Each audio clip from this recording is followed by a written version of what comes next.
So let's do this little bit of a review before we get started. A little bit of a review. I'm not going to do a big review. But what do we call permission to enter the land of another for a particular purpose? Permission. Easement by prescription. No. Easement is a right. So it's not an easement. License. A license. License is permission, and permission can be revoked at any time. A right to enter the land of someone else's is called an easement. Okay, and there's different kinds of easements, and obviously we need to study those types of easements because we're just still there trying to figure out the difference between an easement and a license. Okay, so what is the type of easement that's used for the purpose of ingress and egress, entrance and exit for landlocked properties? Try to go off the top of your head. If you're looking at your notes, then Easement by necessity. there's no point of doing a review. You know, I mean, I could read too. You know, I just want to quiz you guys and see what you guys remember. You know? Easement by necessity. An easement by necessity, correct. And what do we call a type of easement where you could take away the property of someone else if you've used it for a period of time, as defined by law? Adverse possession. Well, adverse possession is the lawsuit to perfect the easement. Encroachment? It's an easement by prescription. Oh, that's right. Easement by prescription for the prescribed period of time. So another way to say the amount of time defined by law, you could say the prescribed period of time. A type of easement that's used for public utilities to have access to your property. Easement in gross. Engross, an easement engross. And what do you call a public notice of possible future legal action against the property? Lis pendens. A lis pendens. And what is that possible future legal action? Foreclosure. Foreclosure, correct. And a type of easement that has a dominant estate and the servient estate, it's for adjoining landowners for the right to cross over their land. This type of easement runs with the land. It's a easement pertinent. Easement appurtenant. And who benefits from the easement appurtenant? The The dominant estate, dominant correct. one, The yeah. dominant estate. And another name for a contractor's lien, Mechanics lien. mechanics lien. What's special about it? What's unique about the mechanics lien? Oh, it can be put on Retroactive. house even when the supplies come in or something like that? Okay, so it's retroactive. It could be put on a house when? When the supplies first come in or No, it's retroactive, meaning that it can be backdated back to the date where the supplies were delivered or the work began, whichever's first.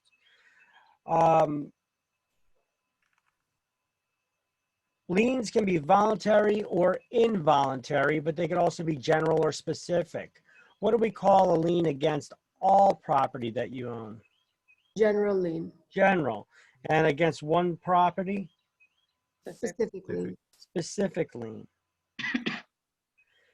Can you sell a property that's encumbered by something? Yes. Yes. It's just harder to, and it could affect its value, right? A type of ownership that's unrestricted ownership forever.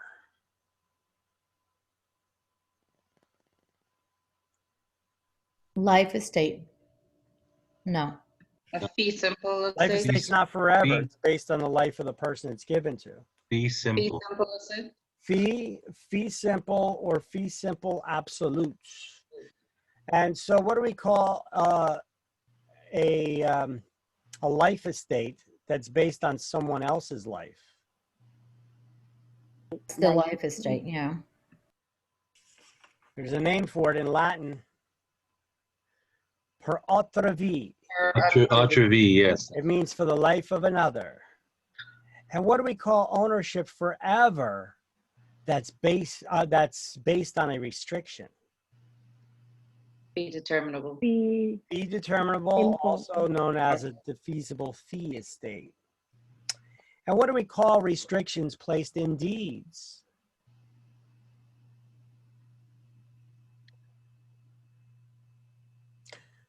Deed restrictions. Restrictive covenants. What's a covenant? The word covenant, what does that mean? It's a legal promise. Okay. So restrictions, we're making a promise about a restriction placed in the deed. We're going to call it a restrictive covenant. And who could place restrictive covenants in deeds? It's not governments, it's private parties. A wife's right in the husband's estate for all the property that he owned during his lifetime. dower. Dowry. Dower. Dower. Dower. And the husband's right? Courtesy. Courtesy. Courtesy. And when did New Jersey abolish the creation of any new dower or courtesy rights? May May 28, 28th, 1980. May 28th, 1980. Okay.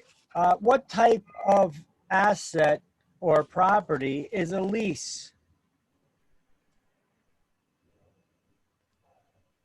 Personal property. It's personal property that's an intangible asset because it defines your rights. And intangible is something you cannot touch or feel. But it's not real property because you don't own it. So a lease defines your rights to occupy someone else's property for a limited period of time as defined in the lease, right? So, an article that was once personal property but is now part of the real estate. Fixture. Fixture. And a fixture used for business purposes that's considered personal property. Trade fixture. Trade fixture.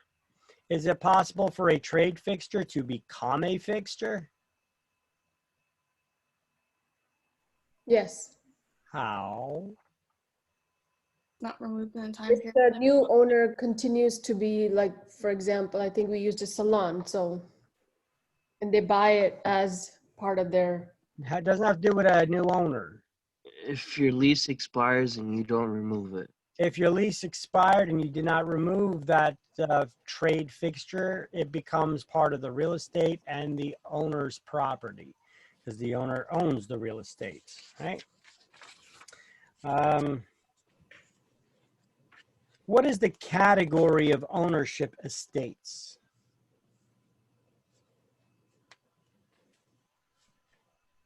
How about this? What does the word estate mean?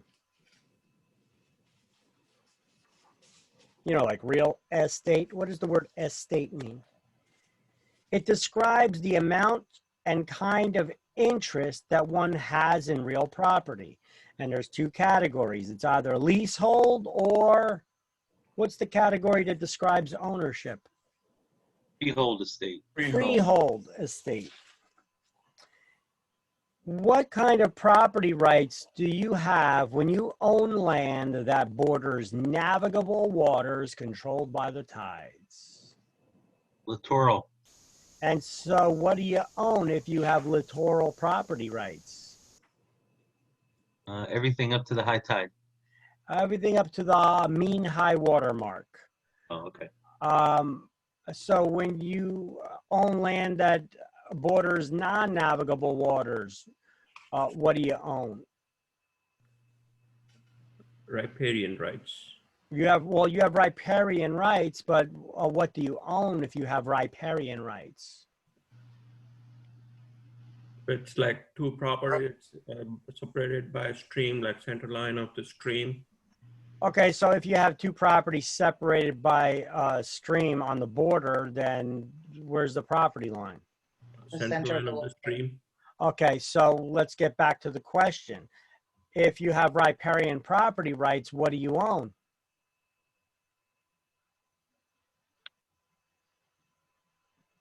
You could actually own the land under the water. Under the water. You could own the land that the water's sitting on or running across, right? Yes. What do we call it when the tide permanently recedes and never comes back?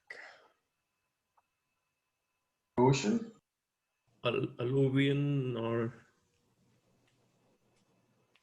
When the water goes out, when the tide goes out or a riverbed dries up or what have you, where you get more usable land because the water dried up or the tide went out and never came back. What do we call that when the tide goes out and never comes back? What do we call it when the tide goes out and the water's pulling away from the land? Reliction.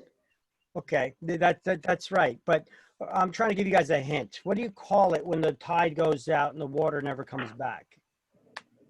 Oh, I'm sorry. When the tide goes out, you know, and the water pulls away from the beach, like at the ocean.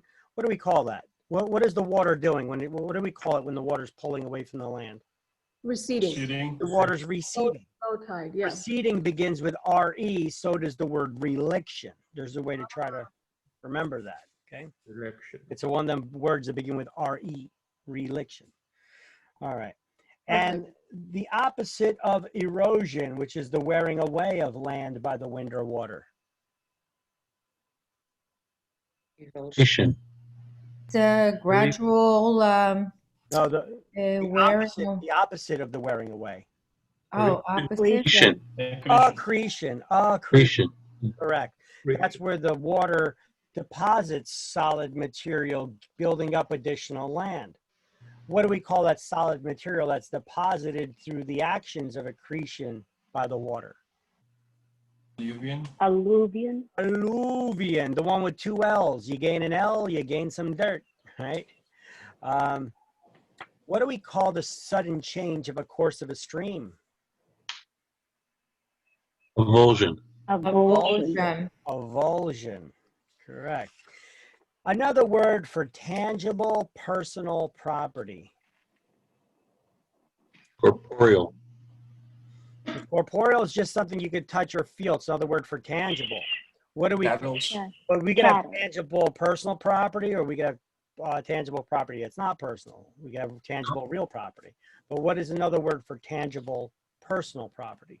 Chattels? Cattle. Chattel or chattels, correct. The definition of land is the surface of the earth and all things permanently attached to it by nature, and everything below the surface of the earth and everything above it to infinity. The definition of real estate is land plus Bundle of rights. the bundle of rights. And what's another way to say the bundle of rights?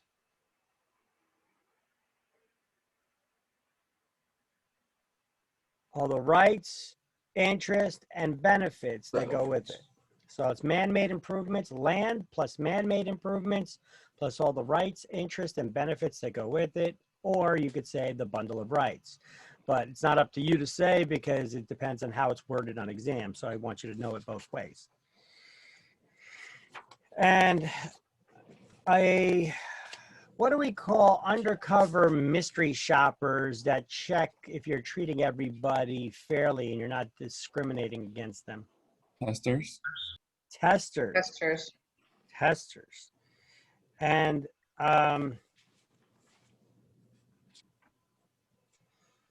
a discriminatory zoning practice, which was outlawed by the Mount Laurel decisions. Blockbusting?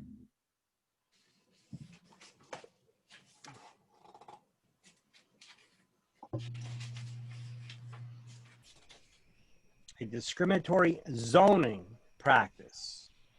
Keyword zoning practice. Redlining. Has the word zoning in it.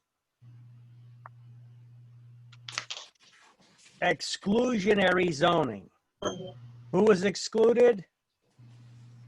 The poor from areas. Remember, Yeah.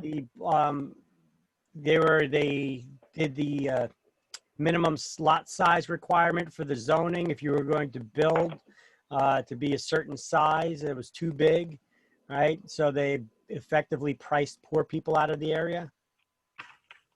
So exclusionary zoning.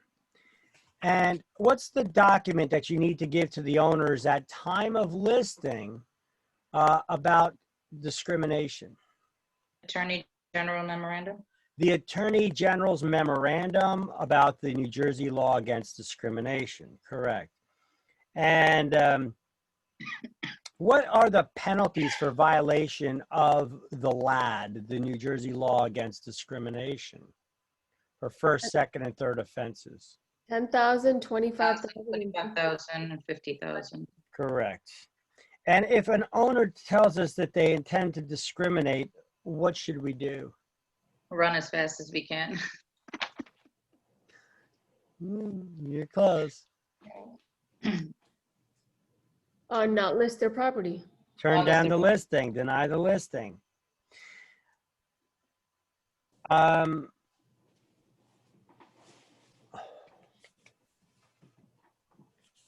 Trying to think. When it comes to renting to a person with disabilities, can a landlord prevent them from making modifications to the premises? No. No. If those modifications are needed for their full enjoyment of the premises. Whose expense? Who does those modifications? The renter. The renter. The renter, correct. And who do we file complaints for discrimination against for violations of the LAD? The Attorney General's office. The Attorney General's office. And what about violations of the federal law? They're reported to who? The HUD. HUD. HUD investigates those. And how long does someone have to file a complaint against somebody with a violation against the federal law? 1 year. 1 year, unless Unless they want to file a lawsuit, then they have 2 years. they want to file federal charges and have it heard in federal court, and then it's 2 years. Okay. Okay. How long does somebody have to file a complaint under the New Jersey law against discrimination? 6 years. 6 years. Cheers. 6 months. 6 months. 6 months.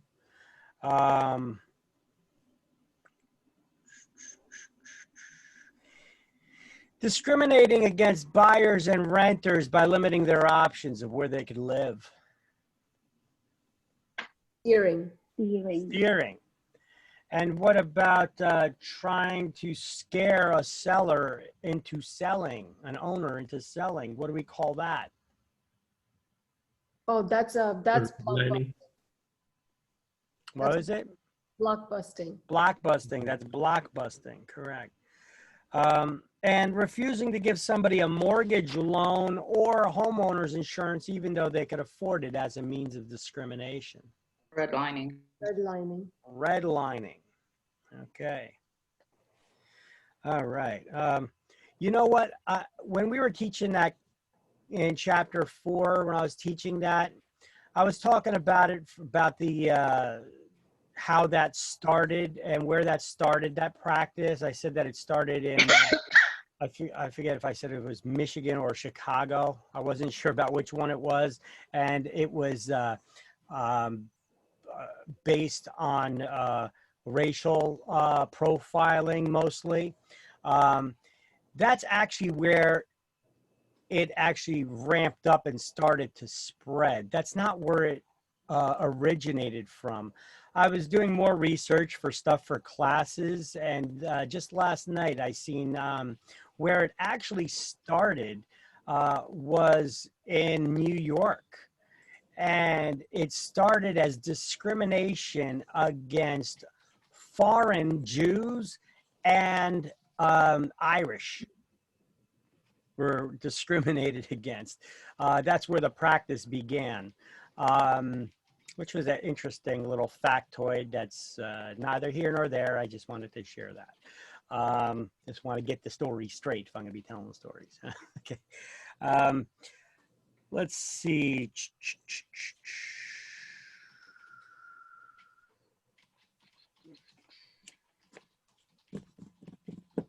Are there any exceptions allowed to the LAD?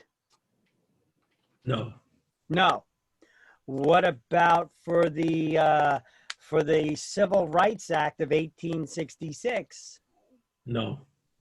What's the protected class and the kind of property covered by the Civil Rights Act of 1866? Race, creed, Color. color, ethnic, and religious group.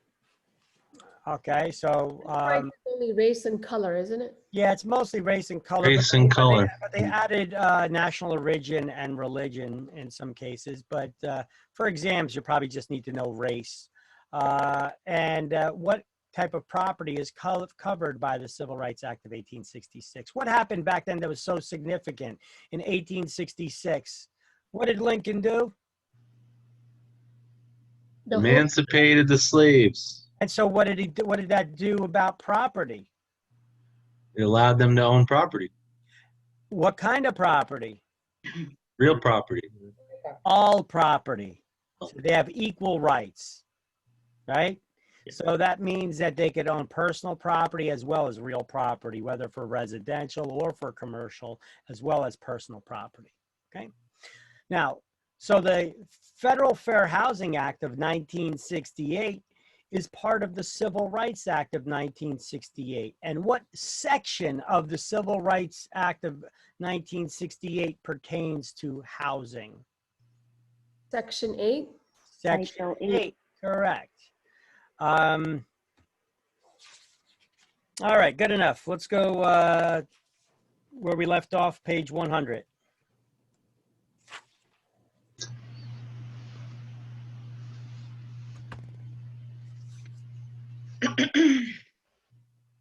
Okay, so chapter 6, page 100. Let me see, we left off on slide 21, so let me pull that up.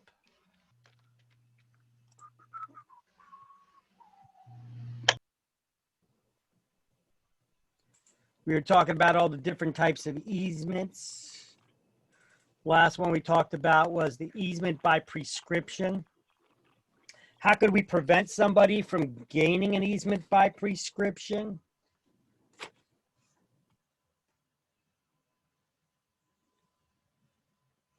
Permission? What's that? You give them permission? Is that what you said? Yeah. Yes. You give them permission or take action against any adverse possessor. All right. Hold tight for me for 1 second.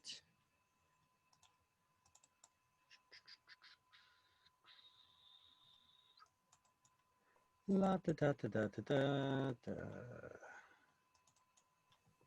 I'm trying to find those videos I was telling you about adverse possession, and I just ended up downloading a bunch of other ones. But I mean, I found like a 5-minute video from an attorney, a different attorney, not the one I was mainly talking about adverse possession and how to, how it can be obtained. And she basically explains everything that I've explained in the class. Trying to debate whether it's worth showing to you here.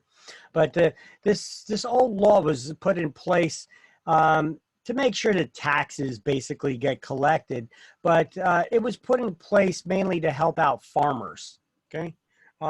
That's why we've got this old law in place and it keeps getting taken advantage of. And it's not as easy to just gain ownership. And when she starts talking about, actually, she gets a little bit into too complicated in the law, so I don't know if it's worth showing to you guys. But She explains it. She does a good job explaining it, but then basically she says, well, there's a lot of different laws that play into the effect of whether somebody can actually win or claim an easement by prescription. It depends on the use you were using it for. You have to use it for a purpose. You got to pay the taxes on the property. You have to use it in a normal way, like normal people in the area would be using the land in that area. Has to be open, hostile to the owner's title, continuous, and against their permission. Right? Yeah, actually, you know what? I'm not going to play this.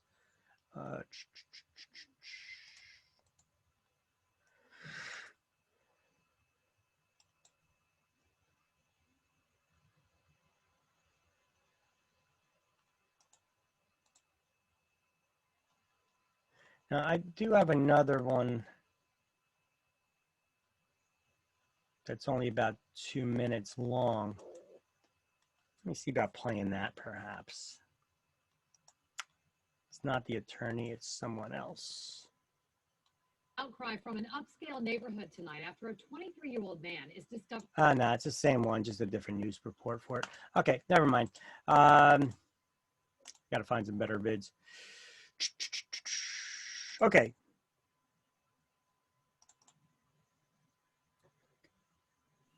Move controls, full screen mode.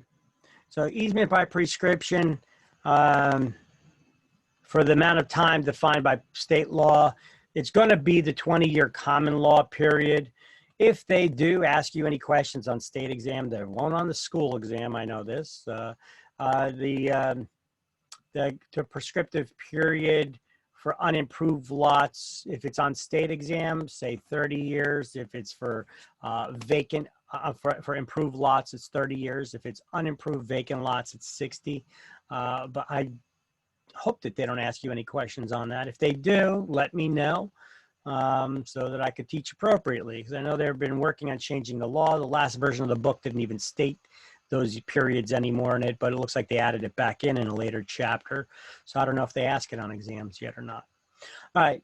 So anyway, so we left there on easement by prescription is the last one we did. So let's continue on easements continued. We have something called party walls. Okay, so what is a party wall? It is a shared wall for connected properties. It's that wall that separates the two properties. When you have like townhouses and stuff that are connected and they're separated by a common wall, that common wall separating them is called a party wall. And there's usually a party wall easement agreement in place that both parties have to maintain their side of the wall, because if they don't, the whole wall comes crumbling down, right? And then there will be no wall. Now, licenses are permission to enter the land of another for a particular purpose. An easement is a right to enter the land for a particular purpose, okay? Rights cannot be revoked, so easements cannot be revoked, but licenses can, because license is permission. An encroachment is anything that crosses over the property line, right? Like the neighbor builds a shed over the property line and encroaches into your territory. They build a fence over the property line. You know, actually a lot of this stuff is what that attorney was talking about. What the hell? You know what? It's 5 minutes. Let me let her little role play in there, because it actually plays into some of this terminology as well. Let me go back in there. I'll play that video for you anyway. So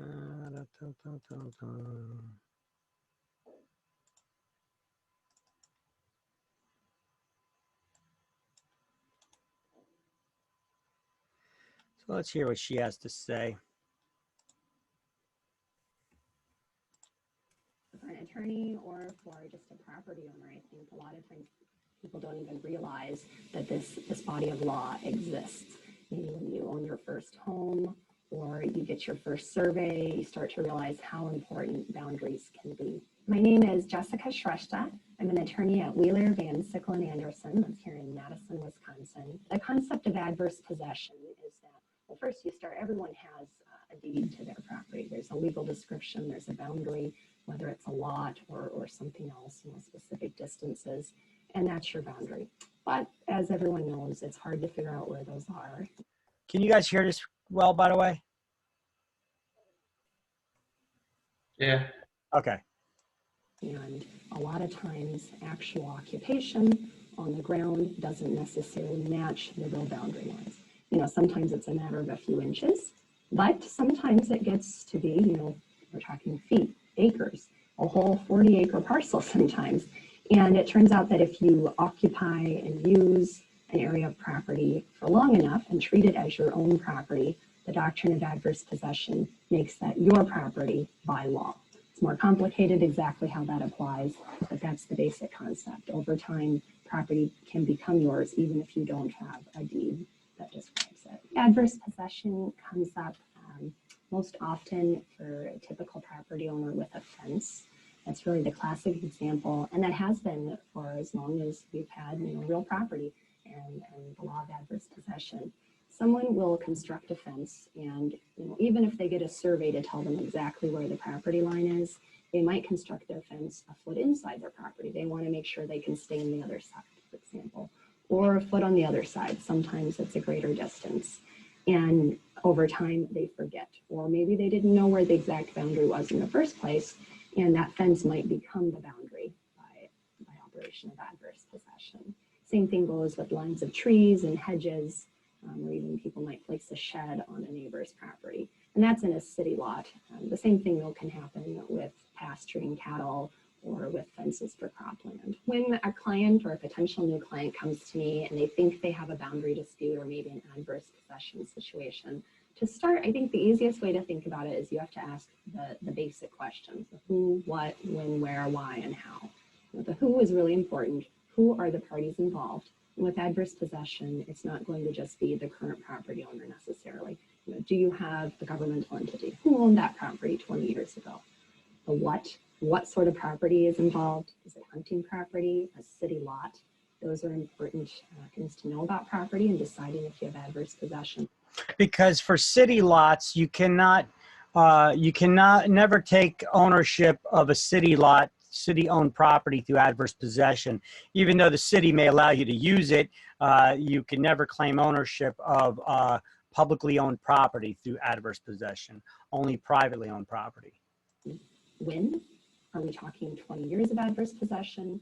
Was it occupied between 1930, 1950? What time period? Where? How much property is involved? What is the actual boundary line that's in dispute? And why? There's a recent case, again, Wilcox versus the state of Hines, that told us it is important why you were possessing the property. Did you intend to possess it? Was it with the permission of the true owner? Did you think it was your property? And then very importantly, how? What were your acts of possession that constitute adverse possession? When I have all of that information, I sit down and I think, does this equal adverse possession? I compare it to the case law. And then I start to think about possible defenses and different related doctrines maybe that could come into play, such as the doctrine of acquiescence or easements. Attorneys should know that the statute isn't going to answer their question in most cases. You need to look at the entire body of law that has developed over time. The adverse possession statutes actually codify the common law. And so there are different elements even in the cases than ours are listed even in the statute. So the elements of adverse possession are continuous, exclusive, open and notorious, and hostile possession, whereas there is no reference of most of those terms in the statutes themselves. Attorneys sound familiar? Continuous, open, hostile to the owner's title and without their permission.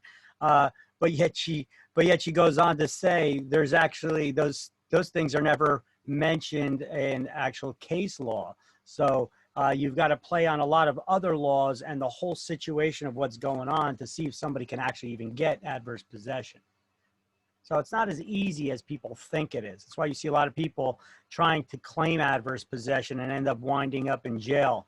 I was watching one of the videos I was watching yesterday was a married couple. One lady, she's a school teacher.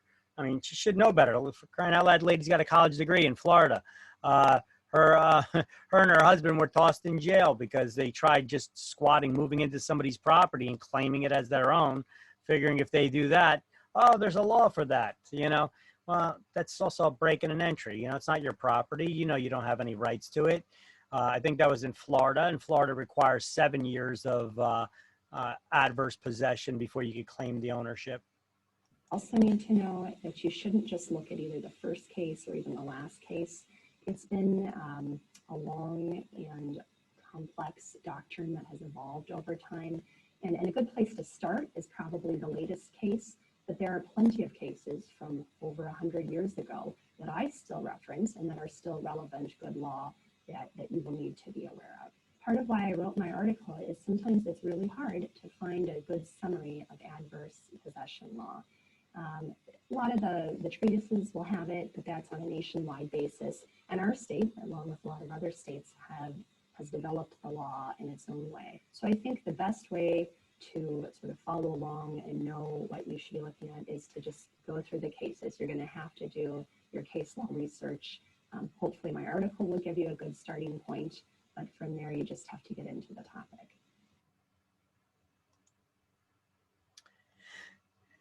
Anyway, I thought that she discussed that pretty well, talking about adverse possession. It really varies greatly from state to state, and even though it's a national doctrine, the case law is handled different ways in every state, you know, because they have their own rules and timelines, and you know, you can see some of the requirements to claim adverse possession aren't even mentioned directly in the law. So, anyway.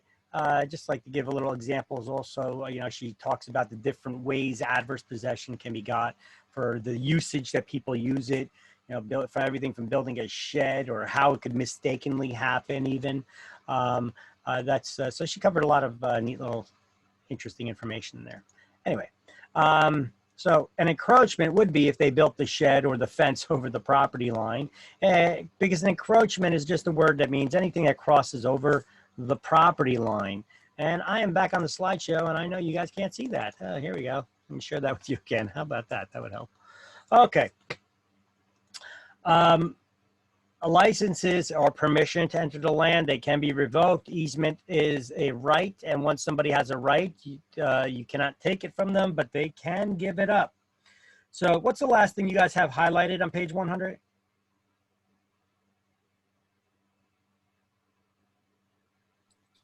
First line, permission to enter the land of another is a specific purpose as a license.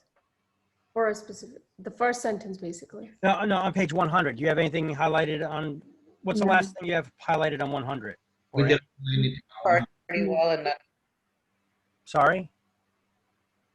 No. I highlighted all the vocabulary words, so I didn't. So do you have anything highlighted under easement by necessity? No. Yes. All right. Some people said no, some people said yes. Okay, so what we're going to highlight there is on the second line, an easement by necessity can be acquired to gain access to real estate that would otherwise be landlocked for the purpose of ingress and egress. Okay, whether you have, if you didn't have it highlighted, highlight it. Now, under easement by prescription, you'll highlight the first sentence of the first paragraph there. And when somebody has entered the land of another for a certain period of time, as defined by law, an easement of prescription may be claimed. Okay, now you got to go by the prescriptive period. It goes on to say, New Jersey, this prescriptive period is 20 years. But we've seen later on in the back of the book, the old information still that says, there's also the conflicting law of 30 years. And then in addition to that, there's the, if it's vacant woodland, it's 60 years. But those are the laws they're trying to get rid of to make it this 20-year period. But you see that they're mentioning it here as 20, they're naming it here as 20 years. Let me see, what is it? Page 341 is where they gave that 30-year and 60-year explanation.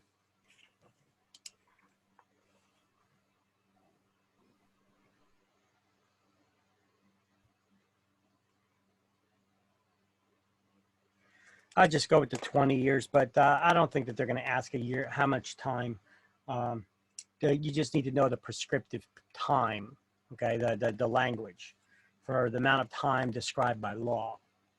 All right, now skip the next paragraph. Following paragraph, you're going to highlight the tacking is adding successive periods of time from one person onto another in order to reach that prescriptive period. Remember I told you that you could have a father owns the property, leaves it to his son or daughter, you know, he had that property, had the fence over on the neighbor's yard for 15 years. Well, the son or daughter can now have it for another 5 years and tack their time onto the fathers in order to gain that prescriptive period. And then the last sentence in that same paragraph, legal action must be taken to perfect this easement, and you should have written at the end of that sentence, suit for adverse possession. I believe I did dictate all this stuff to you guys before. Okay. And then party wall, we're going to highlight the first sentence again. Party wall is a wall of a building that straddles the boundary lines between the two owners' lots. It separates the two properties. It's a party wall, you know. What do they say? Strong fences build, or good fences, or strong fences make good neighbors. Okay, so the different ways that you could create an easement or terminate an easement. So creating an easement can be done by express grant of permission by the property owner. The property owner can grant you that easement right, or by a deed conveying or creating an easement over any sold land or remaining land. Granting the new owner an easement over the grantor's remaining land. Long-time usage via easement by prescription, because that's the only one where you get an easement created by usage would be by prescription when you used it for a period of time as defined by law. And then you can claim ownership of it. However, you have to do it in court. You got to take the person to court and claim that ownership. It's not just a matter of filing a form with City Hall, you know, with the county clerk's office in order to get the court date. By necessity, that's for the purpose of ingress and egress. That's Latin for entrance and exit. And then what are the different ways you could terminate an easement? Well, for the purpose for the easement, when the purpose for the easement no longer exists. Now, this way to terminate an easement only applies to one of those easements, and that would be the easement in gross. All other easements run with the land and they continue until somebody gives up that right. An easement in gross, if the utility company no longer has the need for that easement, well, then their easement right would cease to exist. Now, when the owner of a dominant estate or servient tenement becomes the owner of the other, because you don't need permission to cross into your own property or cross over your own land. Now, what kind of property has a dominant estate or servient estate and runs with the land? It's the easement appurtenant. We went over it this morning, and I know you guys were reading. All right, got to study, man. If you guys just try to wing it, you're not going to pass. I'm telling you, it's a lot of information. Nothing here is rocket science. You guys all understood it when I explained it to you, but it's a lot of information. If you think you're going to go in there and just wing it in multiple choice, it ain't going to happen. So review your notes daily. Okay, release the person who has the easement right can give up their right. They could release that easement right to the owner of the servient estate whose property you're crossing over.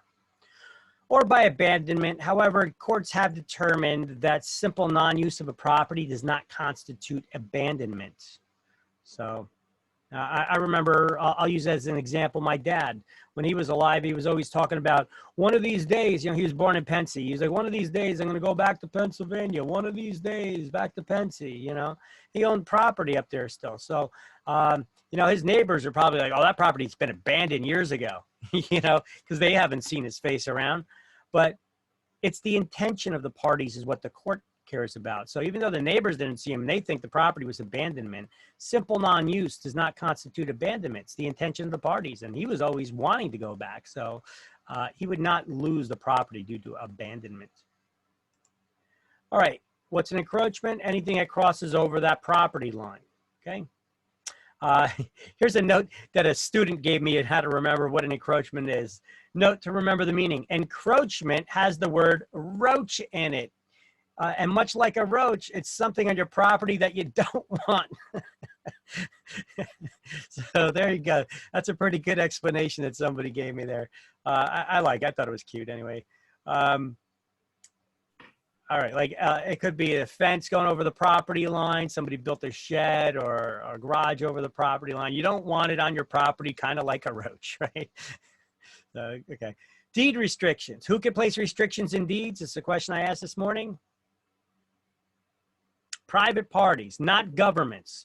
Governments have their own powers and restrictions that they can limit how you could use your property. The restrictive covenants, they are placed in deeds only by private parties. Okay. And once a restrictive covenant's been created, it runs with the land. It passes from one owner to the next. That's what the term run with the land means. So in your book on the right-hand side on page 101, terminating an easement, the very first bullet point, just right next to that first bullet point, only applies to easement and gross. When the purpose for which the easement was created no longer exists, that only applies to the easement and gross.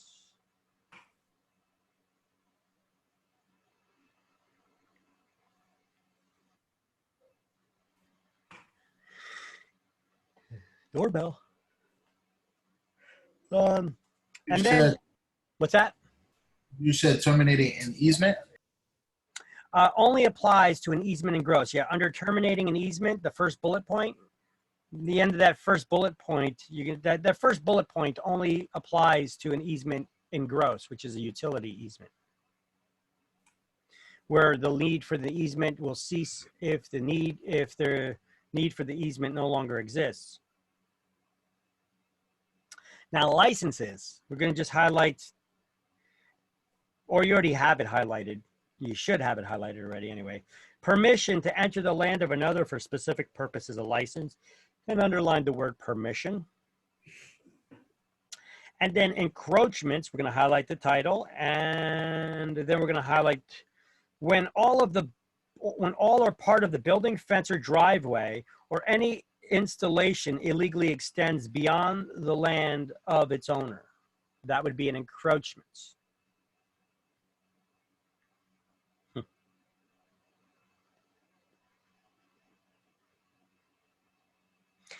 And deed restrictions. I want you to write next to that restrictive covenants. What do we call a deed restriction or restriction placed in deed? Restrictive covenants. So next to deed restriction, just write restrictive covenant. You got the spelling right up on the, I was about to say on the board, on the screen in front of you, covenant. And what's a covenant? It's not a bunch of witches. It's a legal promise. So is there a difference between a covenant and a deed restriction? Well, a covenant, the word itself on its own is a legal promise. Restrictions placed in deeds are called restrictive covenants because they're restrictive legal promises. Oh, so it's just the type. It's just the specific. Oh, okay. Yeah. Thank you. It's just another word for legal promise is a covenant. In this case, it's a restrictive legal promise, so we call them restrictive covenants. So if you get a question asked on exams, you know, what do we call restrictions placed in deeds? It would be called a restrictive covenant. And who can place restrictive covenants in deeds? Only private parties, not the governments. Governments have their own powers.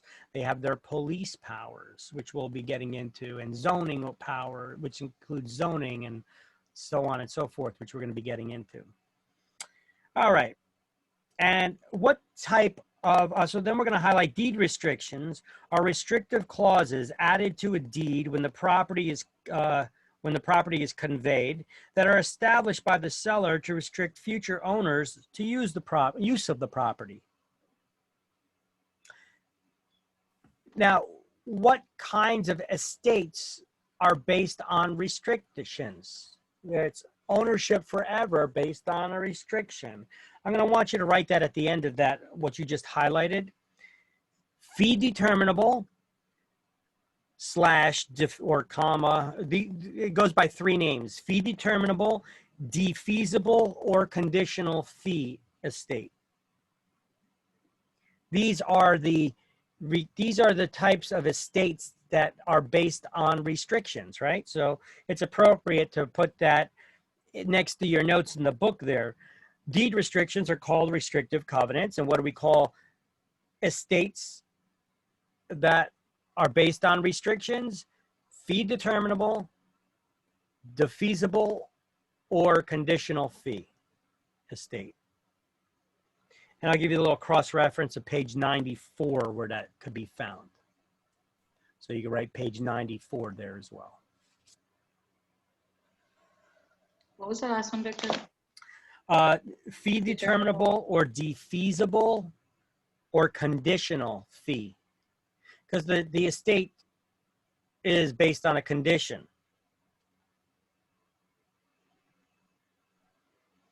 So fee determinable, defeasible fee, or conditional fee, it's known as. And it can be found on page 94 as the cross-reference. Because that's where we talked about it and learned about the types of estates. And what is an estate in land?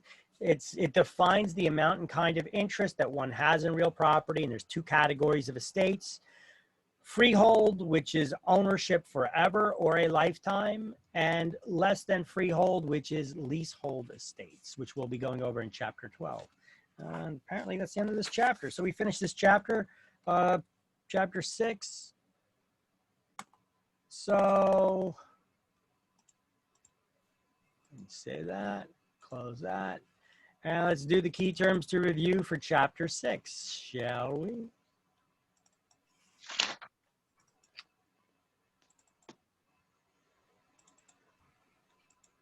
All right, key terms to review 1 for chapter 6. A right sometimes acquired through usage. Easement. Ease of. Got to be more specific. What kind of easement? By prescription. Easement by prescription. 9 is A. An easement, encroachment, etc. They are all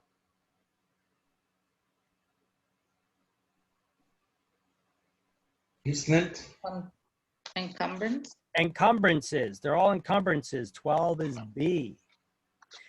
A right of access to landlocked parcels. Easement. What kind of easement? Easement by necessity. 8 is C, easement by necessity. You guys got to remember, don't get lazy and just say easement. Easement is, what is an easement? It's simply a right to enter the land of another for specific purpose. I'm asking you about specific rights, so you got to give me specific answers. The exam's not going to allow you to get away with that, so neither will I, okay? Amount of ownership. Encroachment. How about this? The amount or kind of ownership. Oh, estate and land. Land. 13 is D. Building intruding on another's land. What do we call that? Roach.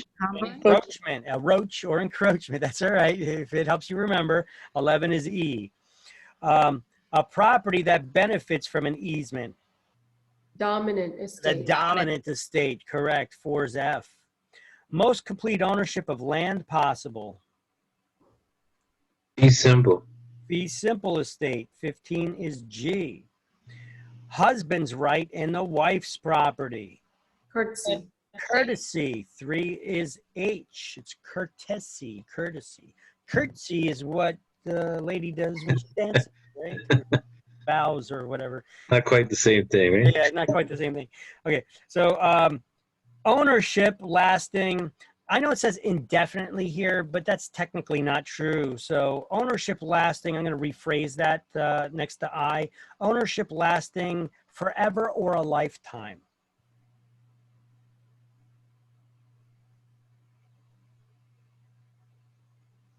Freehold estate. 16 is I, the freehold estate, correct. Placed against real estate by a worker who has not been paid. A lien, Construction. Kind of lien. mechanics lien. A mechanic, Construction lien. which also goes by the name of construction lien, correct. One is J. Ownership as long as, or another way to say that, ownership based on a restriction. Fee determinable? Be determinable. 14 is K. Permanent right to use another's land. What's just a right to use someone else's land? Encumbrance? No, easement permanent. Appurtenant. Easement are permanent. Appurtenant. Simply an easement. An easement is a right. Oh, okay. It's looking for the more general definition now. It says permanent right to use another's land is an easement. 6 is L. A right that, permanent right, okay, a right that runs with, okay, now what kind of easement runs with the land? Easement of Seven, pertinent. 7 is M. 7 is M, correct. Because there's two categories of easements. So either a pertinent or engross. Engross is a utility easement. A pertinent has a dominant estate, serving estate, different owners, and it runs with the land. Transfer by sale or gift. Convey. Convey. To convey. 2 is N. A right used for utility lines on another's land. I just went over it. Easement in growth. 10 is O, an easement in gross. Growth. And the wife's right in the husband's property for all the property that he owned during his lifetime is Dower. dower. 5 is P. All right. Everybody got them all? You good? What was number 4? 4 was F. Okay. All right, we can move on to the next one. No. Okay, key terms 2. Adding successive periods of usage. A tucking. Packing. Tacking. 15 is A. You tack on one person's time to that of the other. 15 is A. The tract over which an easement runs. Servient estate. The servient estate. They're serving their property up on the platter for someone else to walk over it, right? 13 is B. Temporary permission. License. Permission would be a license, correct. 4C. A claim against only one parcel of real estate. Lien, Strict lien, Only against one parcel of real estate. specifically. A specific lien. 14 is D. The order in which liens are paid. Priority. Liens are paid back according to their priority. 10 is E. And what establishes their priority? The date they were registered with the The courts. date they were recorded in the public records, correct. Okay. A right to use and possess for a limited time. A right to use and possess for a limited time. Think about it for a second. The lease. A lease. 3 is F. 3 is F. Leasehold estate. A complete ownership until someone's death. Life estate. Life estate. 6 is G. A third party who will gain eventual or possible eventual ownership. Remainder man. Remainder. A remainder man. 11 is H. Financial claim against real estate. A lien. Mortgage lien. Simply a Mortgage. lien. They don't get into the details to tell you what kind of lien. So Oh, 5 lien. is I. Lender's claim against real estate. Mortgage lien. A Okay. mortgage lien. 8 is J. Property taxes are 1. An involuntary lien. Yeah, involuntary lien. Who the hell wants to pay those, right? 2 is K. A mortgage or equity loan, for example. Voluntary lien. Voluntary. Voluntary lien. You went out of your way to get that one. 16 is L. A claim against all the property that someone owns. General lien. General lien, one is M. A notice that a lien may be filed, or a lawsuit may be filed anyway. Pendants. A lis pendens, 7 is N. A structure owned by two adjoining landowners. Party Wall. A party wall, 9 is O. And future interest of an owner, or possible future interest of an owner. Reversionary interest, 12 is P, correct. What does that mean? I don't remember that. Which one is what? The number 12, what does that mean? Reversionary interest. The property could revert back to the person who put the restriction in the deed. So they have a reversionary interest, but only in the event that the restriction is violated that was put in the deed. Okay. Okay.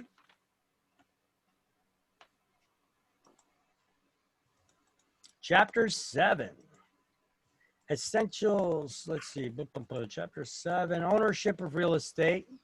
Now this chapter is going to be talking about, see, the last chapter, chapter 6, was just talking about the different types of ownership and what exactly you're owning and for the period of times, etc. In this chapter, we're going to be discussing what if there is an ownership by one or more persons, how do they own, or what are the different ways that a corporation can own real property. We're going to go over the differences between condominiums, cooperatives, and timeshares. Okay, so let's understand first some legal terminology. In order to, we got to understand some legal terminology. There's a chart like this on the next page, but so on page 107, let's first highlight something. Even we're skipping ahead just for a second, and then we're going to be moving to the next page that has this chart up here. So on the first page, 107, we're going to highlight under tenancy and severalty. We're going to highlight at the end of the first line, sole ownership is tenancy and severalty. Sole ownership, that's ownership by one person or entity. It comes from the root word sever, not several. Your interests are severed from all others. I gotta open up my whiteboard in the background. I'm gonna be needing that later. All right. So your interests are severed from all others. All right. So understanding legal terminology, this slide that you see up here talks about words that end in OR and words that end in EE. I discussed this with you guys before, but now I got a chart up to show you. So if we look at the root word devise, remember that? I told you not to confuse devise with demise. What is demise? Do you recall? The one that sounds like death, but isn't.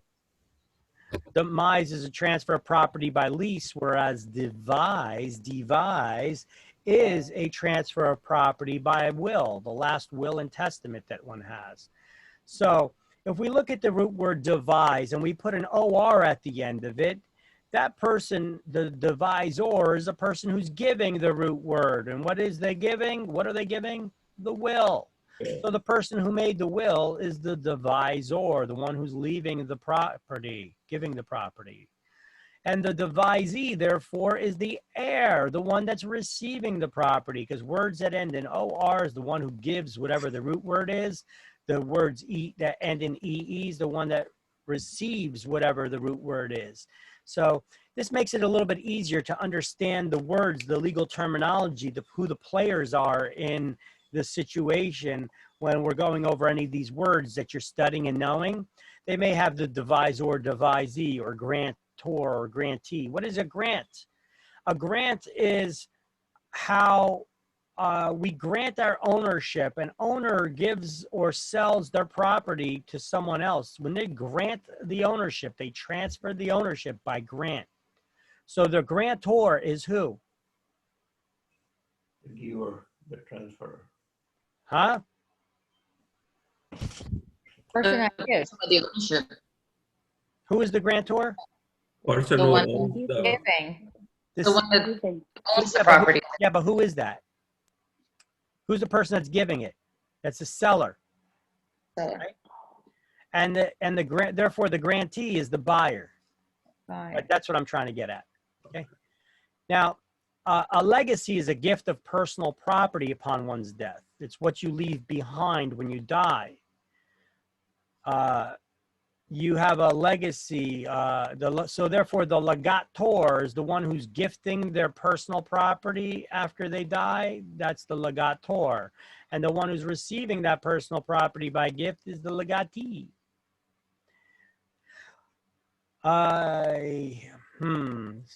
Let's see. So my legacy, I bequeath to thee my vast fortune of $4 in my bank accounts. Okay. Hopefully you have more of a legacy than that you're going to leave behind, right? A bequeath is your wishes, and a legacy is what you left behind, the personal property. So a lease is what? It's a document that transfer where an owner intentionally transfers their rights to their property for a limited period of time for someone else to occupy and use it. So therefore, a lease is not transferring ownership. It's only transferring the owner's rights to occupy or use it. So rights are what kind of asset? Tangible or intangible? Intangible. Intangible. Another word for intangible, by the way?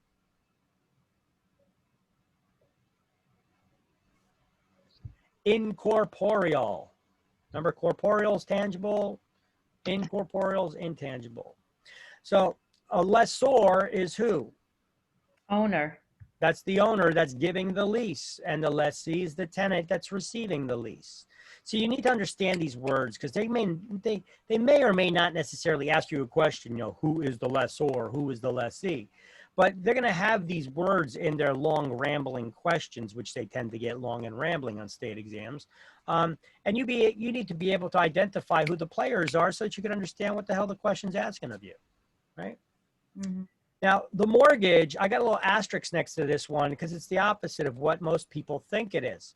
We've been conditioned to learn the wrong definition for this terminology, even by lenders in their commercials. The mortgage. What is a mortgage? If we look at the note I have here at the bottom of the page, a mortgage is not a loan. It's a note. It's a promise to pay. That's all it is. It's a promise. It's a legal promise to pay. A mortgage is a promise to pay. So if you go to a bank to get a loan from them, they'll give you the like loan. Note, right? It's like a note then. Well, no, the note is the financing instrument where you put down all those promises in writing, as well as all the financing, how much you borrowed, at what interest rate, what's the rate of repayment, what's the monthly, rate of repayment, and what's the terms, etc. That's all in the note, okay? There's two parts of a mortgage. There's the mortgage itself and the note. The mortgage is the promise to pay. So what is the promise that's being made?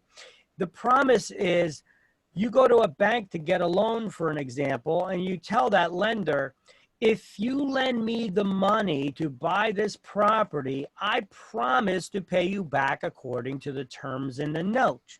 And if I fail to, the promise is you can foreclose on me to regain ownership of the property through the court system, sell that property at auction, and use the proceeds to pay off the debt.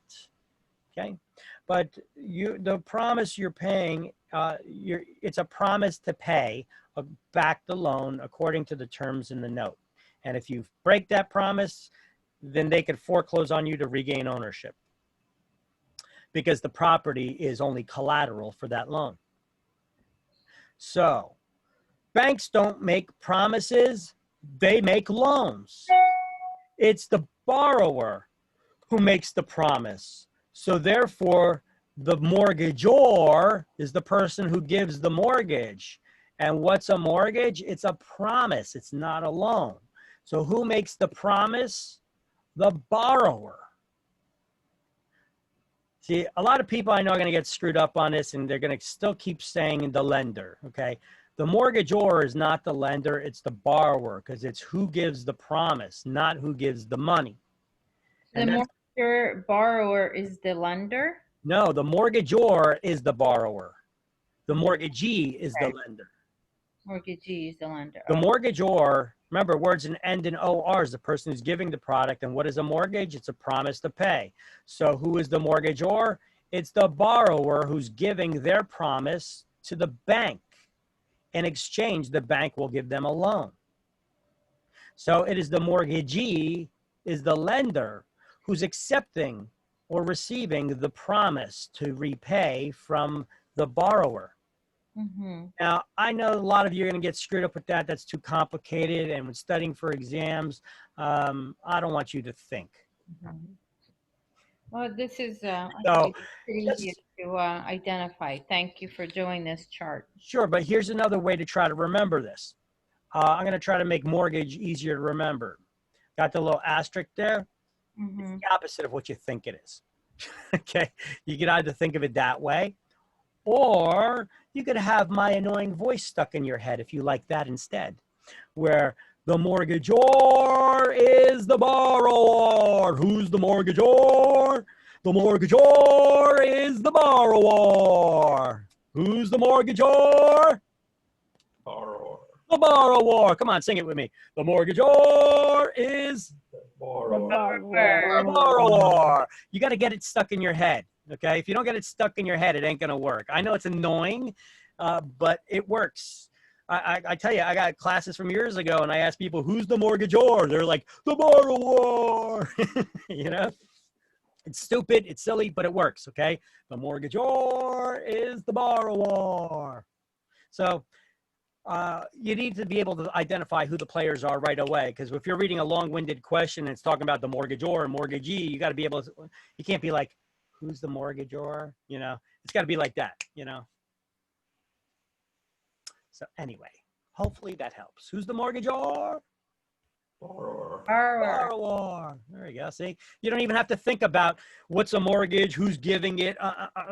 Too confusing, takes too much time. Instead, I got it like that. If I go, the mortgagor is the borrower. All right.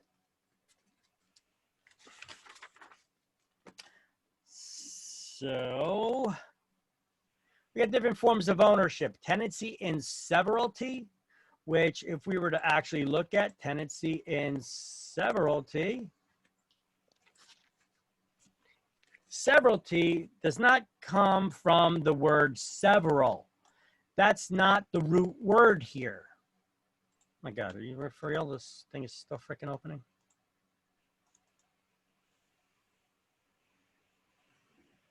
Come on, chug it, chug it. Come on, old Bessie, you could do it. Come on. Trying to coax my laptop here. Come on, Bessie. Victor, your voice do stick in my head.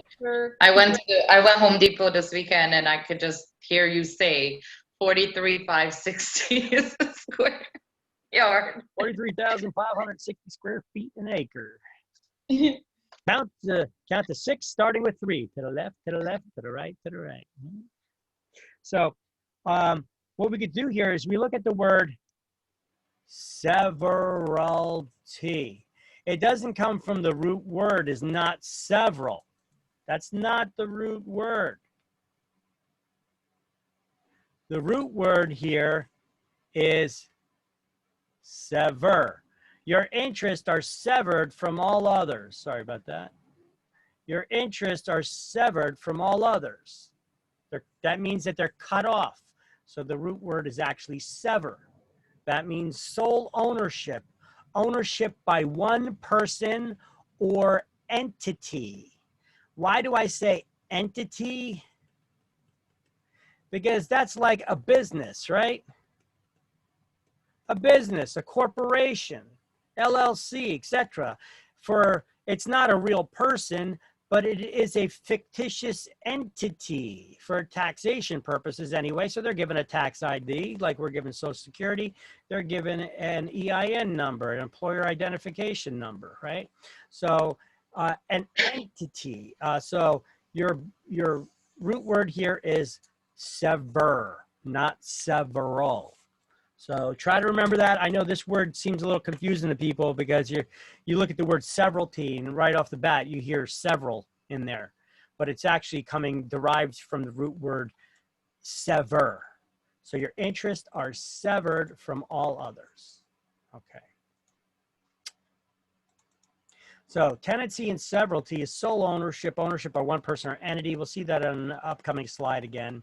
We have tenancy in common, which is the default form of ownership when we have two or more owners that are not married to each other. We're going to go over the details of that type of ownership.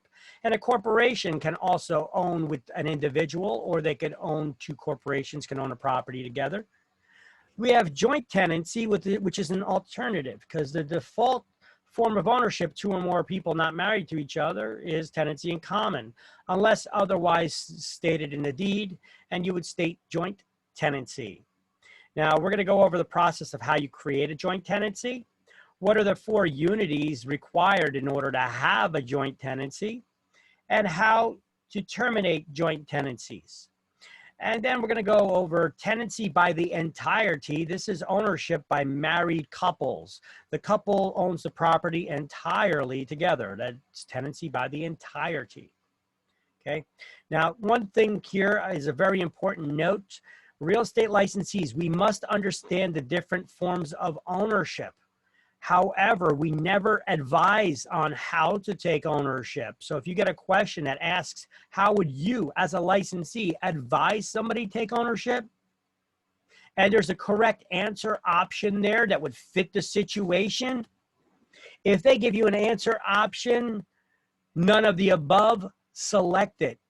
Because we're not attorneys. We don't give legal advice. And this is legal advice, advising people how they should take ownership. That's a trick question. That one's tricky. So real estate licensees should never advise someone as to what form of ownership they should take, because that is legal advice and we are not attorneys. Okay. You guys up yet? Yes. You guys being so serious? Here, let me put a little smile on your face, perhaps. Your job could be worse. See what that is right there? Roll of toilet paper. That's very funny. You don't look too happy, do you? Where do you get these shirts? That should be something you start selling. You definitely have some shirts. I'm actually working on putting up a site on that for different types of shirts. What's that? I'd buy them. I'll be putting it up. Don't worry. I'll put a link up to the domain once I get it on the Facebook page. Wait, somebody asked me a question. Somebody else was asking a question. That was very funny. Oh, no. Okay. Is that called Reg B by any chance? What's that? The not advising, or if illegally, not illegally, but. Well, it's just called legal advice, and we don't give legal advice. Right. I think that's regulation B though, but because I worked in banks, so yeah. Okay. I don't know. You're getting a little bit too deep into the weeds there for me. I'm not an attorney. I did say that, didn't I? Okay. Tenancy and severalty. Like I said, tenancy and severalty. Look at, I even drew that little line through it over here. It's derived from the root word sever, where your interests are severed from all others. Okay. I like these custom slides I made. They're a lot better than if I were to give you the manufacturer's default slides, you'd be like, oh yeah, these are way better, because these are more of the notes that I usually dictate to people to write when we're in the classroom. So the tenancy and severalty comes from the root word sever. Your interests are severed from all others. It's sole ownership by one person or entity. That means that a corporation can own a property on its own, just like an individual can. Okay. The owner is free to devise the property to their heirs. What does that mean? They can give the property to their children or whomever. They can leave it to They their can heirs divide it will. however. They can leave it to somebody in a will upon their death. So what do we call the person who leaves a property to someone else by will? Divisor. The divisor. And the one receiving it's the devisee or the heir. Right? But heirs don't necessarily get it. You can leave it to someone in a will, and they're called a divisee. All right, tenancy in common, or TIC in the commercial world. They like giving acronyms to things. A TIC, tenancy in common. This is the default form of ownership. When you have two or more people that are not married to each other, it would automatically create a tenancy in common unless specified otherwise in the deed.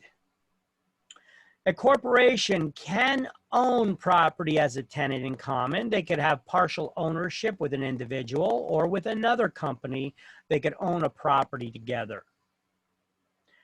Owners can have unequal shares of ownership interest in a tenancy in common. Look, if I buy a property with you as my partner, but you put up 75% of the money, then you would be 75% owner and I would be 25% owner if you specified it in the deed, by the way. Because if you don't specify it, guess what? We're 50-50. So that's a little important detail not to overlook. Especially if you're putting up 75% of the cash, right? You want 75% ownership, right? If you don't, give me a call and let's partner up on some properties. You guys have no humor whatsoever, do you? Okay. Owners can devise their interest. That means that they can leave it by will to their heirs. They can sell, you can sell your interest. If you're a tenant in common, only one owner can sell their interest without the other co-owner's permission. You don't necessarily have to sell it to your co-owner. You can sell it to someone else, okay? Now, when it pertains to us in the real estate industry, if you guys have one owner and there's multiple owners on a property, but only one owner wants to sell their interest, it can be done, but I suggest that you don't get involved because this could be classified as a security. And then we have to follow rules of the Federal Trade Commission as well. So unless you are licensed as a real estate agent and licensed, have the special licensing to deal in securities, which I think is a Series 7 license. I'm not sure, Series 6 or Series 7 license, one of those, I don't know. You could partner with somebody else who got the special licensing, but short of that, then don't do it. Otherwise, you could be in violation of all kinds of other state and federal laws in offering securities without having the proper licensing to do so. And somebody with that securities license can't sell it on their own either unless they're also licensed as a realtor, right? Or a real estate salesperson or broker, because realtor is not a, I just had to correct myself because realtor is not a license type. I was just being lazy there and saying that for short. Okay, now unless you buy out your partner's ownership shares, you will never own in severalty. If you're a tenant in common, you own a property together with me. If I die, you don't automatically get my shares. My heirs do, right? Or whoever I left them to in a will. So you will never own that property as a tenant in severalty unless you buy out my interest. Now, licensees should, I just gave you the rundown. Oh, it's a Series 6 license. Look at it. I got it down here.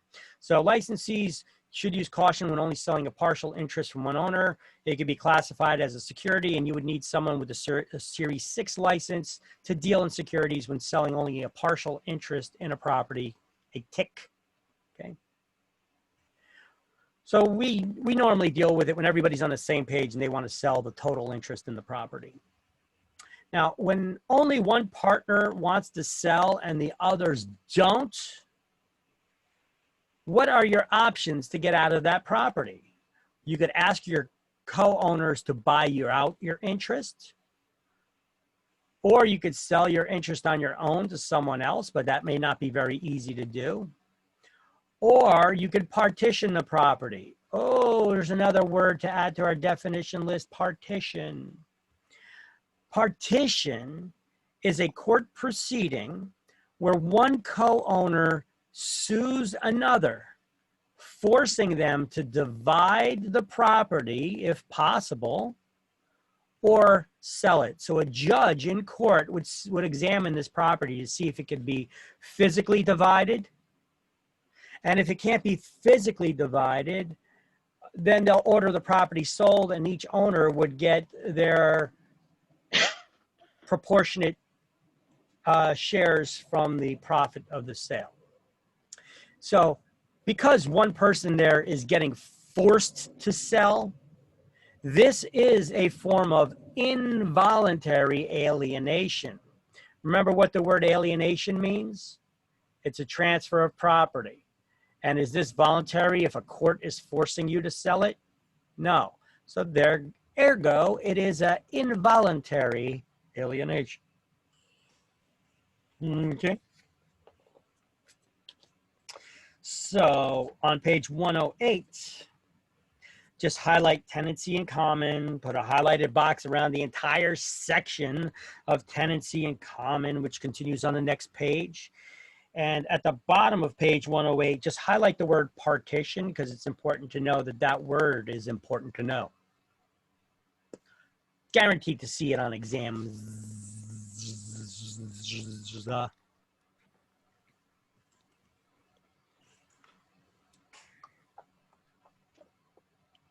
Any questions about tenancy in common?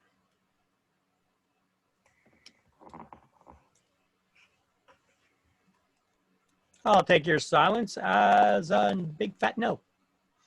All right. Tenancy by the entirety. This is a special ownership between married couples. This one you could actually find, I kind of skipped ahead to this one for a moment to bang it out of the way. Go to page 110 for a moment.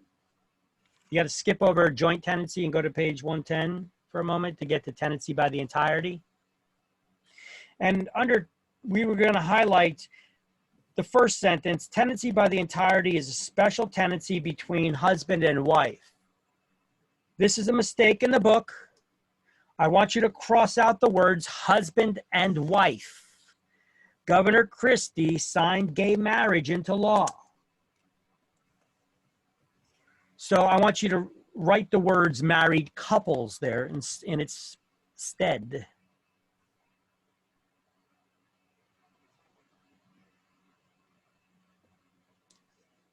Okay. Gotta get a correction fee from this publisher. You know what? I've sent corrections there before. Actually, you know what? I made lists of corrections. I sent it to the publisher before. I never got feedback on it. And I had this list and I supplied them to one of my instructors. He sent my list into the publisher and there's an attribution. He's attributed in the book. They name him here in the book now. Son of a gun. You know, whatever. So wait, they give him props, but not you? Yeah, well, he's the one that sent it in, so he got the credit for it.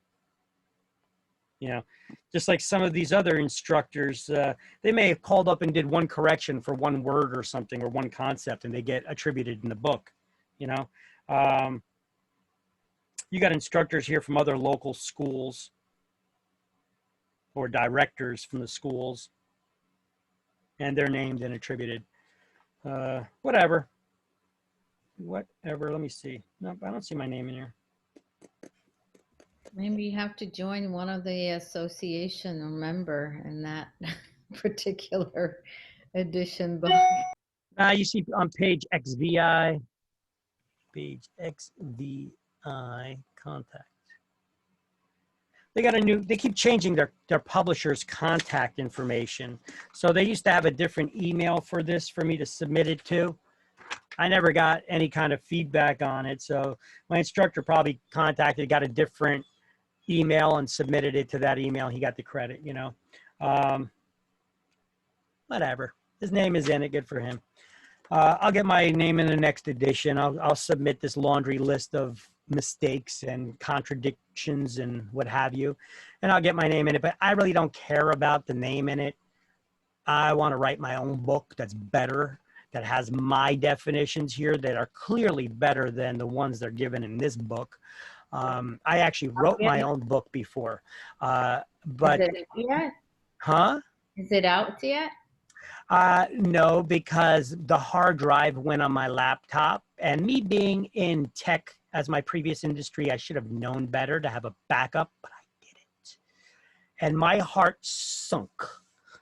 If you ever had a hard drive lost, and especially after you are almost finished writing an entire book like this, with graphics and license permissions and all that data on your laptop hard drive. You didn't save it anywhere? Unfortunately, I did not have a backup, and the hard drive died. I kept meaning to. I even had a backup hard drive. I just never hooked it up. Wow. So that was like 3-4 years ago. So I'll get motivated to. I started putting all this information in some of the slides here, you know. So I'll get motivated too. But I like the wordings that I had and everything, and I was just like a balloon that gets deflated, you know, when you lose all of that hard work and you got to start over from scratch. You guys ever type up an email to somebody, or were passionate about something, and you were typing something up, and then something happened and the screen closed, the browser closed on you, or whatever, and you lost it? And you're like, son of I a... term paper for college. So you know how I feel, kind of. So Victor, did you try to get help from the professional? I sent the hard drive in, but the thing is, the needle, the reader within a hard drive, there's actually a needle that floats on these discs that are moving at tens of thousands of RPM, and that touched the disc. When that happens, it's irrecoverable because the disc shatters inside and turns to dust. Okay, that's what happened to my hard drive. Okay. Well, good news that it's still up in your memory. You can always retrieve that. Just memory, yeah. That's the best place to have it, right? To me with all my pictures, all like Craft it and put it on the paper. Yeah, but all the drawings and the contacts, like a lot of the laws and stuff, I need to get permission from LexisNexis to use their writings from the laws to put them in the back of the book. You know, like the rules and regulations of the Real Estate Commission and the laws and stuff. Well, they're the ones that aggregate it and put it in actual distributable context. I need to get rights from them. And I got all these copyrights and all that stuff, but permissions, but and then there was drawings that I had made up and charts made up for things. And I mean, like once you receive the rights and you end up, if you lose that, you have to start applying for new rights? I got to find the contact information of who to contact again. You know, it's like I lost all the information. I had all my contact information for that stuff. I had all the attributes. You know, every time there was something that's not from you, you have to attribute who the writer is. Otherwise, it's plagiarism, you know. I mean, I had all that stuff in there. And I had the book formatted out nice. It was beautiful. But I lost it. That's all right. I'll start it again eventually. And then we don't have to go buying these books from Dearborn Real Estate. I could get a printer to make them for me. I could distribute them and sell them to other schools as well. Okay. All right. So anyway. Sounds like a beautiful project. Yeah, it is. It's also a lot of work, a lot of time. But I want to concentrate a little bit. I mean, it could be good. It could be good for money and all. I don't know. Probably. But I'm concentrating a little bit more on getting my brokerage back up to speed. I've been slacking with that. All right. Tenancy by the entirety is between married couples, okay? So this type of ownership also has what's called the right of survivorship. If your spouse dies, well, the surviving spouse has the right of survivorship. That means that they inherit the ownership rights, at least for the primary marital residence, okay? Now, when a couple divorces, it reverts to a tenancy in common, okay, where each person can sell their interests or leave it to heirs. All right, let me see, but they no longer have the right of survivorship. Now, there's no right to partition the property. If you're married and you want to partition a property, you've got other issues you need to address. What is a partition again? It's a court proceeding where one owner sues another, forcing them to sell. Hey, honey, I want to move to Florida. No, we're not moving to Florida. Okay, I'm going to sue you and force you to move. Yeah, I think you got other issues in that relationship. Can actually that happen? No, that's what I'm saying. When a couple divorce, let me see. No, I mean when you're right, but No right to partition. Yeah, because we're talking about tenancy by the entirety. When they're married, you cannot partition the property. There's no right to partition, not unless you're divorced. Once you're divorced, then you could sue your spouse to sell the property. You either buy me out or sell it, so I get my shares and move on and not be tied to you, right? You're right. Now, New Jersey does not recognize common law marriage. Most states out there, I don't know if there's any states out there that still do have it. Check this out. Here's an interesting little tidbit. By the way, for those who don't know, what is common law marriage? If you are living with your boyfriend or girlfriend for a certain period of time as defined by law in your state, if they have common law marriage, you automatically are married without even proposing. Imagine that. Living with your significant other for a period of time. How long do you have to live with them? 10 years, right? You're automatically married. Well, once again, it depends on the state. If the state has common law marriage, New Jersey does not. But check this out. Pennsylvania did up until a couple of years ago, and I think it was 7 years. If you lived with your boyfriend or girlfriend for at least 7 years, boom, you're automatically married.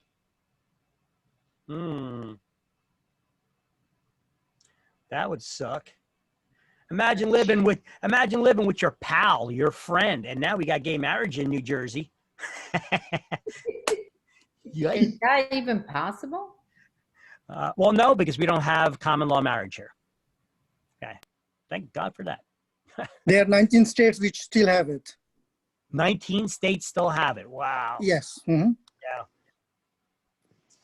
Yeah. Remind me not to move to one of them. All right. If I'm going to be married, it's going to be because I proposed to somebody, not because we just live together. All right. So rights of survivorship. When one co-owner dies, the surviving co-owner, spouse, automatically inherits the ownership interest of the owner who had died. That applies at least to the primary marital residence. Okay. Joint tenancy. Okay, what is joint tenancy? For that, we're going to have to back up. And we're going to spend a little bit of time on this, okay? What's going on here? All right, so joint tenancy, I like to refer to it as the poor man's will. Joint tenancy is when you own a property with someone else. You're not married to them. By the way, I must also predicate this by saying a corporation can never own property as a joint tenant. It's only for individuals. So to create a joint tenancy, it must be specified in the deed that ownership is to be taken in this form. Because what is the default form of ownership by two or more people not married to each other? It's tenancy in common. Unless you specify, I want to take ownership as a joint tenant. So you have to have at least two owners not married to each other. And you got to specify you want to take ownership in this form. All owners must have equal ownership shares. They have to. You can't have one that's 75% owner, one that's 25. All the owners, no matter how many there is, they all have to have equal shares. 50-50, 33 1/3 if there's 3, 25% if there's 4 owners, so on and so forth, okay? Owners cannot leave their ownership shares by will to their heirs. Why? Because what's the point of creating a joint tenancy? Well, the only benefit to it is the right of survivorship. And once again, what is the right of survivorship? Well, just like with married couples, when their spouse dies, the surviving co-owner automatically inherits their interest. These people are not married to each other, but when one co-owner dies, the surviving co-owner or owners automatically, equally split the shares of the owner who had died. That's why I refer to it as the poor man's will. Kind of works the same way. Now, a corporation can never be a joint tenant because of its possible perpetual existence. A corporation will never die. It's not a human being. It will never die. It lives on. If the president or CEO dies, what do? They just replace that person with someone else. So its life is perpetual in that regard. So all owners hold an undivided interest in the entire property, meaning that you cannot physically distinguish. If there's two owners of a property, we can't say, well, this is my side of the property and that's your side of the property. You cannot visually distinguish which 50% is yours and mine. I have a 50% ownership interest in the entire property, and you have a 50% ownership interest in the entire property. That's what they mean by undivided interest. And each owner can sell their ownership interest without consent of the other co-owners, just like with tenancy in common. However, this will destroy the joint tenancy. I'll draw you pictures explaining this because it's not so clear when we just look at the words here on this page. Now, owners can partition. So if one partner wants to sell and the others don't, they can either sell their ownership shares on their own, or they can partition, suing them, forcing them to sell or divide the property. It is possible to be converted to a tenancy in common or tenancy in severalty if the other owners die. There are 4 unities required to create a joint tenancy. So on page 109, we're going to highlight the second sentence. The main feature of joint tenancy is that it carries with it the right of survivorship. By the way, this slide with this for joint tenancy, study it. This slide for joint tenancy, study it. What are the 4 unities required to have a joint tenancy? What do they mean by unities? Things that all the owners have to have in common. Remember, I told you in order to create a joint tenancy, you have to specify that this is the form of ownership that you want to take at the time that you get the ownership.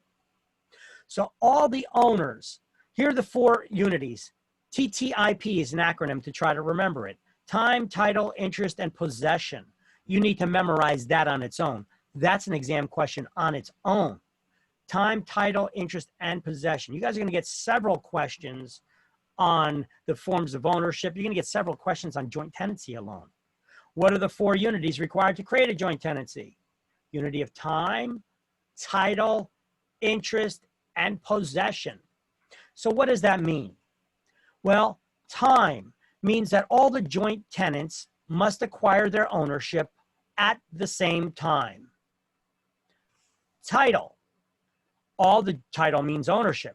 All joint tenants must acquire their ownership by the same deed, the same document that transfers the interest. Interest. All joint tenants hold equal ownership shares. And possession. All tenants hold an undivided possession of the property, just like I explained. You can't have 2 people that say, well, that's my side of the property, that's your side. I own 50% of the entire property, and you own 50% of the entire property. It's impossible to physically distinguish which is mine and which is yours because we own 50% of the entire property if there's just 2 of us, okay? So you could get questions posed to you on exams like, gives you a scenario, and then it says, how would they own the property in this scenario? If there are 4 owners of the property, they all took ownership at the same time, they all have equal shares.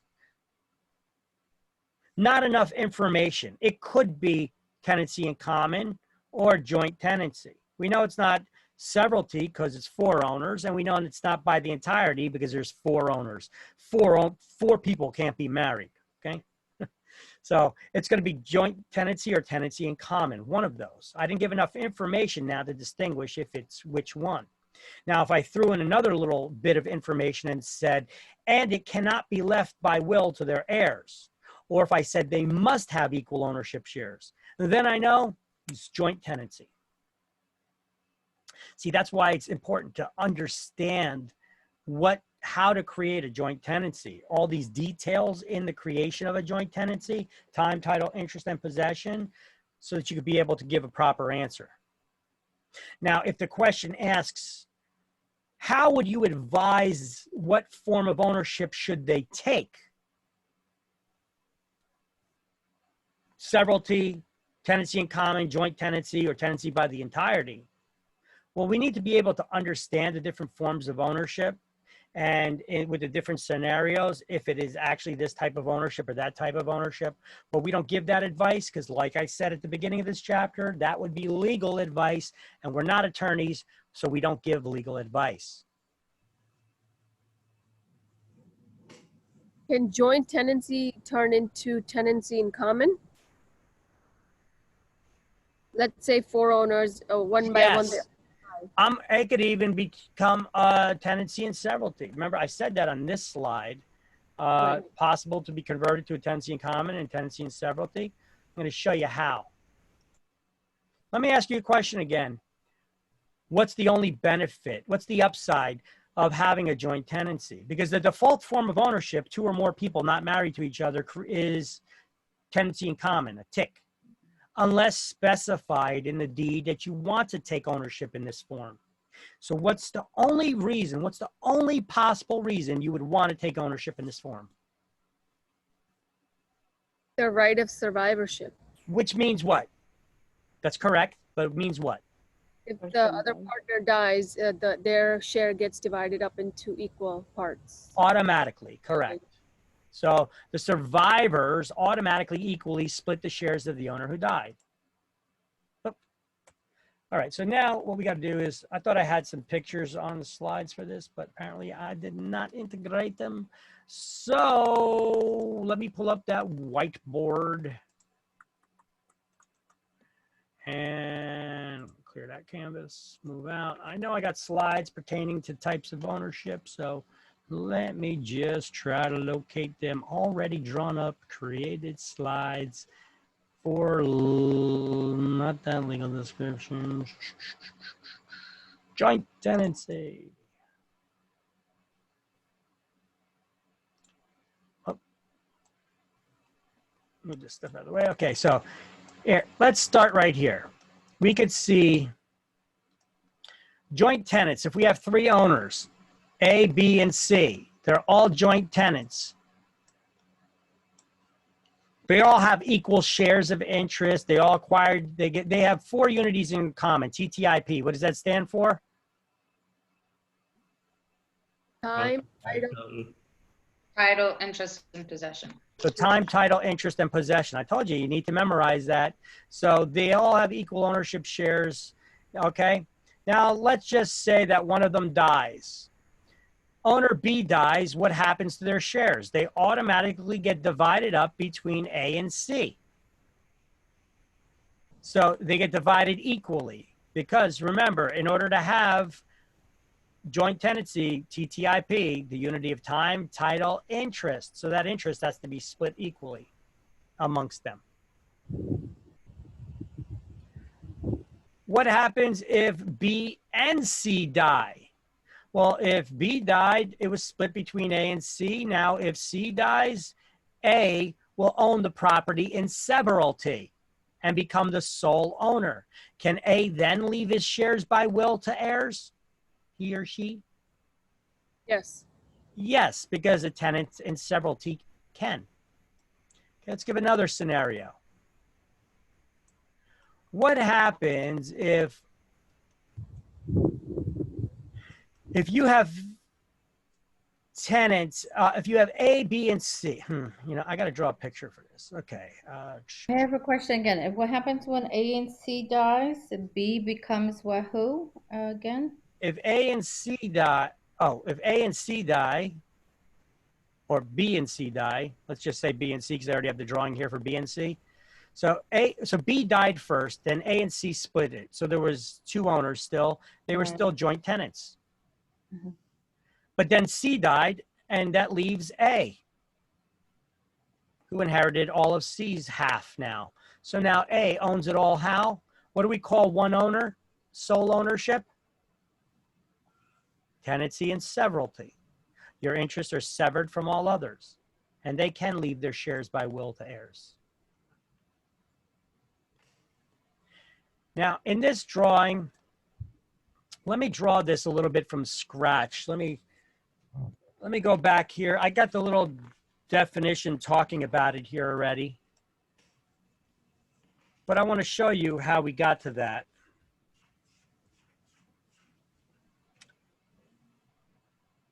So what happened here in this drawing?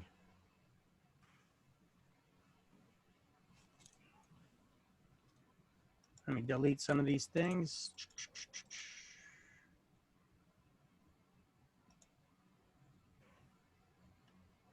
All right. So you have 3 owners here, equal ownership shares. Owners A, B, and C. C is sick and tired of A and B's BS. So C sold his interest. Can C sell their interest to someone else? Yes. Yes, they can. So C sold it to D. D's now the owner.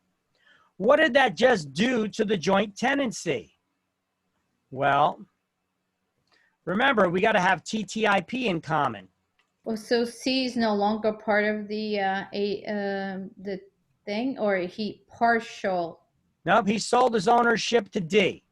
All of it. So we no longer have TTIP, even if it was part of it, it wouldn't matter. TTIP now, that is time. Did D get their ownership interest at the same time as A and B? No. No. Title? So that becomes a common, tenancy in common? Correct. Did D get their ownership by the same title? No. No. Now, So wait, it's not even they have enough. the same interest? Yes. And what about possession? Yeah, because they're buying the entire part of C. Yes. So they do have these 2 things still in common. However, they no longer have time and title in common. So therefore, D, let me just zoom in on this a little bit to show you. So therefore, A and B are still joint tenants with each other. However, D is a tenant in common with A and a tenant in common with B. Can D leave his shares by will to his heirs? No. No. Why not? He's a tenant in common. Tenant in common can. But can A or B? No, they cannot, because they're still joint tenants with each other.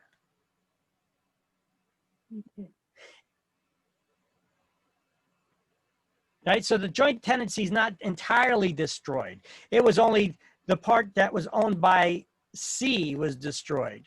So D is a tenant in common with A and B. So D can leave their shares by will to their heirs. Okay? But A and B cannot. Or let's just say that, somebody was saying something here.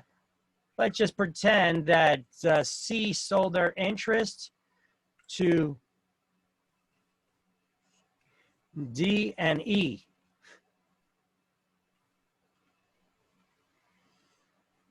to D and E.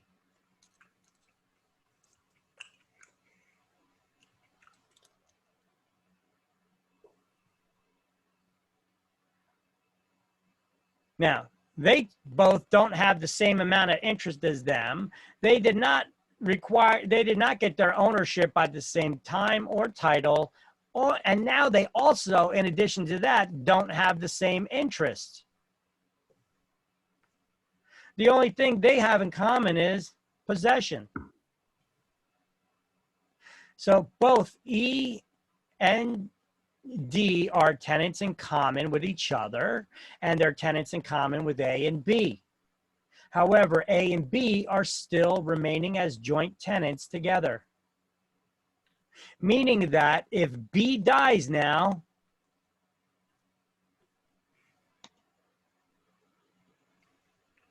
A would inherit all of their shares, and then there's no more joint tenancy, because there's only one original owner of the joint tenancy left. So now A, D, and E are all tenants in common with each other. Now A can leave his shares by will to their heirs, just like D and E.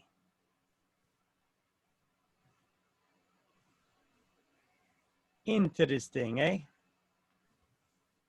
So did B sell to E or D sell to E? C sold to D and E. Yep. Because what I gave in that scenario was, So if you had they, A, B, and C owned all this, but C was sick and tired of these two, so out of spite, he sold his interest to both D and E evenly. They split that. B sold to D and E?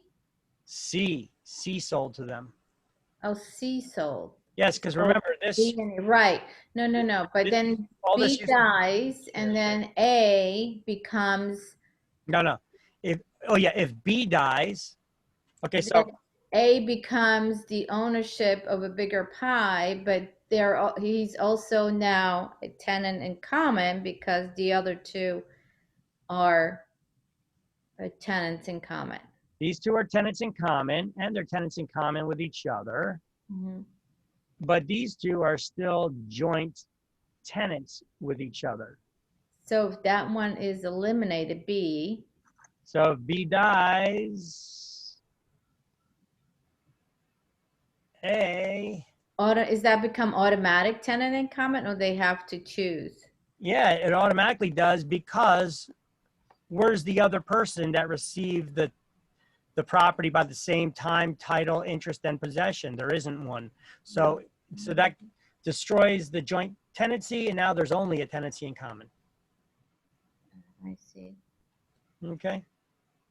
So, okay. So With that's it. either B sells or A sells, it becomes a joint tenancy in common. Joint tenancy in common. It becomes a tenancy in common, correct? Because you can sell your interest while you're alive.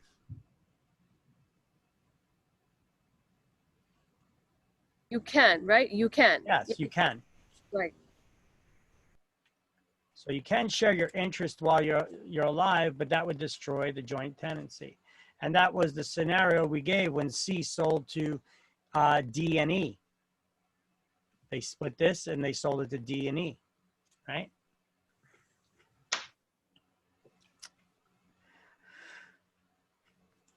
What about this scenario?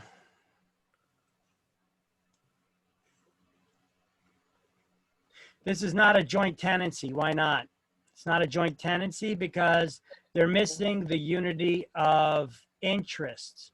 You got one owner that's 50% and two owners that are 25%. However that happened, I don't know. But let's just say that they bought it that way. Well, then it was never a joint tenancy because they didn't have the four unities in common, which are TTIP, what that stands for? Time, title, interest, and possession. Time, title, interest, and possession. I like the way you're rattling it off right now. Let's see if you'll do that this afternoon or tomorrow. Study, study, study. See, does everybody understand the way I explained it here? All these different scenarios, how that that helped. Mm-hmm. you know, I mean, it works. If not, you could always go back to this video and reference this video for this section and get this explanation again. You know, it is a pretty simple explanation if you really look at it and don't overthink it. But I could understand how it can get confusing if you start overthinking it too much. Okay. 4 unities: time, title, interest, and possession. They must be in common in order to have a joint tenancy. And you've seen the way that you could destroy a joint tenancy. Okay. If one party sells their interest, that would destroy the joint tenancy. If somebody dies, that does not destroy the joint tenancy. The joint tenancy just has one less partner.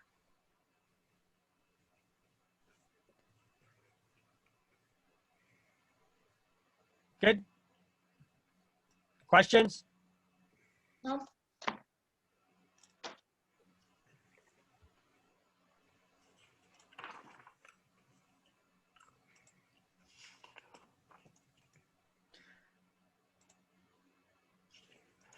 All right.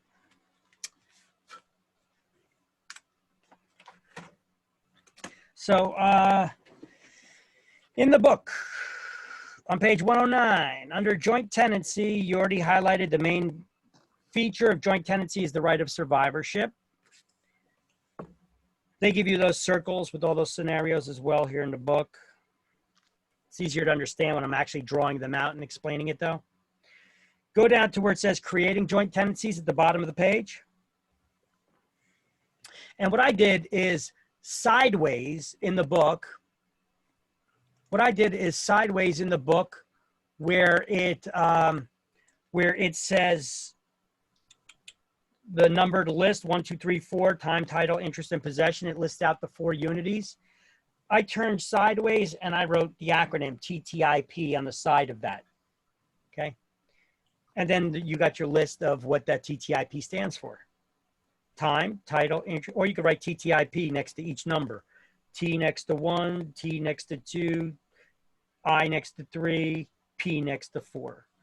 Write it straight down. TTIP, time, title, interest, possession. And then what we'll highlight or underline the title. 4 unities are required to create the joint tenancy. And of course, above that, you're going to highlight that sentence as well.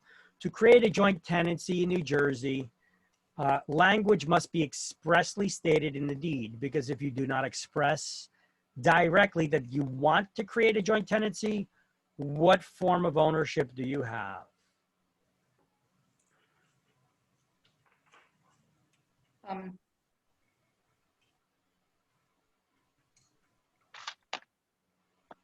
Tenancy in common? Tenancy in common. Correct.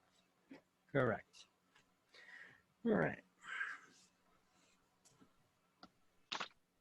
Come on, camera. What's going on with you? Where is that? Okay, it's page 109, chapter 7, creating joint tenancies. All right, so ownership by one person or entity. What do we call that?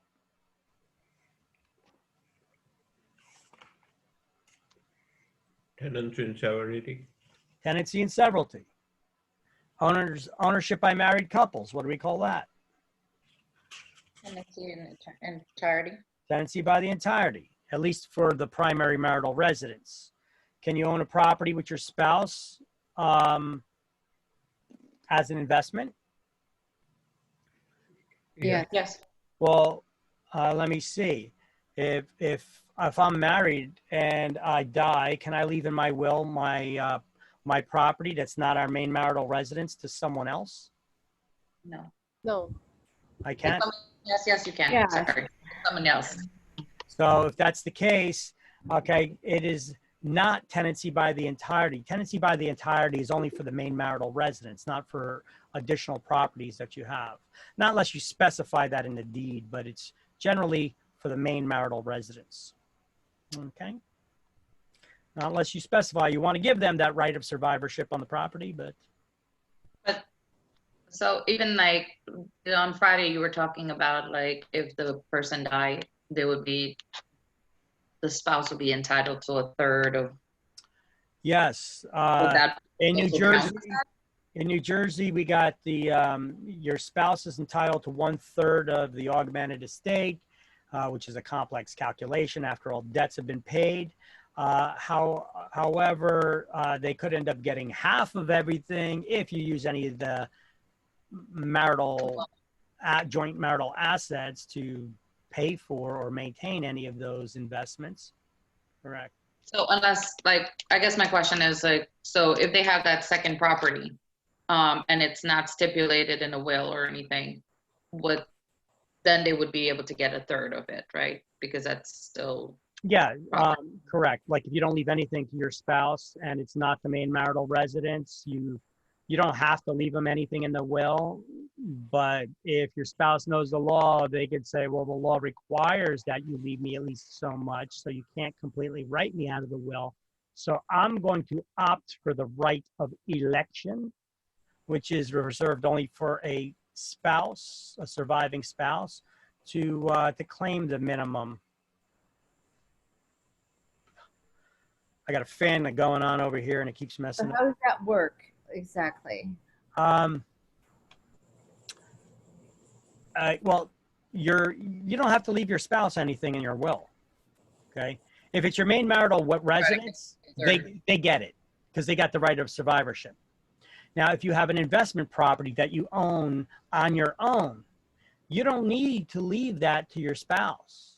However, your spouse does have a right to 1/3 of all the assets. So they can make a claim that if you did not leave them at least 1/3 of the total assets, then they can make a claim that they want the right of election. They're going to exercise their right of election to get what the law entitles them to.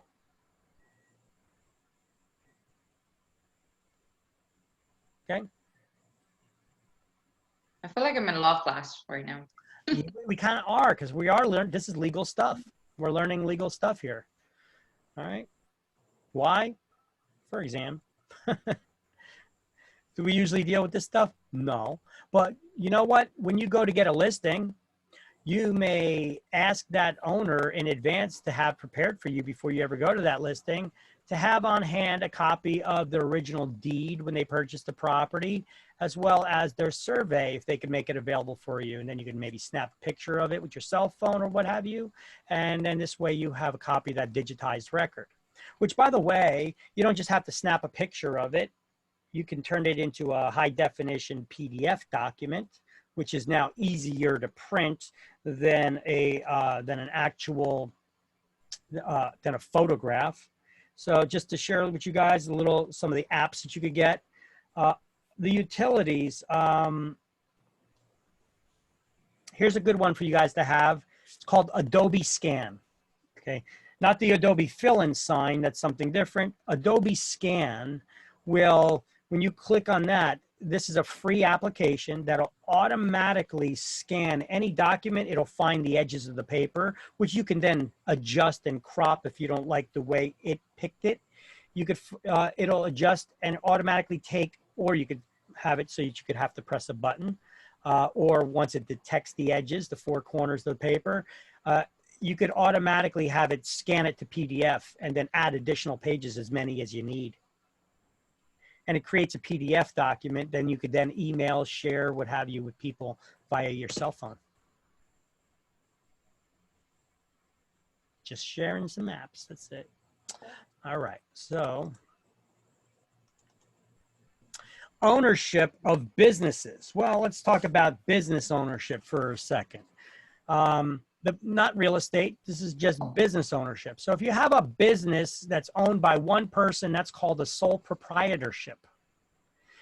Partnerships, when you have two or more people that own. And there's different types of partnerships, which we're going to be getting into. General partnerships and limited partnerships. Let me see if we got that on another slide or not. If not, I'll explain it now. If not, Yes, we do. Okay. We have corporations, which are fictitious entities. They require more paperwork and more expenses to maintain. However, they get more protections, and but they do get taxed twice. Limited liability companies, it's a limited liability company, not limited liability corporation. A lot of people see LLC and they refer to it as a limited liability corporation. It's actually a limited liability company. And an LLC gives a small business, is a good way for a small business to get some of the same legal protections as a corporation without all the additional paperwork or tax filing requirements. You could just add another paper, single page to your tax filings when you file your rec taxes at the end of the year for that business. So you get you don't get double tax like a corporation. Instead, it's a single pass through the way that the taxing works. Anyway, it's neither here nor there. A syndicate is not a formally created business entity. What is a syndicate? It's a joining together of 2 or more people to carry out a business project. When the project is done, the syndicate's done. When a joint venture is similar to a syndicate in that it is not a formally created business entity, meaning that you don't have to file paperwork and register it as a business with the state. It's a joining together of 2 or more groups to carry out a business project, and when that project is done, the joint venture is done. And then we have REITs, real estate investment trusts. We're going to be going over those shortly as well. So what is a partnership? There's 2 different types of partnerships. We have a general partnership and a limited partnership. Look, all partnerships have at least one general partner. So it would make sense to understand what is a general partner. So a general partner is one who works the day-to-day activities of the business, and they can be held liable for any additional debts that business takes on. Now, in a general partnership, all the co-owners are general partners. So all the owners can be held liable for any additional debts that business takes on in a general partnership. But in a limited partnership, they have to have at least one general partner who would be responsible for any additional debts the business takes on. They work the day-to-day activities of the business. All the other co-owners who do not take part in working in the day-to-day activities of the business cannot be held liable for any additional debts that business takes on. They could only be held, their losses are limited in the liability to the extent of they could only lose their initial investment in the business. They can't be held responsible for any additional debts that the business had taken on. And the way I like to explain this is I like to dumb things down a little bit. Say you want to start a business, right? So you go to the Bank of Mom for a loan, right? Mom don't know nothing about your business. She hopes that you're successful in all your business ventures. However, Mom, she lent you the money to start that business. Like it or not, she's a partner in your business. She's limited. She's a limited partner, limited in her liability, meaning that she can't be held liable for any additional debts that you take on after that business is going. She could only lose her initial investment if you run it into the ground, right? So those investors that don't work in the business and don't know the day-to-day activities and take part in them, they are limited partners. They can only lose their investment. They cannot be held responsible for any other debts or liabilities that business takes on. Okay? Good? Yeah. So on partnerships on page 111, highlights the first 2 lines under general partnership. All partners participate in some extent in the operation or management of the business and may be held personally liable for the business's losses. And then under limited partnership, highlight the title, limited partnership. Go to the second sentence or third sentence and highlight the limited partners do not participate in operation of the business, and each can be held liable for the business's losses only to the extent of their initial investment.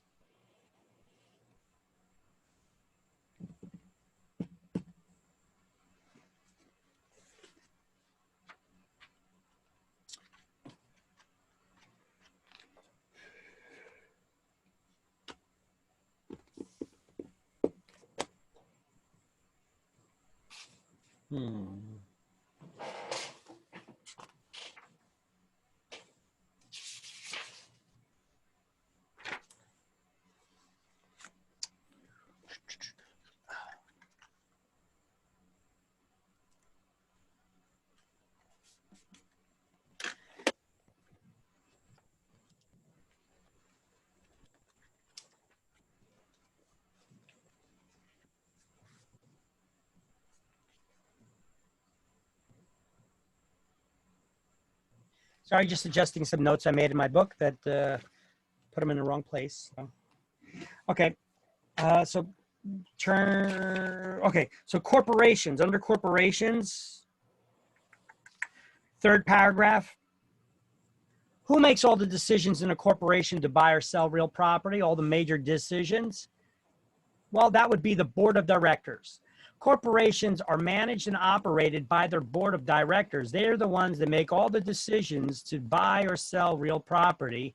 They're the ones that make all the major decisions in a corporation, not the president or CEO. The president or CEO, any major decisions have to be run by the board of directors, because the board of directors are the ones who are looking out for the best interest of their shareholders, their stockholders. Right? The president, CEO, they just manage those day-to-day activities and give up ideas and such like that. Okay. So actually, let's go to page 333 for a second. Just highlight something there really quick, because I got a cross-reference here on this slide, page 333.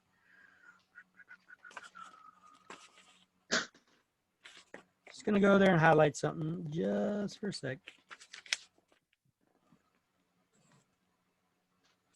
You see where it says execution of corporate deeds down towards the bottom of the page? And there's a numbered list there. Highlight the number 1. Corporation can convey real estate only upon a proper resolution that's passed by its board of directors. Sorry, So like number 1 on page 333 under execution of corporate deeds. Thank you. You're welcome.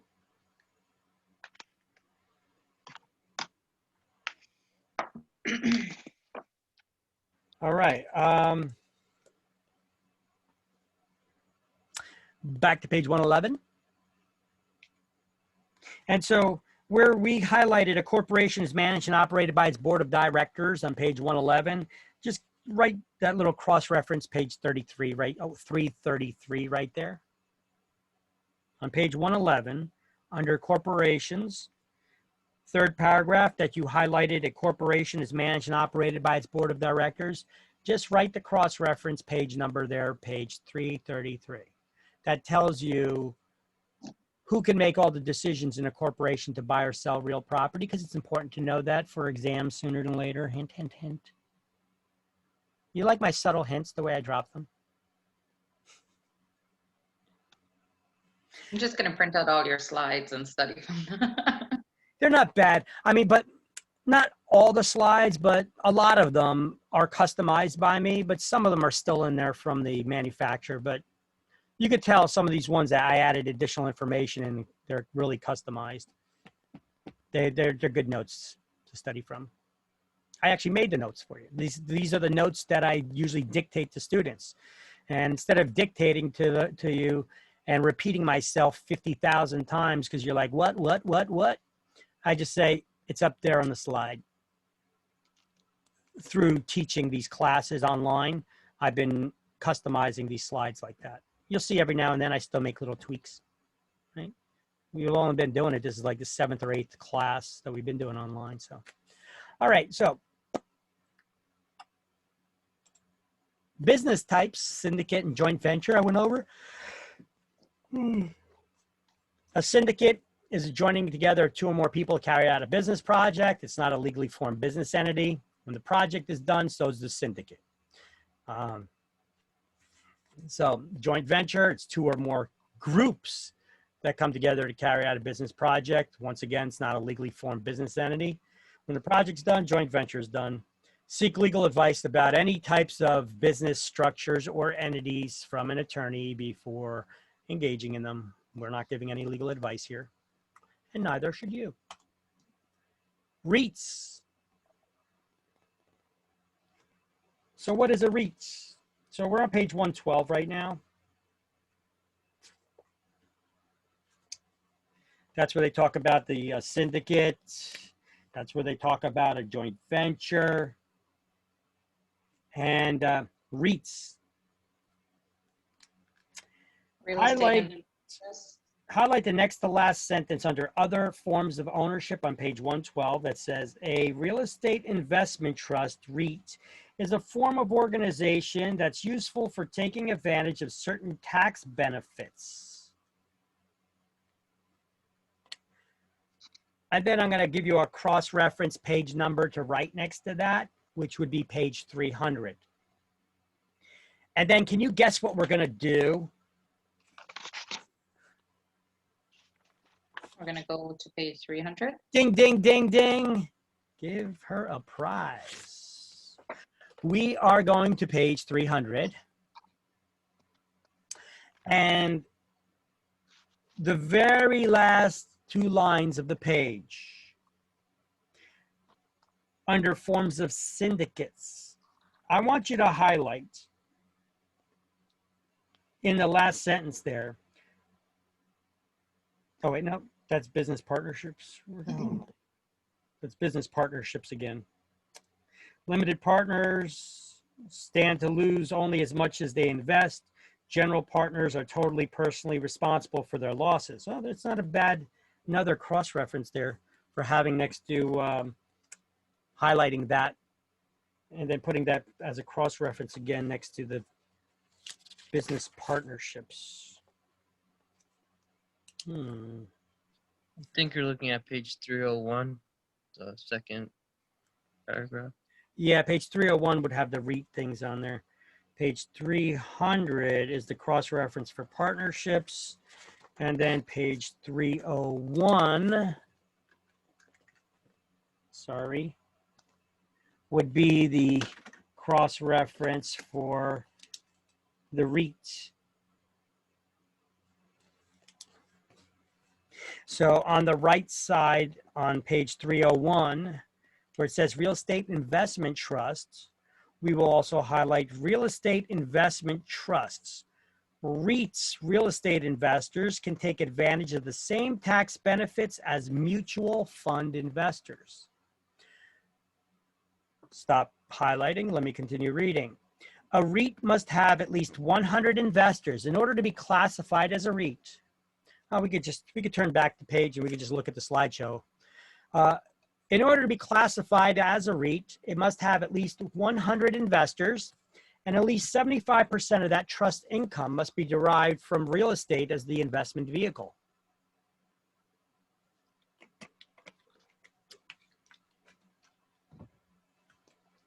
So, who says you got to put all your, for your retirement plans, your 401ks, who says that they all have to be invested in stocks and bonds, mutual funds? Mutual funds are lower risk, lower payout, but surer investments, lower risk. Same things with REITs, except instead of investing in commodities or stocks and bonds, REITs invest in real estate as the investment. So there's REIT companies out there that manage these investments. They go out, they acquire these investments using the money from hundreds of investors. And they buy large buildings, apartment complexes. I had a REIT company come to me once before, tell me that they were looking for properties, and they were asking me for if I had any types of listings or knowledge about apartment complexes that had at least 500 units that they were looking to buy. You know, their investments they're looking at were minimum in the $10 million range. They're looking for larger investments, so that they can hold on to for the long term. And these, wouldn't an apartment complex be profitable? Yeah. Sure. Yeah. Sure it You're would. renting it. Of course, you got problem tenants every now and then. Of course, you got tenants that don't pay and then need to be evicted. But as a whole, that apartment complex would be profitable, right? People need a place to live, people rent, and most of the people would be paying their rents. So anyway, it's a stable investment to make in an apartment complex. So basically, a REIT would invest in a large corporate building, a large apartment complex, these types of properties. And where do they get these large cash amounts from? From the investors who are investing in this as their part of their investment vehicle. So they get the same tax benefits as who? Mutual fund investors. Okay. I don't know why. We're not tax people, but we still need to know this because it is an exam question sooner than later. Hint, hint. Who do real estate investment trust investors get the same tax benefits as? Mutual fund investors. That's why we went there to highlight it, only because it's on an exam. And I think it's a stupid question. Eventually I'll remove it, but because I don't think it's on state, but it is on school. If you see it on state, let me know, then I'll just keep it there. Okay, but either way, I'll still teach you about it.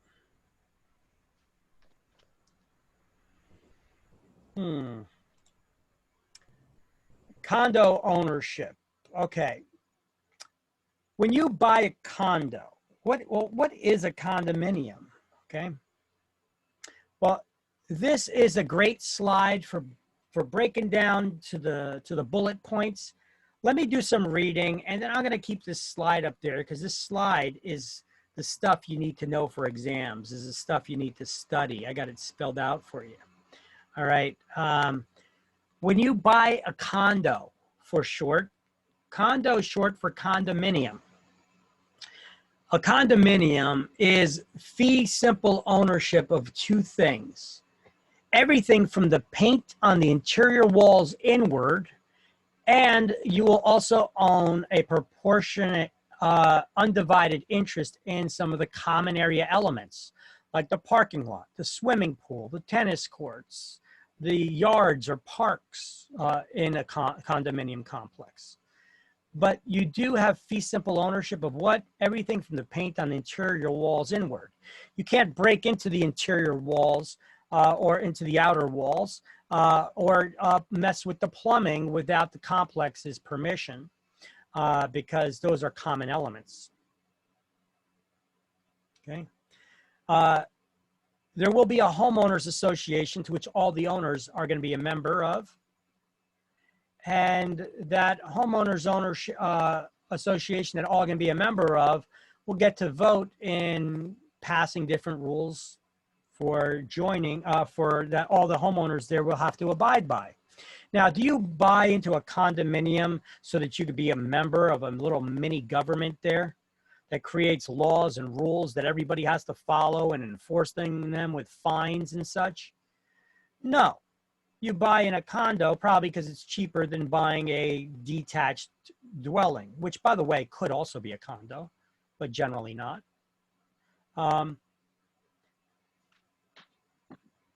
So in a condominium, the association usually votes. The association is all the unit homeowners. They usually vote and appoint people to be in positions, kind of like politicians, to manage the complex. Now, generally speaking, larger complexes, 25 units or more, are generally managed by professional management, but not always. They set up a bunch of bylaws, the rules and regulations that everybody has to follow. They often refer to them as CC&Rs. That stands for covenants, what's a covenant? It's a legal promise. Conditions to which all the homeowners have to follow, as well as any restrictions. So these are the rules and regulations of the homeowners association, and everybody who buys into a condo complex has to follow them. If they violate the rules, they can be subject to enforcement through fines. And if those fines aren't paid, they can even be enforced by foreclosure. So some of the sample rules that I give here are, they could restrict you from displaying a for sale sign, or painting your front door a wacky color, or changing the plants outside, or having a barbecue on your balcony, because they may have designated barbecue areas and they don't want a fire hazard or smoke from cooking in areas, in certain areas that could disturb other people when they open their windows, okay? They could put restrictions, and often do. No oversized or commercial vehicles can be in the parking lots. Okay. And here, this is kind of an exaggeration, but I got a little goof video that I posted on YouTube. I'm just gonna play that here for you guys real quick.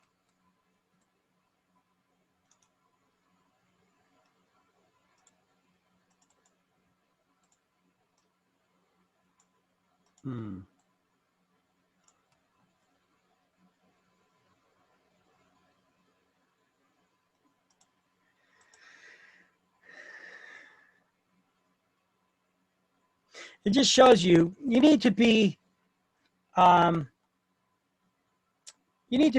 when buying in a condo complex. It's a good idea to get a copy of all the rules and regulations for that association, because sometimes those associations, those people get out of hand a little bit. You know, the law allows those rules to be enforced by fines as long as they're reasonable. But what is considered reasonable? You know, some associations really get out of hand with it. So much to the point that this stereotype, you know, stereotypes are usually rooted in at least some level of truth.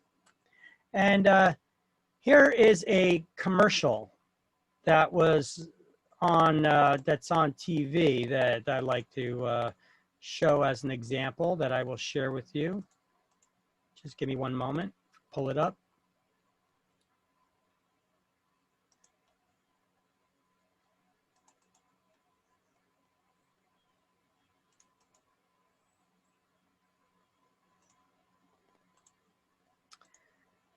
Let me back that up a second. And I got it on mute right now, so let me share the screen with you.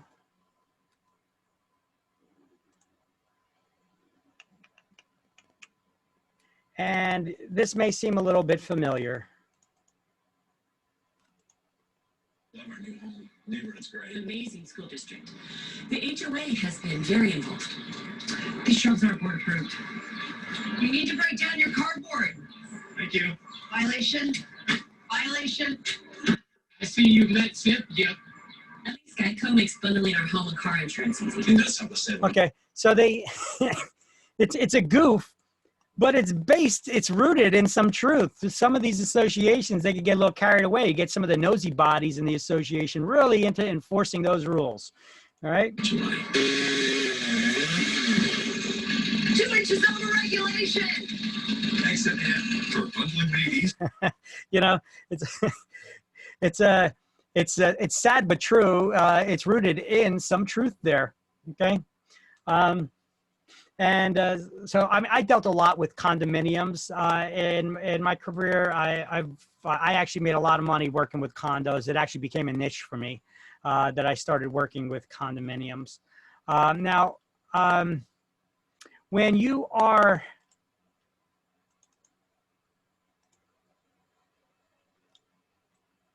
when you're dealing with condo complexes, if you own in a condominium,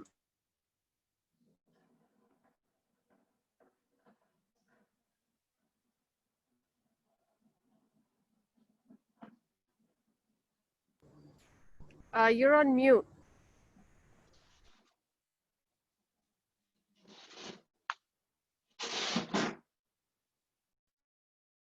Yep. Okay. Sorry about that. Yeah. So there will be when you're a member of a condominium complex, all the homeowners pay what we refer to as an HOA fee. that is a homeowners association to which all will belong. All right. Did you guys hear me talking about those rules at all? Saying that those rules are based in like that goof commercial.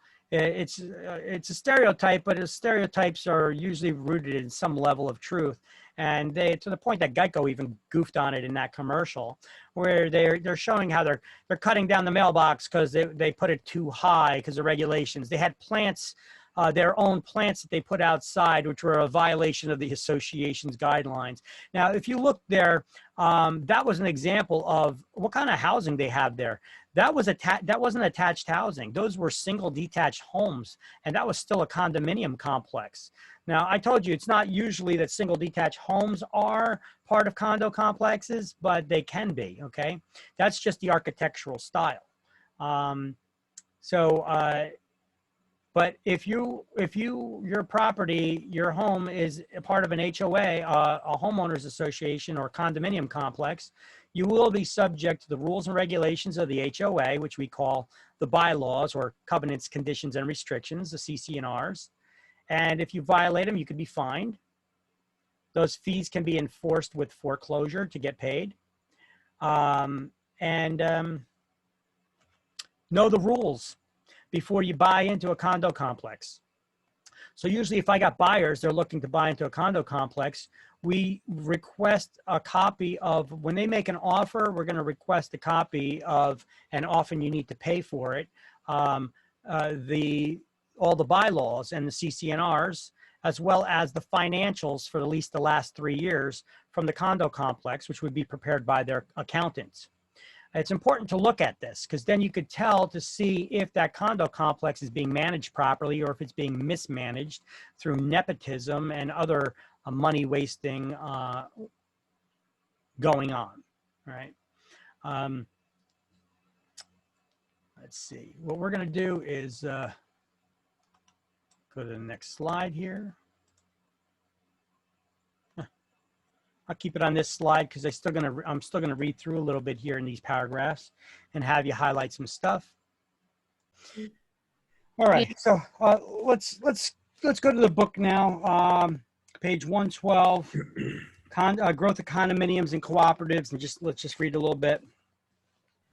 It basically goes over some of the things over here, but it explains that condominium and cooperative ownership of housing has risen in the second half of the 20th century, together with townhouses and plan unit developments, which they refer to as PUDs.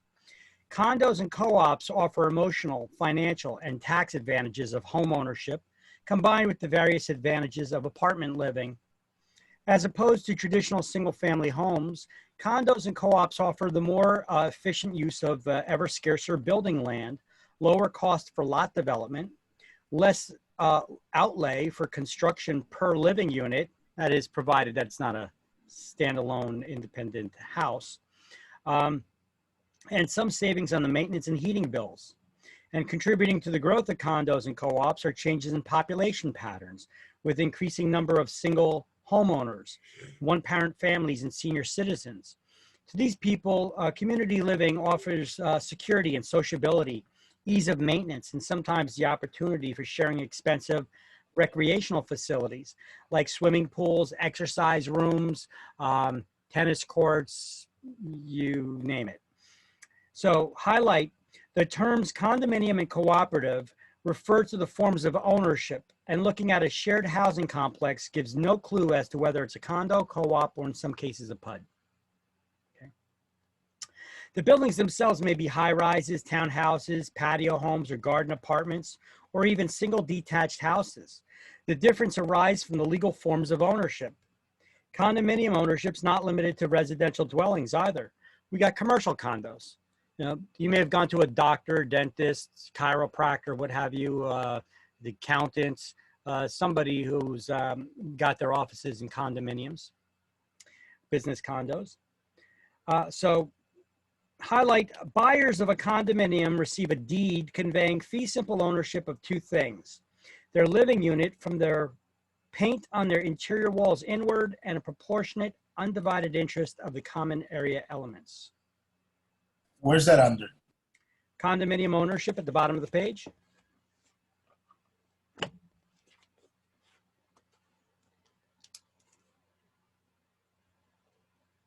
And you want us to highlight, what was it again? The first sentence there, buyers of a condominium receive a deed conveying fee simple ownership of two things. Everything on the paint from their living unit, from the paint on the interior walls inward, and a proportionate undivided interest in the common area elements, just like what you're seeing on the slideshow. The first, it's the same exact thing that you're seeing here on the slide, the first thing, receiving the deed. Okay. Now, in many respects, condominium ownership can be regarded in the same light as the owner of a single detached house. The title can be held in severalty. What does that mean? In severalty? By one owner? One owner, sole ownership. By the entirety, that's married couples, as joint tenants or tenants in common. Each unit receives an individual tax bill and may be mortgaged as a house would be. The owners place a separate insurance policy on their living space, and income tax advantages are identical to those for single-family homes. The owners are free to sell the property, lease it, give it away, or leave it to their heirs.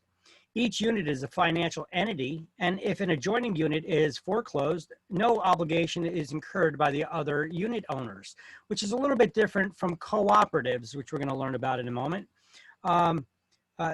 If enough co-op owners, when you own a co-op, you don't own real estate, you actually own stock in a corporation that owns the real estate. So the monthly maintenance charge goes also towards that corporation paying their mortgage or their property taxes. And therefore, if enough unit owners aren't paying their monthly maintenance charge, which includes these built-in fees, then the corporation may not be getting enough money to pay them, and the entire complex can get foreclosed on. But before they would let that happen, they would raise everybody's monthly maintenance fee to make up the difference for shortfalls.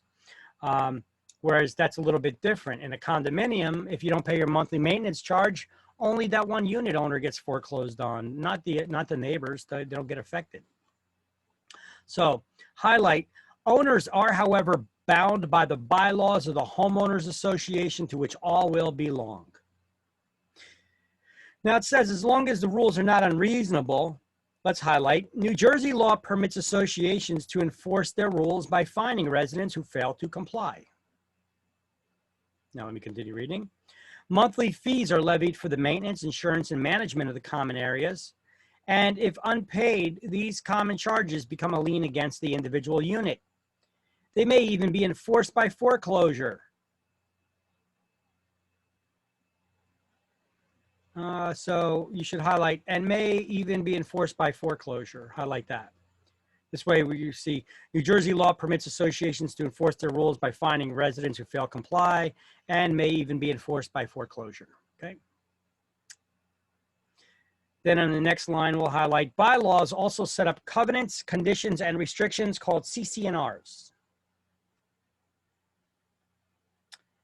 And these things can prohibit the display of for sale signs, painting your front door a different color, hanging plants outside, or doing anything like that, like we saw in that goof commercial from Geico, right? It's a little bit of an exaggeration, but kind of, sort of, not really. And then they go on to say condominiums are usually managed, larger complexes with 25 or more units are usually managed by professional management, but not always the case. So if I want to build a condo, what do? If I'm starting from scratch, I have some land. Well, in New Jersey, the creation of condominiums is regulated by the Horizontal Properties Act and the Condominium Act. I got that highlighted in my book, but it's not necessary because if you get asked a question like that, you could guess that answer right. So first, the owners of the property would execute and record a master deed, and they file it in the public record where the county's located, in the county where the land is located. And many items have to be contained in or attached to that master deed, including legal descriptions of the land, the graphic descriptions, pictures of the buildings and other improvements, which identify individual units by letter, name, number, And they specify a percentage of the common elements, if any, are going to be included in the ownership of each unit. See, not all condos are created alike. You could have two condos in the same building or in the same complex. One has a separate basement storage that's included in their deed. One has a deeded parking space that they actually own, where the other one does not. See, so pricing on condominiums could be a little bit different, even though they look like they're in the same building or the same complex. They could have different values to them because other features may be included in them. So it's important to ask when going to get a listing on one of these, and not just judging them on face value. And if any, and included in the ownership of each unit, a description of the common elements and a provision for a starting out association of unit owners, a list of their bylaws that they're going to need to follow. This is all the things that are required if you want to create a condominium from scratch. Now, if we turn the page, what if you buy an apartment or a multifamily building and you want to turn it into a condominium?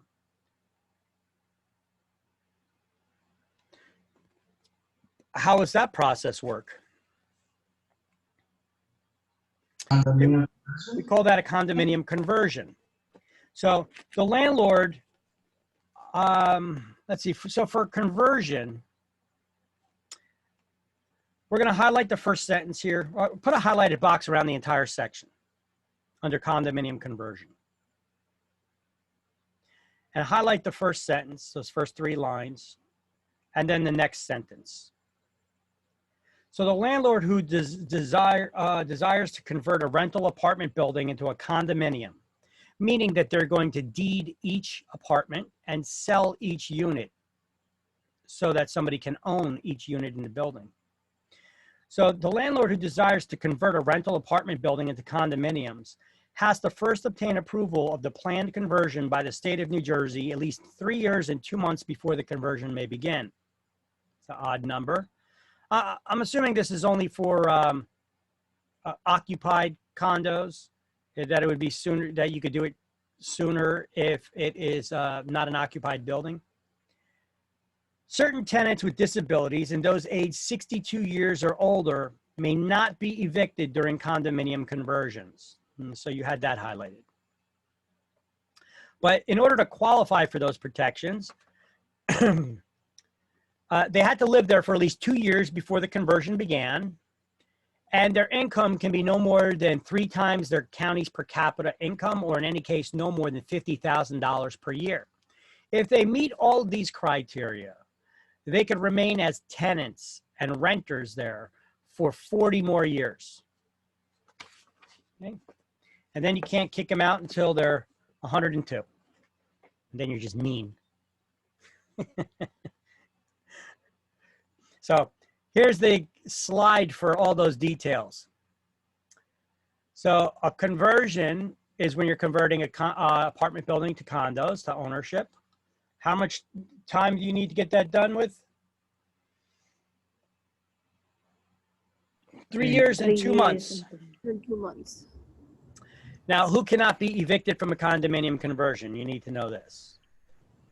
People 62 or older, or people with certain disabilities, if they lived there for at least 2 years before the conversion began, and their income is under $50,000 a year, and if they meet that criteria, how long can they remain as tenants? 40 years. 40 years. So you can't evict them until they're 102. Why am I telling that little story and throwing that eviction in there for 102? I'm not being mean. It's as a way of trying to remember the age, because sometimes people are like, is it 65 or 62 and older? Well, if I say it's 102 and you remember that story, then you could just go, well, 62 plus 40 years, that's 102, right? There you go, it's a way to remember. So in that second bullet, if you go back, in parentheses, you're saying if not vacant, right? So in a case, if it's vacant, then you could get the conversion done sooner. As soon as it gets approved. So there is no specific time limit for that. Yeah, I've seen buildings that you had 3-family houses that were converted to business condos. Somebody bought the building and it was vacant, and they had it done right away. So, Gotcha. so this thing has to only apply really to the Occupancy. occupied buildings. Yeah. Okay. They don't want you forcing people out so that you could sell the units, you know? Okay, cooperative ownership. What is a co-op? Co-op for short, cooperative. You do not own real estate when you own a co-op, okay? So co-op is not ownership of real estate. You own stock in a corporation that owns the real estate.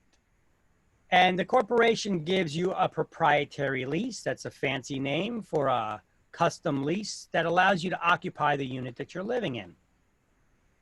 The income tax advantages are identical to those of single-family homeowners. A tenant has a voice to control the property management through their stock ownership. Maintenance fee, by the way, who manages a corporation? Who makes all decisions in a corporation? The board of directors, right? Okay. Well, in this case, all the tenant owners have a voice because they're the shareholders, right?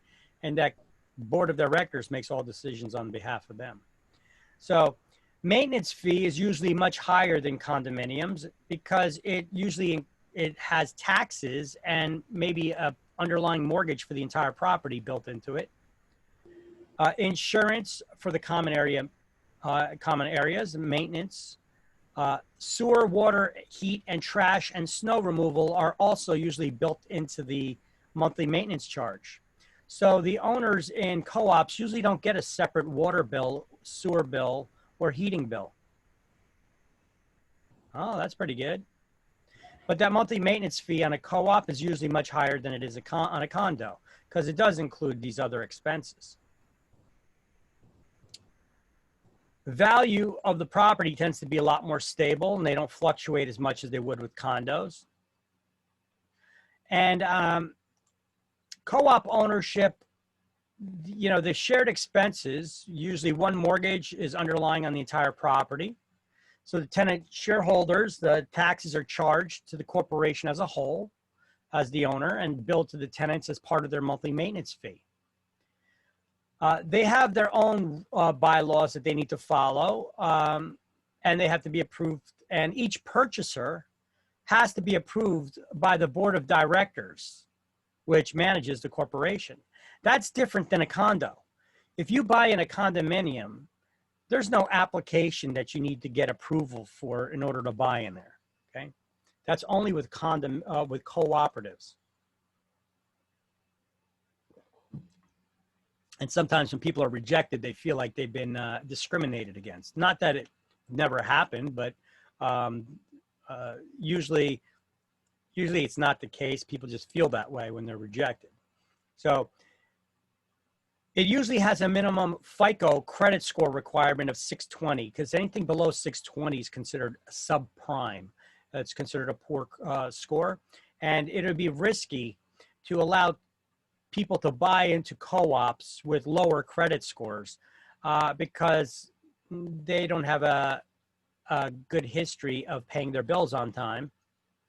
And if they allowed people to be in there and they didn't pay those monthly maintenance charge, they could be putting their neighbors at risk. So this is why they require these minimum credit scores, and they do even interviews sometimes or have them fill out applications.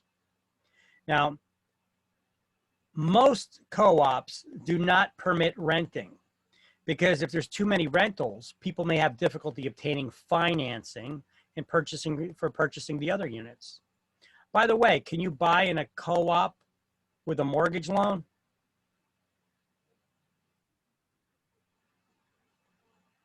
No. No. The reason being is you don't own real estate. And what is a mortgage? A mortgage is a promise to pay. And if I don't pay you back, you could foreclose on me, take the property and sell it at auction. But you don't own property, you have a lease. What kind of asset is a lease? and stock for that matter. You have stock in a corporation and a lease that allows you to occupy the unit. What kind of an asset is stock? Intangible? It's intangible personal property. It's personal property, right? So you don't own real estate when you own a co-op. Now, there's an exception that pertains to that renting, allowing to rent. An exception in a law allows rentals if there's 10 or more units there, and the owner has tried to sell for at least 4 months at a price no greater than what they initially purchased it for.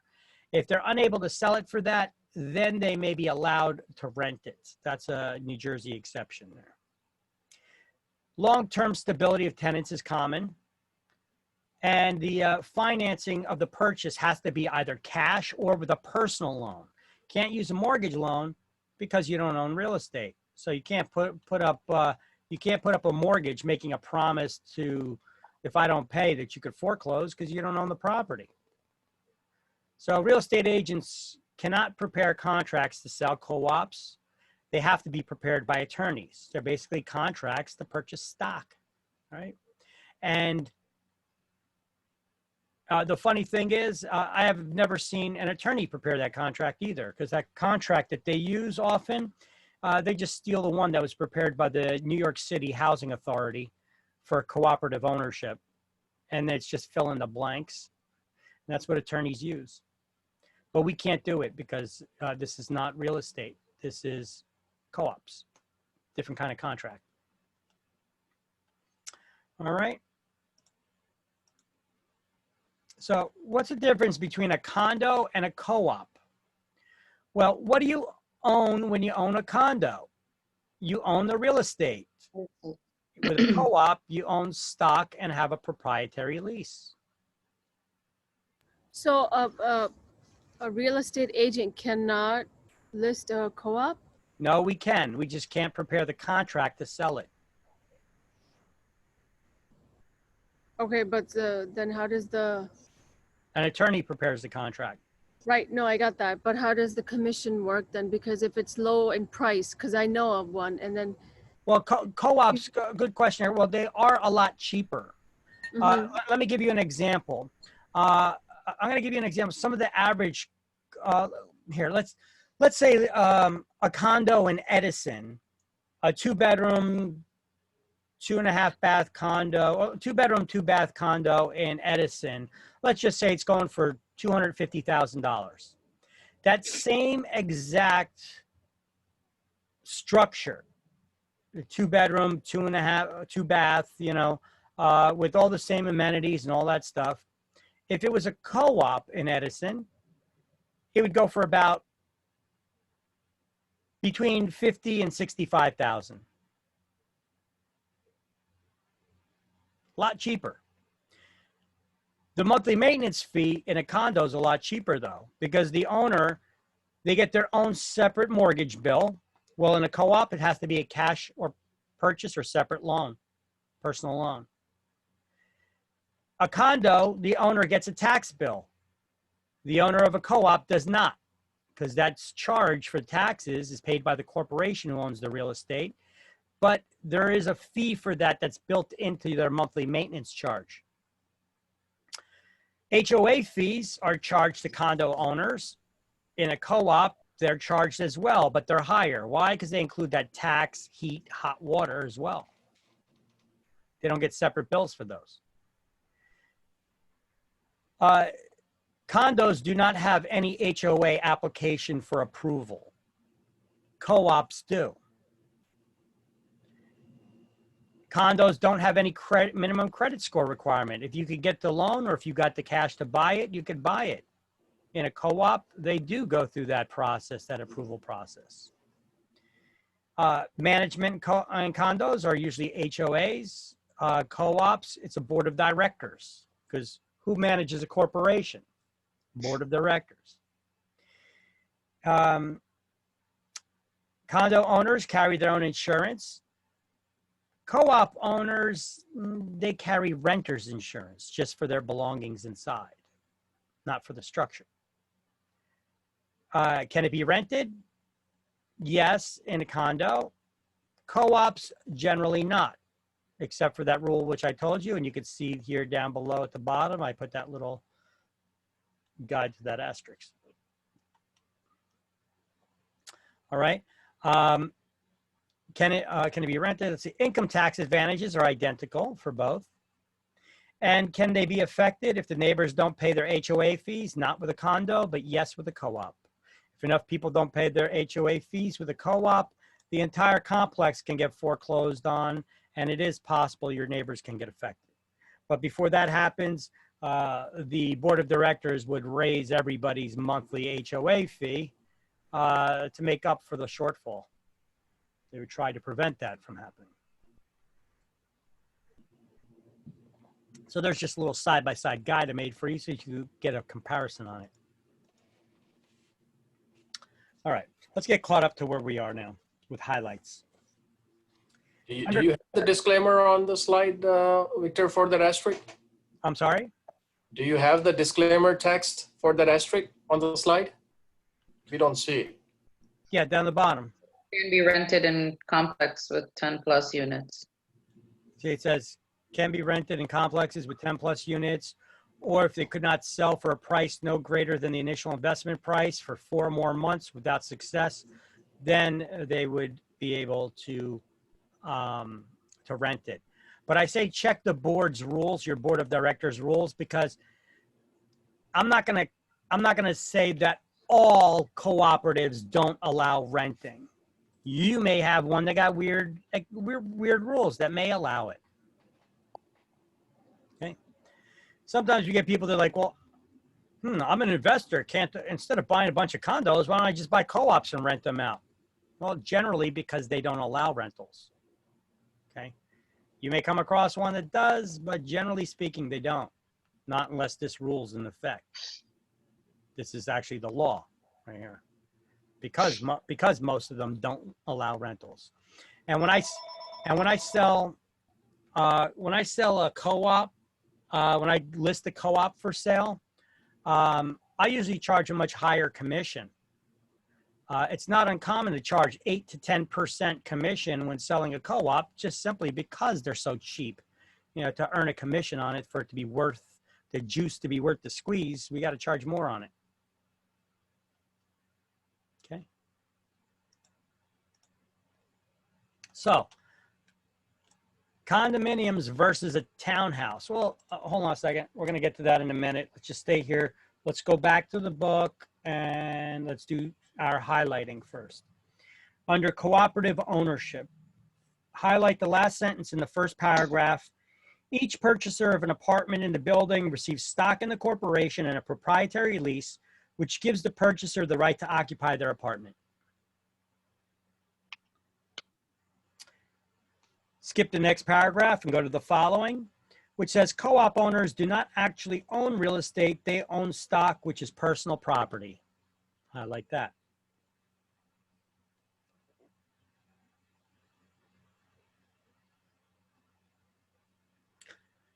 In the following paragraph, the last sentence, we're going to highlight an accumulation of substantial funds of reserves for future repairs and emergency payments. So that's basically the definition of reserves. And this applies for condos and co-ops. What are reserves? It's an amount of money saved up for emergency payments and repairs, emergency repairs. I have that on a previous slide somewhere. Let me see down at the bottom. Here we go, term reserves. There we go. Both condos and co-ops have them.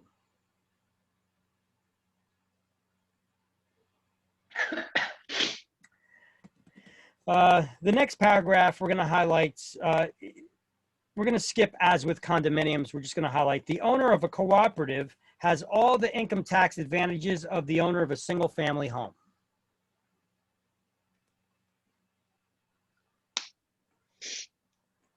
We could also highlight many co-ops do not permit rentals. It's not saying all, it says many.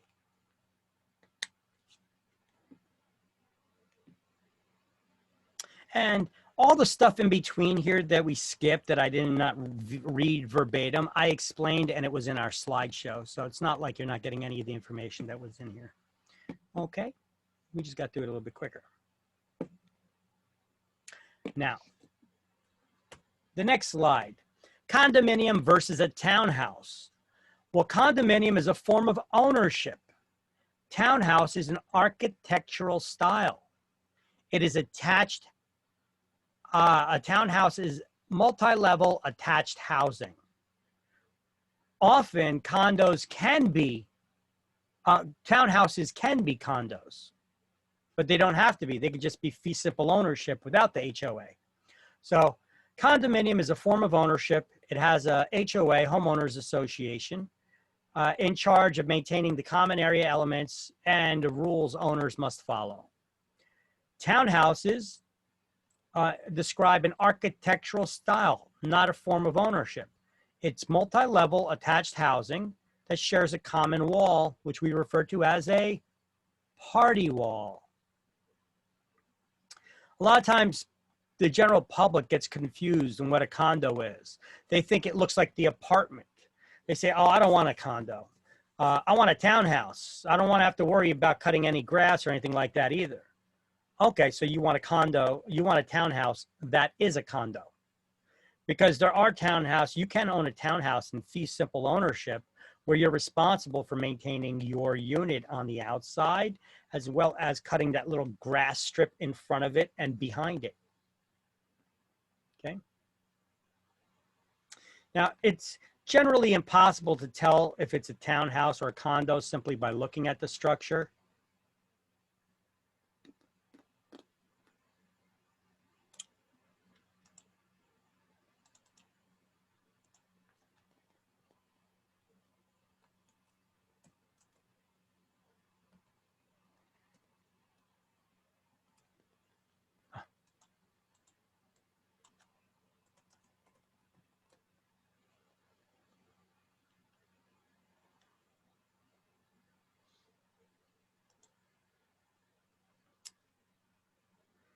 So let's see, here's a bunch of different architectural styles I pulled up in the web browser here. You guys can see these.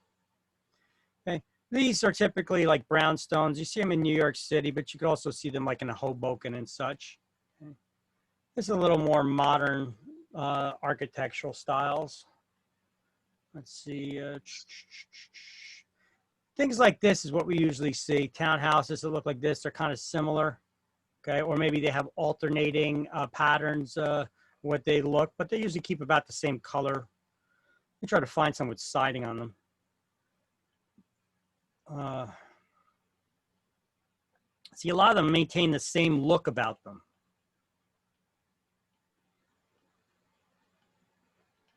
Let me just look up townhouses. Put up architectural styles and it's trying to give me all these funky styles. Okay, so here's a little more common. Here's what we see around here, right? Things like this. Now, usually ones that got alternating patterns. This one looks like it's got a lot of different alternating patterns. These ones look like they may be fee simple ownership. Once again, it's impossible to tell simply by looking at a structure if it's fee simple or condominium ownership, but sometimes you could get a good idea.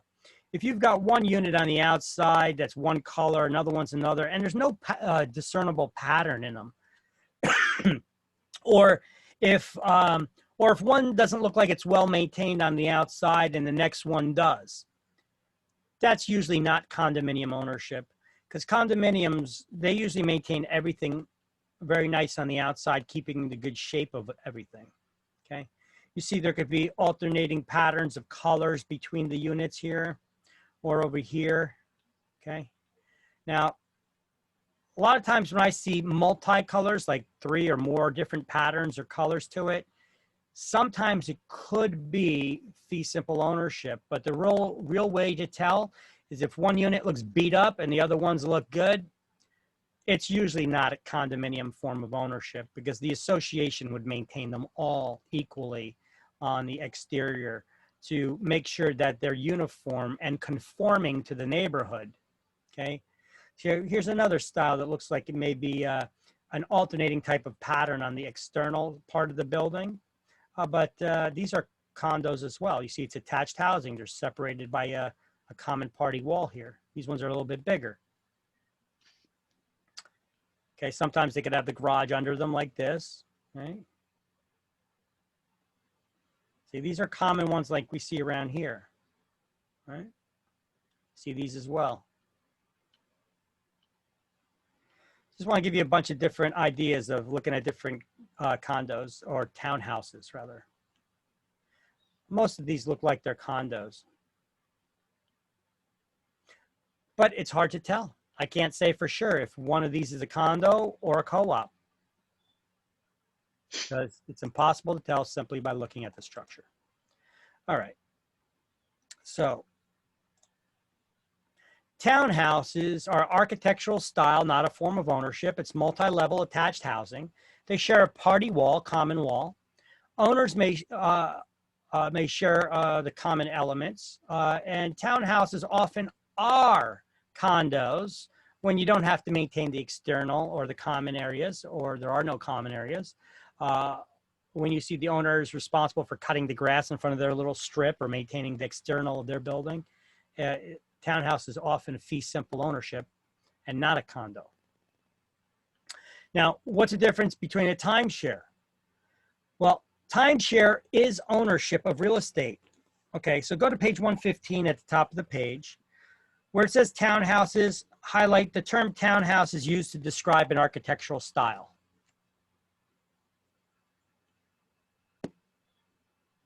Then under timeshare, I want you to write next to the title, is ownership of real estate.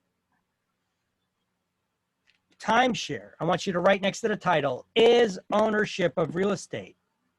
You guys need to know the difference between a townhouse and a condo, and that timeshare is a form of ownership. You're sharing ownership with other owners. Often timeshares are in vacation destination resort places where instead of buying a condo at a vacation place, like say you want to go to Disney and you go to Disney on a regular basis, it's maybe cheaper to buy a condo there, but condos could be expensive. So you could buy a timeshare where you will have it for ownership for 1 or 2 weeks out of the year. So you're sharing that ownership. If it's 1 week out of the year, or was there 52 weeks in a year? You have 51 other partners in ownership of that timeshare. Okay, you're sharing the time of ownership on that unit. And usually they don't make sense for people to buy. It's the worst investment you could ever make if you do not use it regularly. Okay. Plus, here's a little tip. If you're ever going to buy a timeshare, don't buy it new. Usually there's people that have remorse or they change their mind. They want to back out, and you could buy those backed out used timeshares. You're going to be sharing the ownership with other people anyway. You can get it a lot cheaper on the resale market than you can brand new directly from the developer, though. So can we as real estate agents sell timeshares? Yes. Sure we can. However, it's a niche market. I suggest that you don't get involved in it because you don't know all the details behind it. What I usually do is I will give it as a referral to a company that specializes in only doing timeshares. And most of those are based in Florida, you know, or somewhere in those areas. Okay. There's a lot of them in Florida. Anyway, timeshare is ownership of real estate for a short period of time. You can purchase it for a fraction of the year's time, maybe 1 week, 2 weeks, a month. I've seen timeshares on cruise ships. I think for the cruise ship ones, they sold them at 2 months. You own it for 2 months out of the year, your cabin. Okay. And so which one of these is not a form of ownership of real estate? Fee simple, condominium, townhouse, or timeshare? Townhouse. Townhouse. Or if instead of townhouse, I said co-op. Co-op's not a form of ownership either. Townhouse is an architectural style. Co-op is not ownership of real estate. It is ownership of stock, right? All right, so I have a link here, which is also on our Facebook page, but I also have it here in the slideshow. This is a link of architectural styles. I cannot suggest, it's important, very important for you guys to understand architectural styles, okay? Some of the basic ones, it's important to understand because when you guys get listings, you got to put the listing in the MLS, what kind of architectural style. It's one of the required elements that you have to put in the MLS when getting a listing. And the MLS is just a database. You know, I have a tech background, and you know, the database guys, you know, they always told us, you know, it's just a database. Don't expect to get any information out of it that you didn't put into it. You put garbage in, garbage information will come out. So if people put flawed data in, flawed data is going to come out. So don't be there bitching and complaining when you start doing searches for your clients and you can't find the right properties. They keep spitting out all these other kinds of properties that you're not, that's not what you're looking for. Because agents, when you put in listings, make sure that you know the type of listings. I mean, the common ones in this area, we got bungalows, Cape Cods, colonials.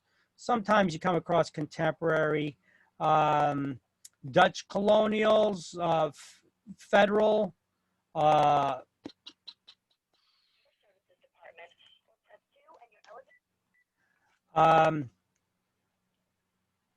see what else we come across. Ranches, raised ranches. You know what a difference between a ranch, you know what a ranch house is? It's a single level. It's a single level house. There's no second floor to it. It's a single level house. It can have a basement, but not necessarily has to have one.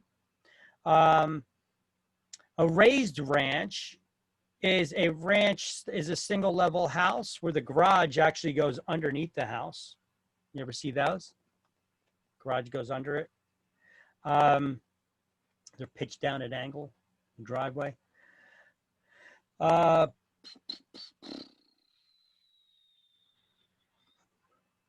Split levels are also common in our area for us to know. Tudors, you see them a lot actually in Westfield areas, or sometimes in the East Orange area too, as well as Victorians. Okay, you know what a Victorian is? A Victorian is if you click on this guide, it'll give you a little bit of a definition of what they are too. You know, Victorian architecture dates back to that Victorian era. You know, the rooms are a lot larger. It usually has a wraparound porch on the house. Has very ornate decorations or decor, like the wood moldings that are carved and fancy. You may have chandeliers in it, could have skylights or those lookout towers, it looks like, on them. They usually have very large fireplaces, but not necessarily having a fireplace. But the room sizes are larger, the hallways, the stairways are wider. They're usually larger houses. They usually have a wraparound porch on them too. At least the ones in this area. Okay.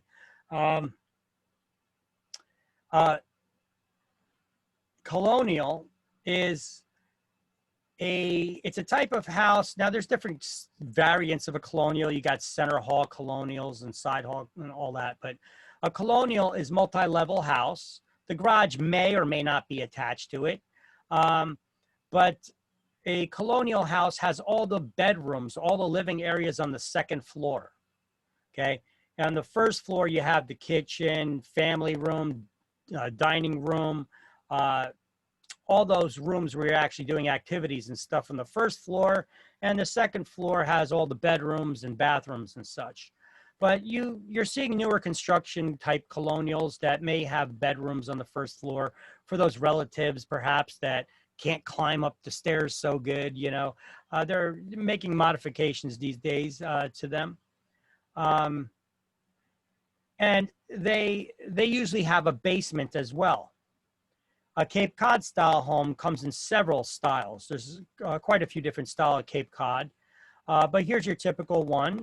They may or may not have the garage attached to them as well. It's a two-story building, okay? And it has a basement as well. That second story, though, usually is kind of dormered like this so that the ceilings are at an angle. Whereas you see the Colonial, you get a full floor, and then there's an attic above it, okay? Anyway, it's important to know your architectural styles. And so here's some of the common ones. Here's some of the common ones I have listed here in the slideshow. And we got the link to it again. That's the link that we were just at. And I also have that on our Facebook page. All right, so that concludes chapter 7.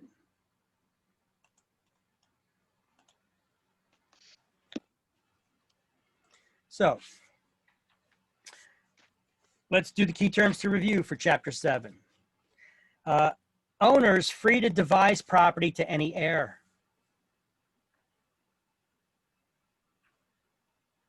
Tenancy common. Tenants in common. 11 is A. Owners being plural, and they can leave the property to their heirs. So legal entity considered to be an artificial person.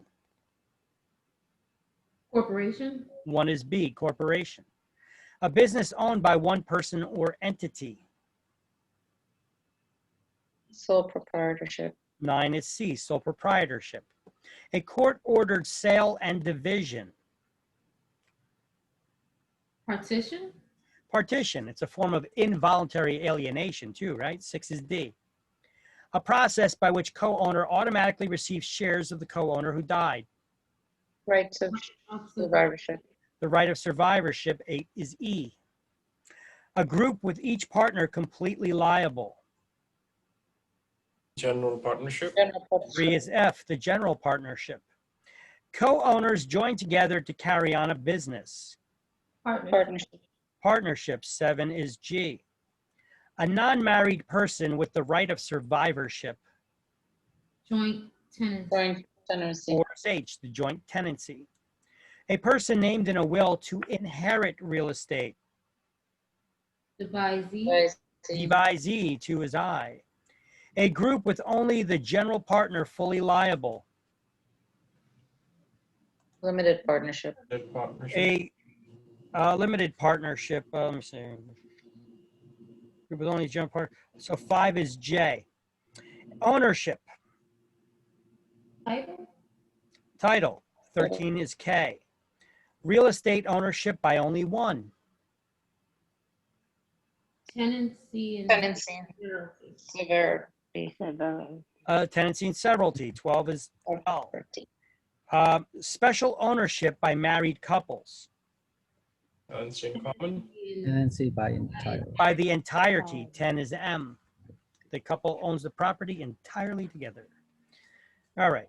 Anybody missing any of them, or you need any of them or no? Good. Good. Okay, key terms 2. All owners in a condominium complex, they're all part of HOA. the HOA, the homeowners association, to which all will belong. 6 is A. Regulates the creation of condominiums. What does that? Horizontal Properties Act. 7 is B, Horizontal Properties Act. Apartment house changed to condos. Conversion. Conversion, 4 is C, correct. An architectural term. Townhouse. 11 is D, townhouse, correct. Apartment whose buyer receives a proprietary lease and stock in the corporation. Cooperative. 5 is E, the co-op or cooperative. Co-op owner's right to an apartment. Proprietary lease. 8 is F, proprietary lease. A group elected to manage a cooperative. Board of directors. The board of directors. 1 is G. Fee simple ownership of the living unit. Condominium. Condominium. 3 is H. Money set aside for future repairs. Reserves. 9 is I, reserves. Ownership for part of a year. Time sharing. 10 is J. And stairwell roofs, etc., owned by all. Common element. The common area elements, 2 is K. All right. All right. Who's number 7? B. B. 7 was B, yes.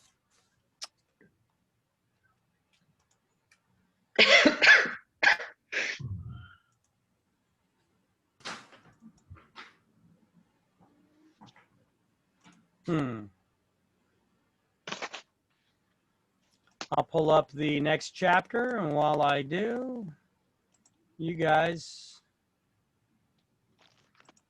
Yeah, how much?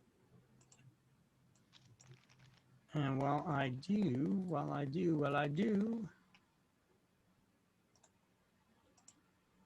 you guys can watch this little short skit. How much is it? How much you want for it?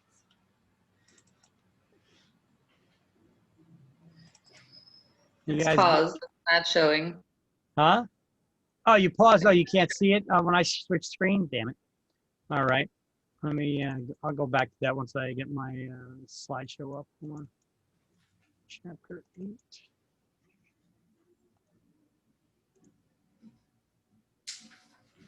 All right, let's go back to that. Show that again. Sorry about that. How much? How much is it? How much you want for it? Did you guys get that at all? Why she keeps repeating herself and yelling in the phone? How much? Hearing aid said. How much you want for it? Stupid real estate humor, you know? Come on, guys, give me a break, yeah? The real estate agent isn't deaf or muted. Did I show you the one about the realtor? No. Okay. I got some good ones on our Facebook page. You guys should visit that too. I got some good videos up there for that.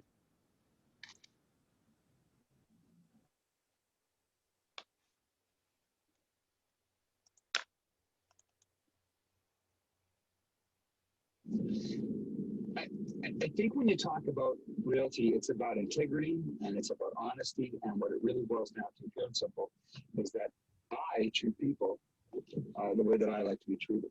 Yeah, I get to go. Yeah, live with it, pal. I kind of look at it like this, that if I treat you fairly, then that's how the trust aspect of our relationship can begin. And I think that's really important. Some nice homes around. Okay, try this cozy 4-bedroom Victorian in quiet residential neighborhood, all original hardwood and fixtures. Ready to move in? After several weeks of shadowing Brent, our realtor, through every aspect of his business and personal life, he became noticeably more comfortable in front of my camera. Brent began to really open up, affording us a true insider's look at the business of realty. Eventually, he allowed us to peer inside the cornerstone of his career, the open house. I always prep for an open the same way every time. Hey, call me superstitious. You gotta feel comfortable about the house you're showing. You gotta make it feel like you're selling your own home. Slow down, you move too fast. You got to make the morning last. Just kicking down. Don't do this. Looking for fun and feeling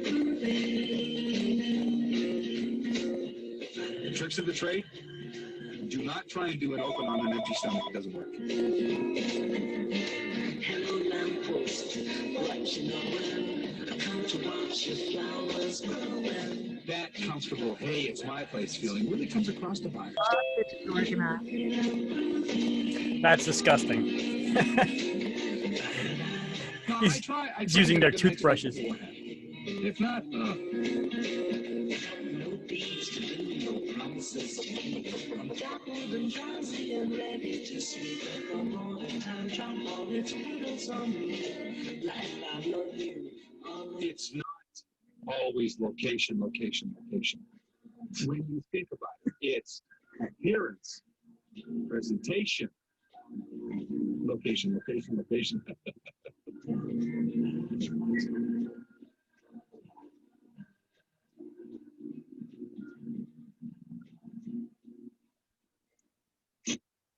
Oh boy. We've been working with Brent now for a couple of months. He's shown us probably 30, 35 homes. We're not even sure if we're going to buy anything, but that's kind of the way it is in Brandon. Stop right there for a second. He showed them 30 to 35 homes, and they're not even sure if they're going to buy anything. This actually happens. You guys have to ask questions to buyers, not only getting them pre-qualified and what they're looking for, ask them if they actually plan on buying something and what's their time frame. If you don't ask, you won't know. There's this one trainer, he's got a video that I remember watching, and the guy's a professional trainer. He makes these videos up, and he tells a story about his parents and how his parents, you know, he wanted to do something with them. They're like, oh, we can't, we're meeting with our realtor. He's like, meeting with your realtor? Mom, Dad, I'm a real estate agent. You know, you're looking to sell or buy something? And they were like, well, no. But you're meeting with a realtor who's going to be showing you properties. Does he know that you're not looking to buy something? Oh, we don't know. You didn't ask. So why? Well, he's so nice. He's just showing us stuff. You know, you better ask people. People like to spend a lot of your time, right? Exactly. Exactly. Yeah, this is a perfect example of it. There's a lot of hidden little gems in this video. Even though it's a goof, there are some gems hidden in there. It's just super about it. Well, I tell you, talk about a downside of the business, and this is it right here. These little twerps, these looky-loos, and these people want to take up your time and they don't want to buy. And I mean, know what you want to do. I mean, it's such a waste of my time. I can't believe it. I'm not here to make friends. I'm here to make friends, business friends. My friends buy from me. Oh, if you're asking me to use one word to describe Brent, it's got to be sincerity. Just really trustworthy too. If you're going to describe an honest guy, it's got to be Brent. Friendly. He's a friendly guy, especially to my wife. Oh, that ain't good. All right. So anyway, there's a little goof video for you, just a little comic relief. You guys need to relax a little bit and loosen up. So here you go. So chapter 8. Okay. So we got to break up the study a little bit and put some goofs in between, right? Chapter 8. This chapter, boring. It's about real estate taxes. Okay.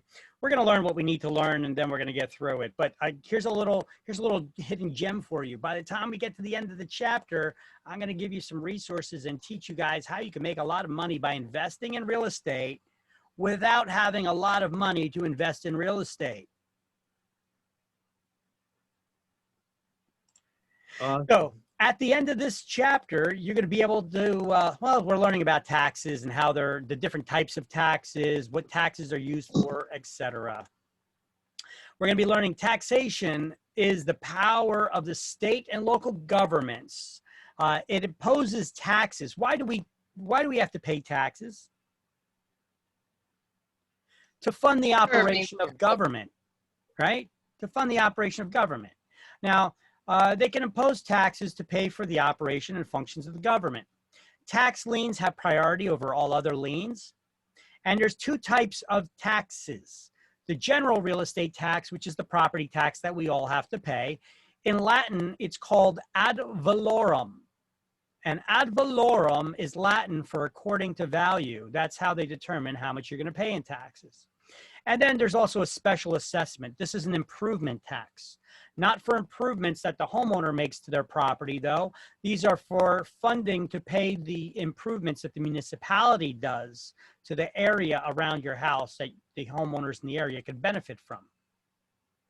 So we're going to highlight annual taxes levied on real estate usually have priority over other previously recorded liens. That's that's the last sentence. That's in the last sentence on the first paragraph on page 121.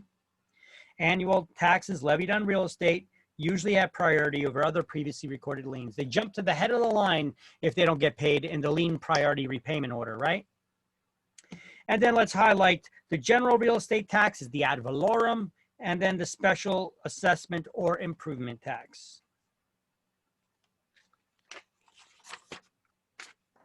Then we turn the page. Ad valorem tax, the general property tax. Ad valorem, once again, it's Latin. It's based on the value of the property that's being taxed. It's used to fund the operation of governmental agencies. Certain residents may make annual deductions from property taxes, and certain real estate is exempt from real estate taxation. Okay. So the ad valorem tax, what contributes to it? Where does this money go? Well, it goes to fund the state, counties, the municipalities, school districts, also publicly funded junior colleges and community colleges. Although in New Jersey, some of our Ivy League colleges get money from us. Who would have thunk it? Princeton, they got their big endowment, but they still get money from the taxpayers in New Jersey. Why? I don't know. Some politician promised to give it to them, kickbacks in exchange for maybe support. The same thing for Rutgers. Rutgers gets a lot of money as well. Park districts, forest preserves and recreational districts, water, sanitation, and drainage. Okay, so basically our public works, you know, but where does most of our tax dollars go to? You ever see the breakdown of the tax bill? Where do most of the tax dollars go? Schools. Highways. Schools, huh? I understand what you're getting at, but the correct term would be education. Oh, Not to schools, kind of what I meant. because most of the money doesn't actually get there to schools. If we Right, look at right. education, where does the money actually go? Some of it goes to the schools, but Administrators. administration, the retirement plans, the teachers' unions. Now, I'm not attacking the teachers on this, but the unions get a lot of money, and unions work in their own best interest, not for the interest of the kids, not for the interest of the taxpayer, for the interest of their wallets.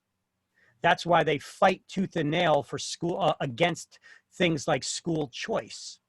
Yet you get a lot of parents in a lot of these communities that have poorly run public schools that would love the opportunity to, if they could redirect their tax dollars that they're paying for schools to be used at the school of their choice. Okay. Especially now, we take a look right now, we got the coronavirus thing going on.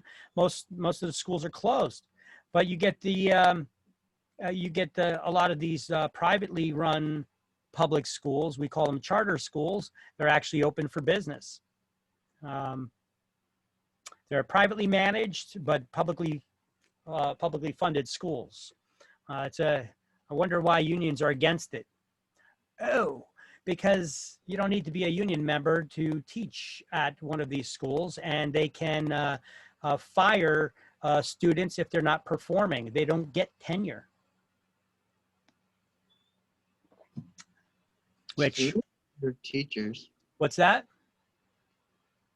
Fire students or teachers? Fire the teachers if they're not performing. Teachers, yeah. You know how hard it is to fire a bad teacher? It ain't easy. Yeah, it's hard. Short of you sexually abusing a child, it is, and even in that case, there's some people out there that they just get put on administrative leave, but still get paid. We've got a lot of teachers out there like that in New Jersey that still get paid, but don't teach. Whether it was child abuse from hitting a child or otherwise, other kinds of abuses, you know, it's hard to fire them once they got tenure. Okay, tenure, once you work out of school for so long, I believe it's like 3 years, you get tenured. Then it's next to impossible to fire these teachers. So if they know that they can't get fired, now they can sit back and take it easy. They don't have to try as hard in the classroom, right? But, you know, we do got a lot of good teachers out there, but there's their share of bad ones too. And it's unfortunate we can't get rid of them. And the whole idea is because of these tenures. That's why we don't a lot of our public school systems are not as good as they should be. As an example, my ex-wife used to be a public school administrator. Before that, she was a teacher. And and in between that, she actually got a job working for the state. She would send her in to examine schools to see whether they should be taken over by the state. And I could tell you some stories on that. So let's see, certain residents may take annual deductions from property taxes. Okay, I already read this. Okay. So we're going to highlight, after all the bullet points, ad valorem is Latin for according to value. And that's what the ad valorem taxes are based on, the value of the property in question. Now, I got some resources that I put up in our Word links, class links folder, a document, as well as I got them on our Facebook page too, about the education and documentaries that were done, showing how a lot of why our taxes are so high. A lot of it is pertaining to education. Politicians, they always scream that what's the answer to get better schools? We need to throw more money at the problem. But that's an experiment that we've been doing since the 70s, and it's proven to have failed. More money does not make a better school. It has to deal with the teachers, getting rid of the bad ones, putting good practices in place, bonuses for perhaps job performance, but we don't do that. Take a look. We have one, there's a documentary in there called is it The Soprano State? No, wrong one. Don't have the notation in this book. Let me look in the Word document really quick.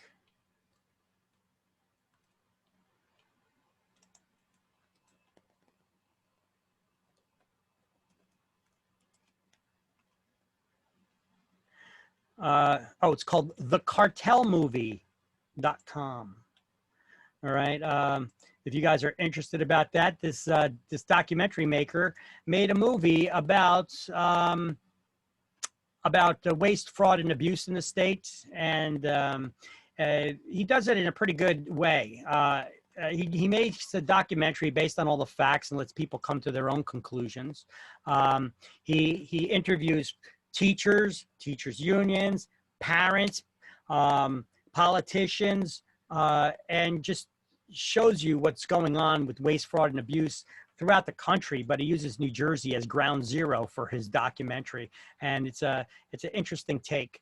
It's called thecartelmovie.com, and shows the differences between charter schools, public schools. Not all charter schools are great, but on average, they're better, a lot better than public schools. Talks about the arguments between them, talks about the parents who are stuck in poorly performing districts versus good ones, and just talks about the waste, fraud, and abuse. You know how many school districts we have in New Jersey? Wait, you know how many municipalities we have in New Jersey? 500 something. 550. We have 530. We have 550 municipalities in New Jersey. They did combine Princeton and Princeton Junction. So we have of 550 municipalities in New Jersey. You know how many school districts we have? About 660 or something. Yeah, it's like 650. Okay. Why do we have 100 more school districts than we have actually municipalities? Something doesn't jive with the math. Only there. in New Jersey. Yeah. You know, in that documentary, it's pretty interesting. The guy goes and explores it, and he actually explains and answers the questions to it. And he shows you that we have school districts that require, every school district requires a superintendent. You got to have buildings. You got to have principals. You got to have janitorial staff to maintain the buildings. You know, we got school districts that don't have a single child in their buildings. Single student. That's why our taxes are so high. And it's funny, he goes through the parking lot and he shows you all the cars that are in the parking lot. Mercedes-Benz, Audis, you know, it's like, where's our taxpayer dollars going? Well, got to demand accountability, right, from our politicians, okay? Anyway, so open. What are they doing there? Your question, your guess is as good as mine. Okay, but we're letting people get away with it. Why? Because they give support back to those who give them the money to support them. Unfortunately, come election time, right? Whoever gives you money, whoever supports you, you know, they'll push for you anytime it comes time for re-election. So unfortunately, there's that corruption element. You know, we do live in the soprano state after all, don't we? You know, we're known for having the mob, you know, I mean, so let's see. Taxation is the power of the state, local governments to fund that operation. Oh, we got those two operations. Okay, so ad valorem tax, we went over this. Okay, tax benefits. There are exemptions to the general real estate tax. Certain residents may take annual deductions from property taxes. Seniors who are 65 or older who meet certain income or residency requirements. Wait. Stop for a second. Stop for 1 second here. When are you considered a senior that you cannot be evicted from a condominium conversion? 62. When are you considered a senior that you could, for example, well, we didn't get into mortgages yet, but get a reverse mortgage? 65. 62. 62. So if you're considered a senior citizen in most cases, how come when it comes to the state giving you relief from paying taxes, you got to be 65? They need to make their money. Things that make you go, The state makes their rules. Right? Right. I mean, sometimes like these little things will get by you if you're not paying close attention to them, you know, because they don't deal with us. We're not in our 60s yet, you know, but those who are, you know what, they know. Okay, so they could get, so seniors 65 or older who meet certain income and residency requirements, meaning that it's their primary residence, can take annual deductions of up to $250. Wow, they're generous. Veterans and honorably discharged veterans with service-connected wounds or disabilities, but veterans as well, and their surviving unmarried spouses, meaning that the veteran died and the spouse did not get remarried. Those spouses qualify for the veterans' benefits. They can also get deductions on real and personal property, deductions for up to $250 as well. Now, disabled veterans, 100% disabled veterans can be totally exempt from paying property taxes. Same thing with people with total disabilities. Senior Freeze. Senior Freeze renamed the PTR or Property Tax Relief Program. Seniors who are 55 or older and who meet certain residency and income requirements. Those incomes are usually generous between, it varies as the state budget does, but in recent years that varied between $78,000 and $92,000 a year. If the senior is making below that amount, they could qualify for a Senior Freeze program. Basically, the senior can file an application and get their taxes frozen so their taxes won't go up anymore. Now, technically, that's not right. Taxes always go up. It's just that whatever the amount is that the senior gets the taxes frozen at, if taxes go up, the senior still has to pay that higher tax rate. But at the end of the year, if the state has the money in the budget, they will send a check for the difference back to the senior at the end of the year. But our state never seems to have the money in the budget anymore. They spend their money like it's going out of style and still don't have enough, right? They got to create new taxes all the time. But don't worry, the senior still gets that money. If they don't get a check at the end of the year, they'll get it as a credit towards next year's taxes, and they'll pay less for next year, okay? But the senior has to know about these programs. The state doesn't reach out to them to inform them about it. Senior centers, unfortunately, don't notify them about it. Why do you suppose the municipalities don't notify seniors about this? Because they don't have to pay them out. If they They don't want know. more Because taxes. they want your tax dollars. They're not looking for ways to take money out of their own pockets. And this is why you can't retire in New Jersey. You know, it gets more and more expensive here. We get people, they move south because they can't afford to retire here. Especially when we don't really, you know, make anything in this country anymore, you know. So people are, it used to be that you worked at a factory all your life for a big company that would give you a pension. Most people don't get pension these days. The only people that are getting pensions are those that work for the government, you know, or education, you know. They're the ones that, which is very basically the government. They're the ones that are getting the pension, you know, police, fire, all those, you know. Unless you're working for the government, you know, you don't have a pension that's going to give you your paycheck for the rest of your life, right? You have to, if you don't have any savings saved up, how are you going to live when you're old? There's some point that you're not going to be able to continue working anymore, okay? And it makes it very, very difficult for seniors to live. And here's a little news flash for you. You cannot live off of Social Security. It's not that much. Oh. If you think that you're going to retire on Social Security, you're in for a rude awakening, my friend. Not here, that's for sure. Yeah, especially not in New Jersey. I Move suggest back to some foreign country. you move to some foreign country, or you got to move down, you know, to like Florida or someplace, or Delaware or someplace where the taxes are low or non-existent, and you know, the expenses are cheaper. You know, that definitely ain't New Jersey, the Garden State. Okay, we're one of the highest taxed states in the nation. Okay. We're up there with California, Florida, and New York. Okay. Expensive. Well, you better start learning how to garden to survive. About to move to a different. You got to be careful with that one too. You know, they find out that you're gardening, you know, trying to save some money, not paying them taxes on buying produce. They'll tax you on that too. You know, they'll tax you or start fining you for running an illegal farm.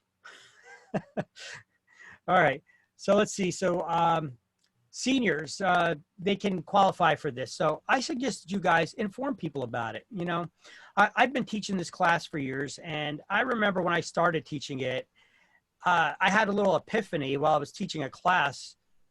I thought about my dad. He was always bitching and complaining how the taxes are always going up. And I'm like, wait a minute, why is he complaining about it? Doesn't he have the senior freeze? I'm like, I got to ask him. So I asked him, you know, I was like, Dad, did you by chance ever file for the senior freeze? Are you getting that senior freeze program for the property taxes? And he's like, senior freeze? What's that? What are you talking about? And I was like, you got to be kidding me. At the time that I mentioned it to him, he was 79. Wow. He missed out on all those years where he could have gotten his taxes frozen. That's a good point, though. I'm sure a lot of seniors don't even know. A lot of them don't even know. I figured it out. I calculated. I looked back in the history, and I seen if he froze his taxes when he turned 65, he could have had his property taxes frozen at $3,000 a year. Wow. Instead, they were frozen at $8,500 a year. Oh, wow. Shows you how much our politicians keep increasing the taxes like crazy. What happened these last couple of decades that they all of a sudden they're raising taxes like crazy? You know? Anyway. How do you apply for that though? You would just go to the city hall? Okay, so this is what I did for him. I then went down to City Hall to the window where you go pay your taxes, and I asked for the senior freeze booklet. And the lady was like, what's that? And I was like, well, you know, the senior freeze booklet, you know, when you're 65 and older and your income's under a certain amount, you can get your taxes frozen, you know? And she was like, there's nothing like that. I was like, yeah, there is. It's called the senior freeze program. No, there's not. So I started walking out. And I turned around and I was like, wait a minute, this is bullshit. I know there is. So I came back and I was like, no. Can I talk to your supervisor? I am the supervisor. I was like, oh boy, here we go. I'm like, Well, there is a senior freeze program out there, and I explained to her again what it was, and I'm insisting. I'm like, I want the booklet for the senior freeze program. I'm like, I teach this shit. I'm in the real estate business. Don't tell me that there's no senior freeze program. There's a senior freeze where the senior, they got to they got to fill out this application. If their income's under a certain amount, it's their primary residence, they could get the money back for the difference. The taxes are frozen at this amount. And then she looked over at two other girls that were in the back of the room. And, you know, I could see them over there. They're all looking over, watching what's going on.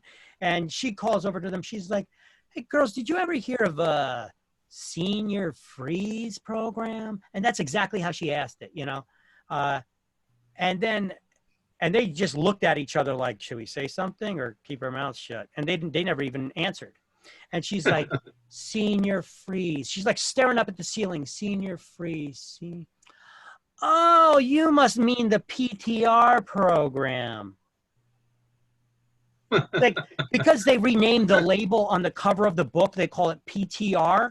She's a supervisor. She knew exactly what I was talking about, but because I didn't know her lingo about it, I was like, bitch, you know exactly what I was talking about. You know, like, what the hell are you doing? This is why these people are behind bulletproof glass down there. They do that intentionally, yeah. They do. And you know what? Who do they get paid by? They get paid by our tax dollars. You know, they're supposed to be there to help us, you know? Really, that's why they're behind bulletproof glass, because they act like that, you know? I don't blame people for going down there wanting to shoot. No, don't go down there doing that, but you know, I can understand it. You know, I can understand it. They're supposed to be helping us. Instead, they're playing these games on semantics. Oh, you don't know the new lingo. Now, what if that was an older person that came down there? They would have been like, yeah, somebody told me about this. And they said, oh, no, there's no thing like that. They would have walked out and that would have been the end of it, you know? Right. It's messed up. I mean, your accountants should be telling you about this. The people at the senior center should be reaching out to all the seniors in town. God knows they do have a list of all the seniors in town. They send them invites to the senior events and all that other crap that's going on in town, right? To join the seniors clubs and all that other BS, you know. They should be reaching out to our seniors and letting them know about these programs. So you guys, being in the property business, not that it's going to benefit you in your business, it probably will, but that's neither here nor there.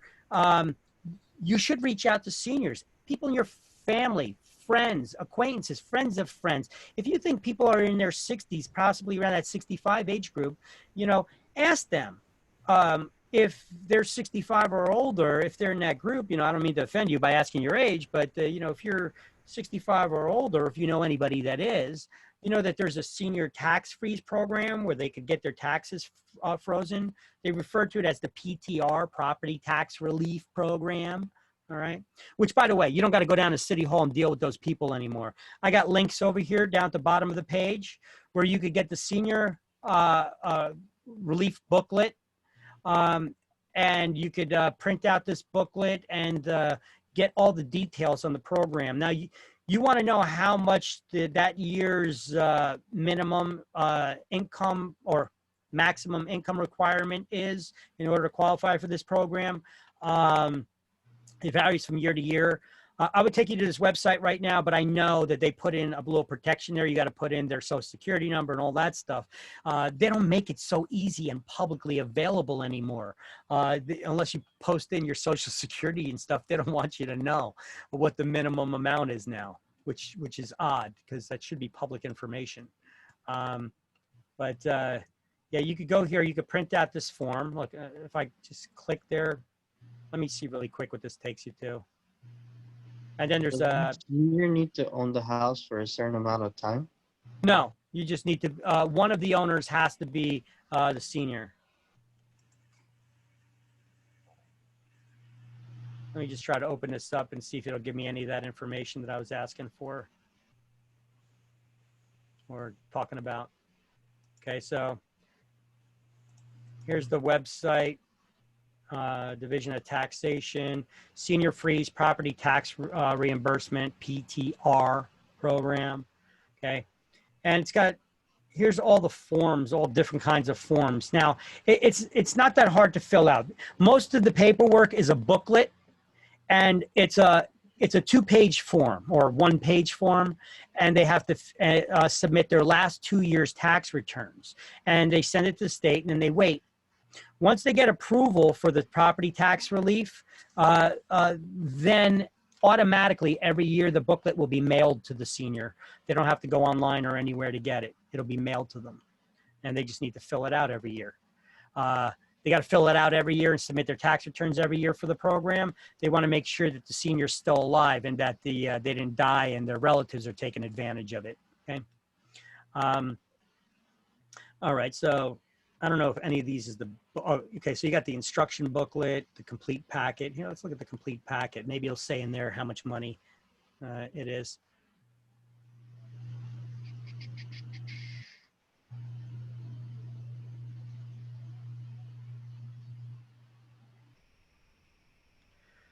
Okay, so it's file application by November 2nd, 2020.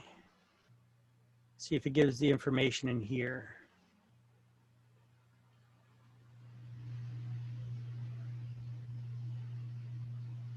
Okay, for 2018, 2019, here's the amounts. 89,000 and 91,000 or less, okay? So every year it varies. So for last year, 2019, if they made under $91,505 or less, they qualify for the Senior Freeze program. I would say that applies to most of the seniors that are out there. All right. Anyway, that's the information. I got the links for it on the slideshow for you guys so that you guys can see that and help out a senior. Not that you're going to expect anything in return, but I tell you, if you help a senior save money, they're going to talk about you to their friends. If they know somebody's looking to buy or sell real estate, they're going to be like, oh, no, you got to use my realtor, even though you're not their realtor, they know you're a realtor. They can be, oh, no, you got to use my realtor. They were so helpful. They saved me so much money. They'll talk up so good about you, but don't do that in expecting to get anything in return. Just do it to be nice, to be helpful to them. Okay. So here's the information about the booklet, brochure of any tax breaks. If you could go to the relief page on the Treasury website, and it also gives you access to other booklets and information on the Division of Taxation website, such as how to do tax appeals and such like that. Let me see. So on that other link that I just clicked, you see senior tax freeze. You can check the status of your senior freeze reimbursement, homestead rebates, property tax deduction credits that you could get, out-of-state residents, but other property tax benefits. I guess you got to search on this site a little bit. You could find information about how to file tax appeals and stuff, but that's coming up, and I got a direct link for that in the slideshow when we get to that. All right. So this income range must be varying from state to state, right? Yes, this is specifically the requirements for New Jersey, but New York is usually fairly similar. But the amount varies depending on the state's budget. Right. Okay. No, and if you have missed the previous years, you're out of luck. There is no retroactive. They go back 2 years max. Oh, okay. Okay. All right. So anyway, Senior Freeze program. And then we also have the veterans can also get those tax deductions, or their unmarried surviving spouses. It's important to know who qualifies for favorable tax treatment in New Jersey. You will get questions on this on exam. So tax benefits are also available for farmland, agricultural property as well. They get huge tax breaks, huge. So in order to be considered a genuine agricultural property or farmland, you have to have at least 5 acres of land exclusive to the home site. That means not counting the land that the house is sitting on. You have to have an additional 5 acres, okay? So if you do have that, in order to be considered a genuine farmland, you have to gross at least $500 a year in sales for the first 5 acres. Gross $500 a year in sales. You know what gross is? That's before expenses. Can you guys tell me what kind of legitimate farm does not gross $500 a year? That looks to me like one of them built-in loopholes again by our lovely politicians in the state. I wonder who can afford to own more than 5 acres of land in New Jersey. Other than farmers, that would be because they're favorable tax treatment. I think there's a lot of rich people out there, politicians, judges, etc., that own more than 5 acres of land, and that means that they get these favorable tax treatment.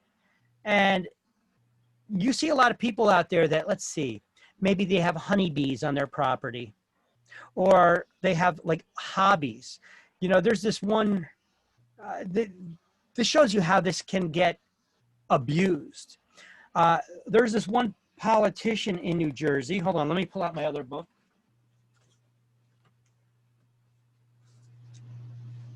Got my 13th edition version book. I have this information I didn't copy over yet for favorable tax treatment in New Jersey. Let me see if I have it in the notes here. Oh yeah, I do. Okay. So we'll just pull it up on the next screen. The guy that runs New Jersey Transit, that heads up New Jersey Transit, the Port Authority, New Jersey Transit, the head of that, he makes almost $300,000 a year. Did you guys hear about the story? I think it was 2 years ago now. There was a major story, if you ever watch 1015 or listen to 1015, and then it was a major story in the news, though, for local media. The head of the New Jersey Transit, who makes almost $300,000 a year, he has his property registered as farmland. So when does he have the opportunity to be a farmer heading up New Jersey Transit? I planted a squash plant and I reaped 66 squashes so far. So, I mean, you could plant one plant and sell it as long as you reach the 500 quota. How many acres you have? 0. I don't have farmland. I just planted in my backyard. So it's irrelevant. Okay. So, but these people. But you could plant at least one item, and if that plant happened to. Who says you got to plant anything? Listen to this story. The head of New Jersey Transit, earning nearly $280,000 per year, paid $19.42 in property taxes for his home in Mendham because he owns 2 sheep. Here's a link to the article. Some of them own horses. We got a lot of equestrian properties in New Jersey too. By the way, there's a little factoid for you guys. Were you guys aware that New Jersey is one of the states with the most horses in it? I believe we have more horses than Kentucky. You know, where they do the Kentucky Derby? Well, I think the only state that has more horses than us is Texas. It's crazy. Well, we got all these, we do have a lot of farmland. We do have a lot of racetracks and such here. Let's see, so in order to be considered genuine agricultural property, you need to know these details for exam. It has to have 5 acres of land exclusive to the home site. They must gross $500 a year in sales for the first 5 acres. Each additional acre above that 5 acre minimum has to gross $5 a year in gross sales. Or if it's wetlands or woodlands, only 50 cents grossing per acre in sales per acre.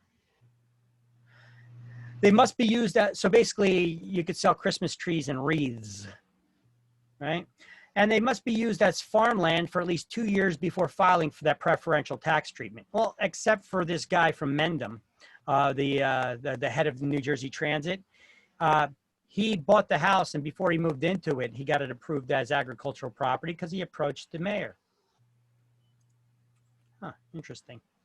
Anyway, totally exempt from property taxes are religious groups, charitable organizations, nonprofits, and 100% disabled veterans and their surviving unmarried spouses. I should throw in there other certain people with disabilities as well. It's not just disabled veterans, other people with 100% disabilities.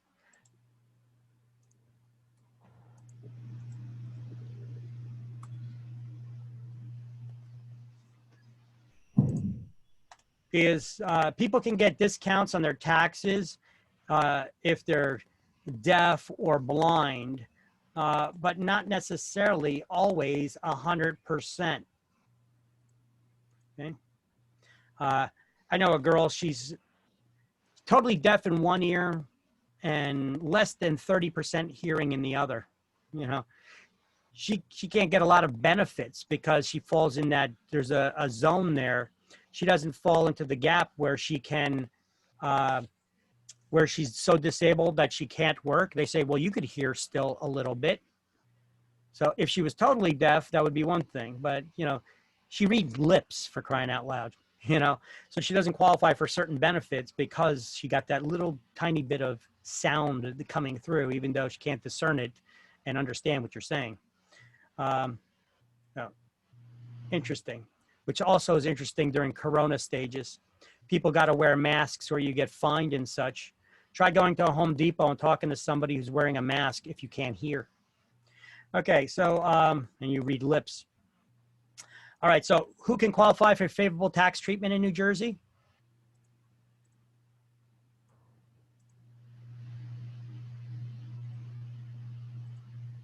The elder 65 and over. 65 and older. Well, if you own a farm or presume to own a farm. Okay, so seniors 65 and older, certain disabled people, agricultural or farmland, religious organizations, charitable, nonprofits, certain disabled persons, I'll say 100% disability, and veterans can be totally with 100% disabled veterans, or their surviving unmarried spouses can be entitled to 100% tax deduction as well. Okay, so that's total exemption from taxes. So let's highlight in the book under exemptions from the general taxes. We're going to highlight homeowners age 65 or disabled may take annual deductions of up to $250 from property taxes. Annual deductions of up to $250 from taxes due on real or personal properties also available to qualified war veterans and their unmarried surviving spouses. Totally disabled veterans may be granted a full property tax exemption. Senior Freeze program allows age 65 or older who meet rather generous income limits to apply for reimbursement of any increase in property taxes. Here's something too, we're not going to highlight it, but tenants, renters. Where under what is this? I don't have it here. If you look at under general exemptions from general taxes, the second paragraph, residents who own and pay property taxes on a principal residence in New Jersey may qualify for rebates. A rebate's also available for homeowners and tenants who pay property taxes. For tenants, 18% of their rent, up to 18% of their rent, can be considered that their rent is going towards, the landlord is using it for property taxes. So if it's their primary residence and their incomes are under certain amounts, they can deduct that. Some property tax reimbursements also available for owners of mobile homes located in mobile home parks, because the rent they pay to have their mobile homes in the mobile home park, a portion of that can be attributable to the property taxes as well. And for details on these programs, there's a link here. Taxation, PDF, LPD, tax benefits. Let's see. Huh. We don't have that here on this page. On page, on the same. Yeah, you see just above where it says farmland reassessment, there's a website link, another website link. I have this website link available on our Word class links document for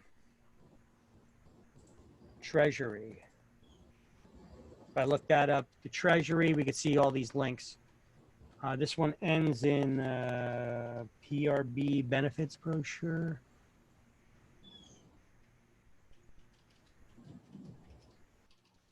Or PTB benefits brochure. Okay. So There's this benefits brochure right here. You see I got the link to it. All this stuff's available in our class links Word document. All right. Then we're going to go down to Farmland Reassessment Act, and we're going to highlight the first bullet point and the first sentence in the next bullet point that says it must be at least 5 acres of land exclusive to the home site, and it must earn at least $500 per year in gross sales for the first 5 acres. Look, listen, farmers, real farmers need these tax breaks, okay? Otherwise, you know, if you were to just pay the going tax rate on that much land that farmers need in the Garden State, there's no way that you could afford to remain in business being a farm and support your family or make any money whatsoever. So farmers need this tax breaks, okay? Unfortunately, politicians build loopholes into the law so they could take advantage of it too. You know, I know somebody that's a guy that takes advantage of this. He owns over 5 acres of land in Old Bridge. He's got honeybees on his property, you know. By the way, there's also some other people that take advantage of it. Bon Jovi. You know, Bon Jovi and Bruce Springsteen, believe it or not, take advantage of this, you know. I don't know. You know, and I'm not talking about for that community kitchen that they have restaurant. I'm talking about for their own property. You know, they're not doing the farming on their property. Bon Jovi, he's got honeybees on his property too. A couple of those honeybees on the far ends of the far lots of the property. Somebody looked it up in our last class, and I actually put up the link. I don't know if I saved it somewhere. Bon Jovi's property. We actually went up and looked that up, where his house is on Google Streets. Couldn't find the bee boxes, but he owns a lot of acreage, and he has some, I guess, on a far end of the property, some bee boxes. You know, says that he sells it and then pays next to nothing in property taxes. You know? So these are the same celebrity hypocrites that start saying, we need tax breaks for the farmer. We need to also get subsidies for them. You know what that means? That means money to help the farmer run the farm. So basically, now that he's got honeybees on his property, he gets subsidies too to run his farm. Really? All right.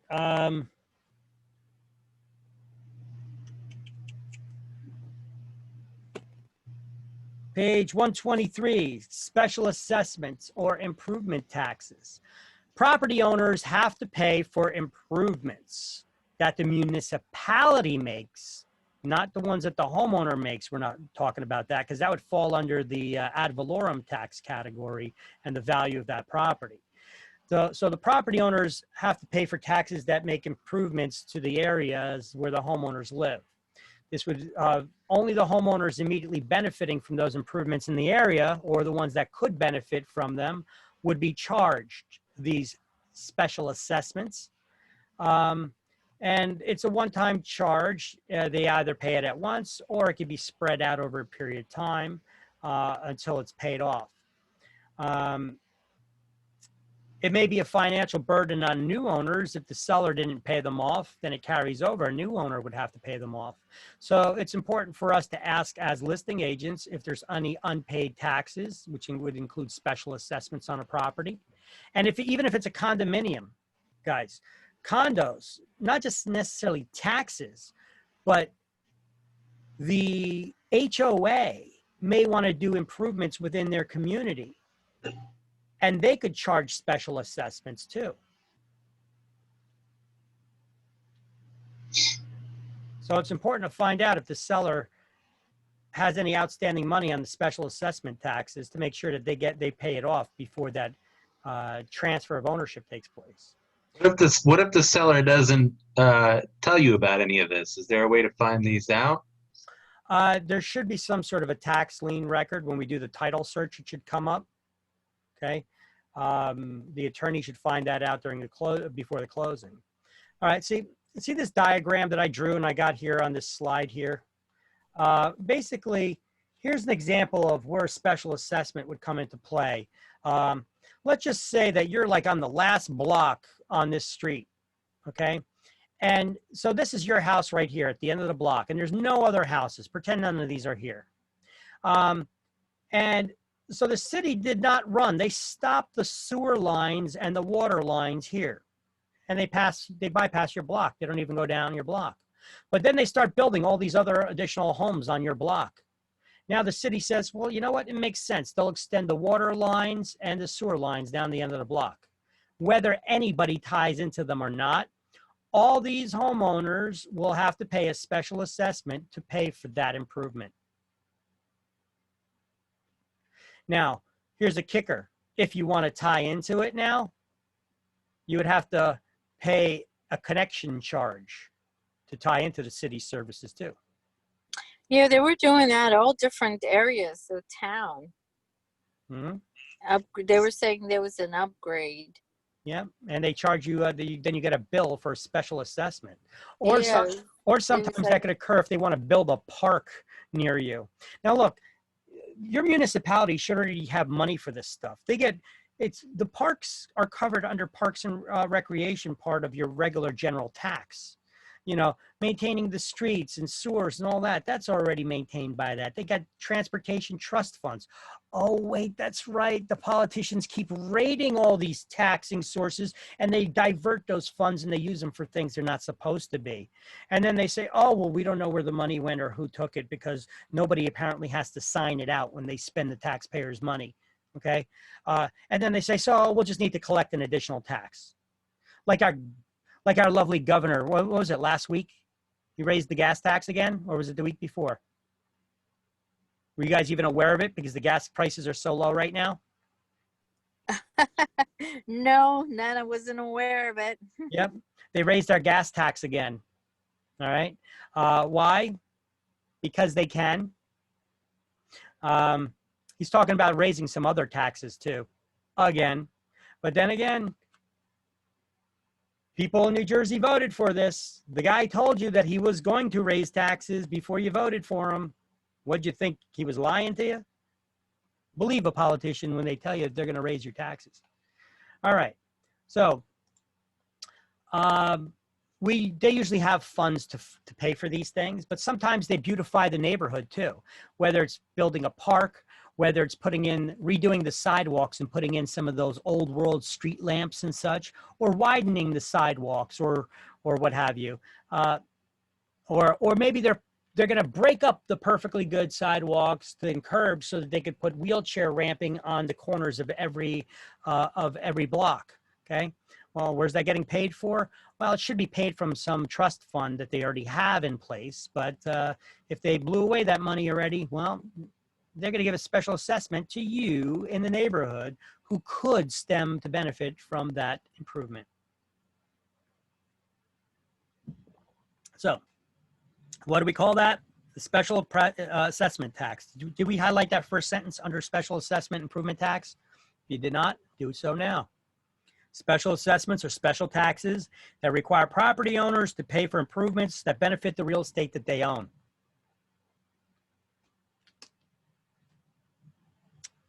Now, how does the taxation process work? Well, there's a lot of different values on property. An assessed value is an amount that's used for tax purposes.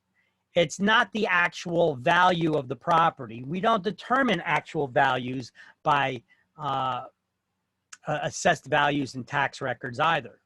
An assessed value is just an amount that the tax assessor uses, and they base the taxes off of that figure. You got to do some reverse engineering of the math to figure out what number they actually used. Now, I have a guide here. I got the links I put here for you guys. Not that you need to be doing this at all, but if you're interested in learning how to do a tax appeal, here's a guide to how to file a tax appeal in New Jersey. Okay, I got 2 links to it. Okay. To guides for doing that. So if you feel like that the municipality is overestimating the value on your property, which they're overcharging you for the taxes, before you do a tax appeal, it's important to find out the actual numbers, to find out what value they're basing your your property taxes on. Because if they're undervaluing it, you could be causing them to look into it and raise your taxes. But if they are overestimating the value of the property that they're taxing you on, well, they're still allowed a 15% margin of error. They could overtax you by up to 15%. There's nothing you could do. They go 15% or over, well, then you could win a tax appeal and get the taxes lowered, and the taxes will be lowered, and then they can't, or that's an incorrect statement, semantics, but they don't lower your taxes. They lower the value of the property, which taxes are based on. And then they could do the taxes will then be frozen, or the tax value will be frozen for the next 3 years, that they can't revisit it. Now, it is possible to win a tax appeal and have your taxes go up. How is that possible? If they lowered your your assessed value on your property. Well, they could raise what we call a tax rate. Tax rate is a number that they multiply by the assessed value to come up with the money that they need to fund the operation of government. See, so there's ways that the government can still screw around with you a little bit to try to get the money that they need either way. You figure property values dropped with the real estate market crashes, but yet people's taxes still went up. How is that possible if the taxes are according to the value of the property? They got their ways of playing with the numbers, fudging them a bit. All right. So New Jersey's goal, you need to know this for exams, when assessing property values for taxation purposes is full value assessment. That's at 100% of its market value. But that would be almost impossible to do. They would have to send an appraiser in your house every year. Let me ask you, how many people, when is the last time you had the city send an appraiser into your house, if ever? Right? A couple of years ago. What town you live in? I'm in Randolph. Randolph, okay. I know some towns do that. If enough people are complaining and trying to do tax appeals, the city will do a blanket appraisal. Well, they'll send, or not a blanket appraisal. They'll do an appraisal. They'll set it up so that appraisers will get into every house in the municipality. Of course, then you're going to get people that are going to argue, oh, I don't want to let them in my house, because then my taxes are going to go up. Well, it's possible. If you did work to the house that you never got permits for, or improvements that the city wasn't aware of that increased the property's value. If they underestimated the value of the property, yeah. But then again, if you don't let the appraiser into the house, they're just going to have to look at it from the outside and take a guess on what's going on inside.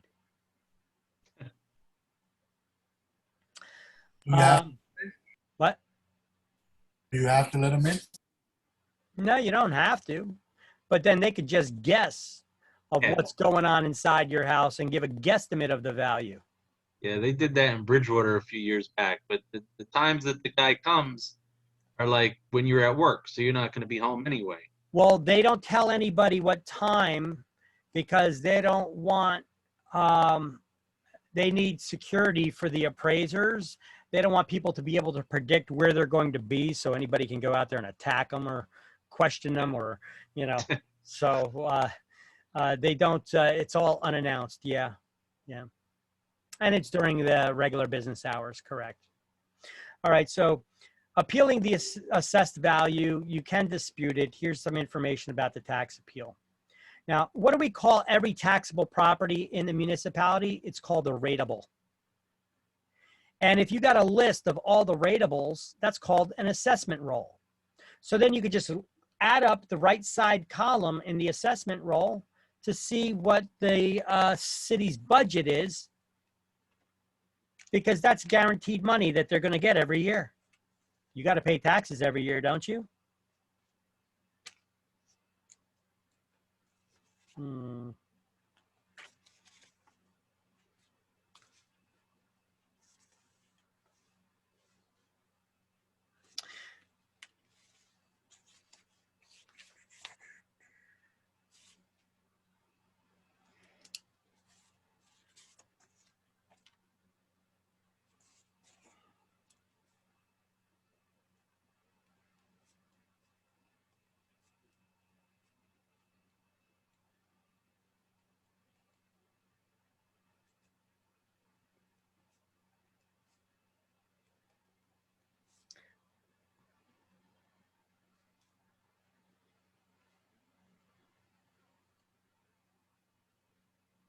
Just making a note here for things that I want to add to the slideshow.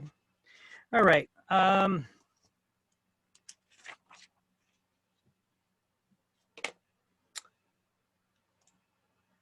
can go back to the slideshow.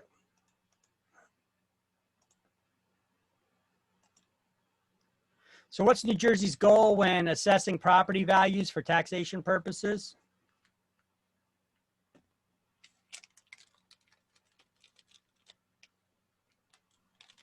To increase the tax. Generate taxes. Check the market value. What is their goal when assessing property values for taxation purposes, though?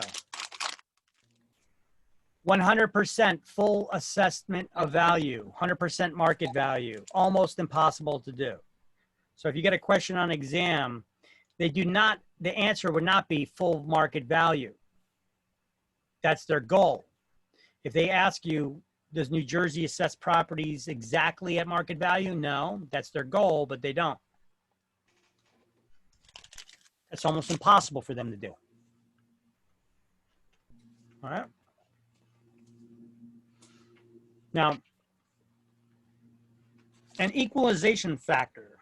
Well, let's do some highlighting. Under the taxation process,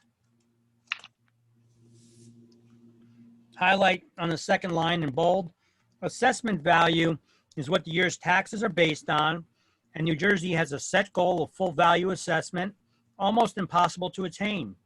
That is assessing real estate at 100% of its true market value.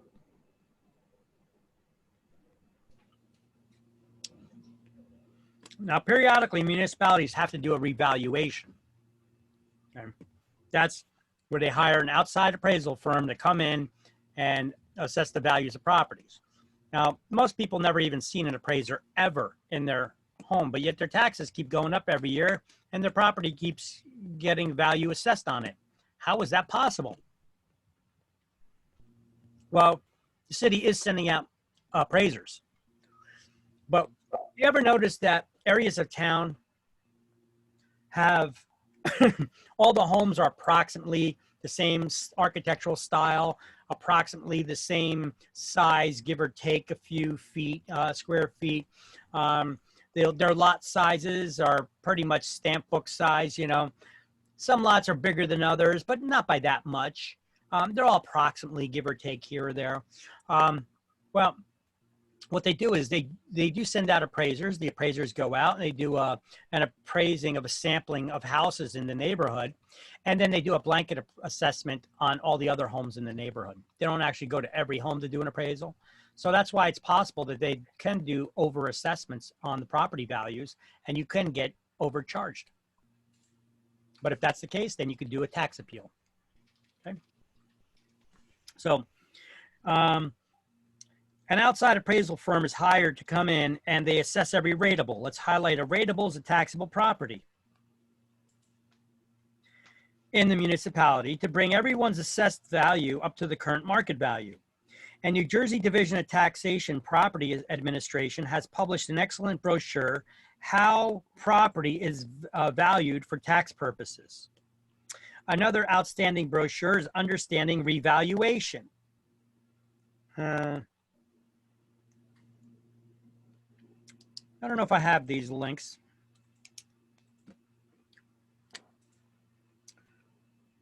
I'll go there, I'll check them out, and I will add them.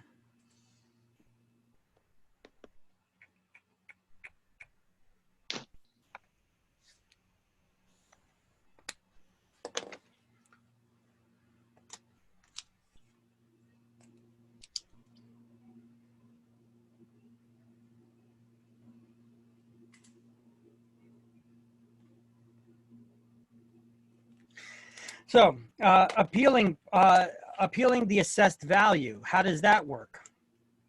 Well,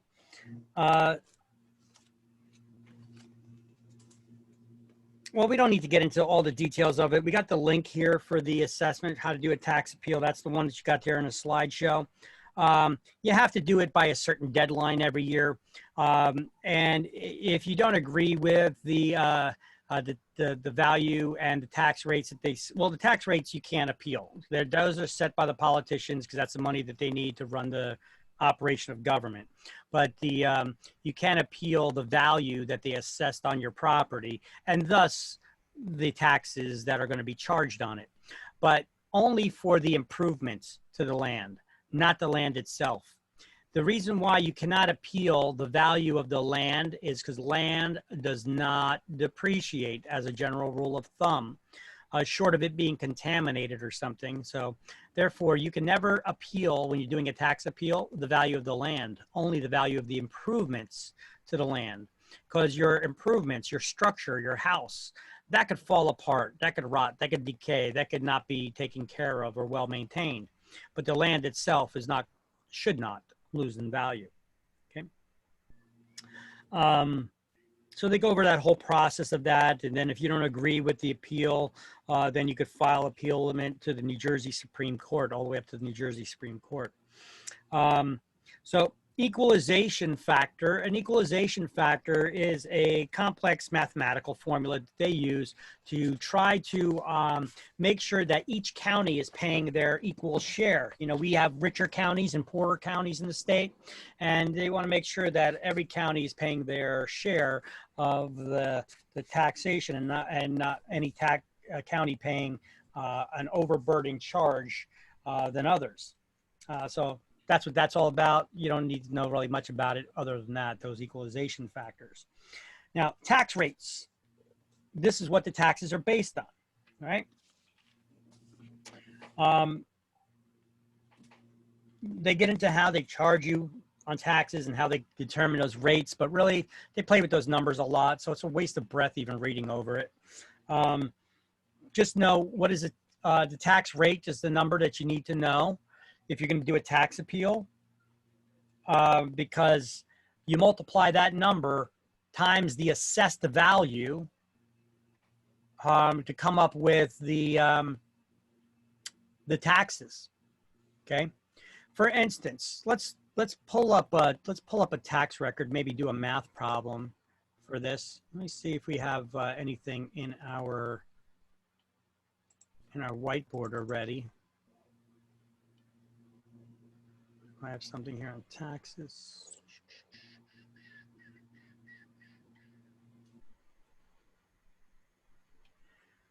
Tax math, here we go.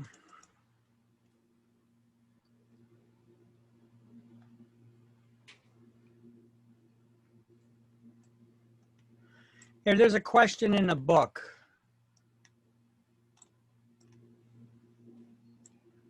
At the end of question 9, the end of chapter 8, it says, what is the annual real estate tax on a property that's valued at $135,000 and assessed for tax purposes at $47,250 with an equalization factor of 125%, when the tax rate is $2.50 per $100? Well, you got to break this down in edible chunks. Okay, so what are taxes based on? They're based on the assessed value, right? Assessed value, yeah. So 135. this property has an assessed value at $135,000 for tax purposes. I say, wait. The annual real estate taxes on a property that's valued. So the value of the property is $135,000. But it's assessed for tax purposes at $47,250. So that's the number we're going to be using. That's the assessed value. So we take the assessed value and we times it by the equalization factor of 125%. That gives us a $59,062.50. And they're basically adding 25% to its value so that county pays its fair share. When the tax rate is $2.50 per $100 of value, well, we divide 59,000, the assessed value, by $100. It goes in 590 0.63 times. And then we times it times the tax rate, which is $2.50 per $100 of value. And the taxes would be $1,476.56. Okay. That's how they come up with those figures. Let's give you another one. If you live in a, oh wait, never mind. That's something else. We'll get to that at the end of the chapter. So, under taxes, go down to 1, 2, 3, 4. You see where the math problem is? 300,000 divided by 10 million. You guys see that? Towards the bottom of the page, next to the last paragraph. Yes. You see where it says mil in bold? Yep. I want you to highlight a mil is 1/1000th of a dollar or 1/10 of a cent, which is 3 decimal places.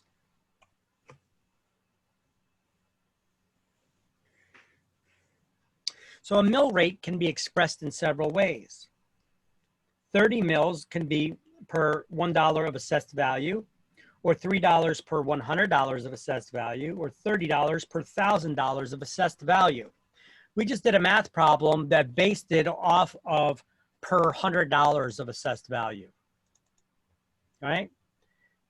For the tax rate, $250 per $100 of value. That's why we divided the assessed value after the equalization factor was factored in. We divided it by 100 and then times it by $2.50 to determine what the taxes were on this property. This is question 9 at the end of chapter 8.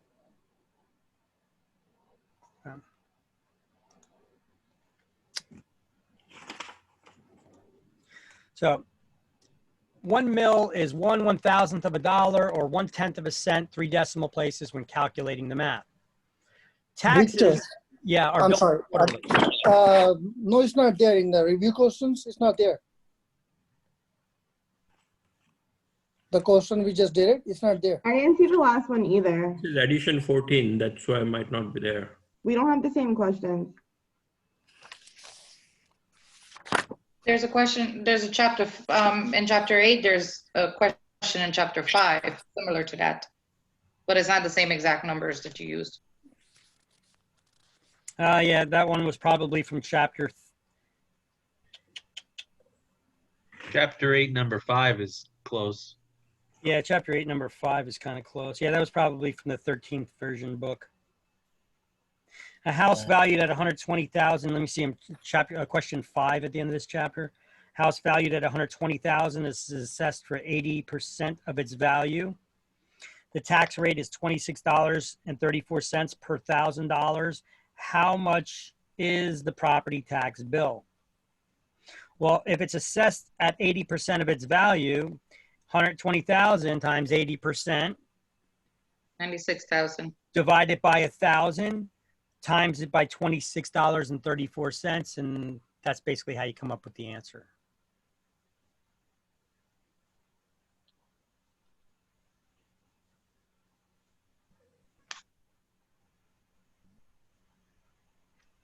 Okay. Okay. All right.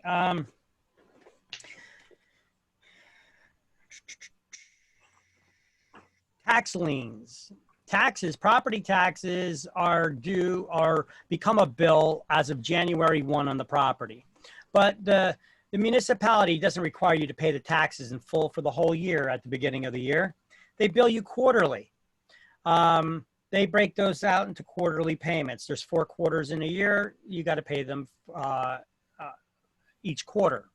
Otherwise, you'd be subject to late fees and penalties, etc., and interest on it. If the taxes are not paid by the end of the year, plus 6 months, they will schedule a tax foreclosure sale on your property.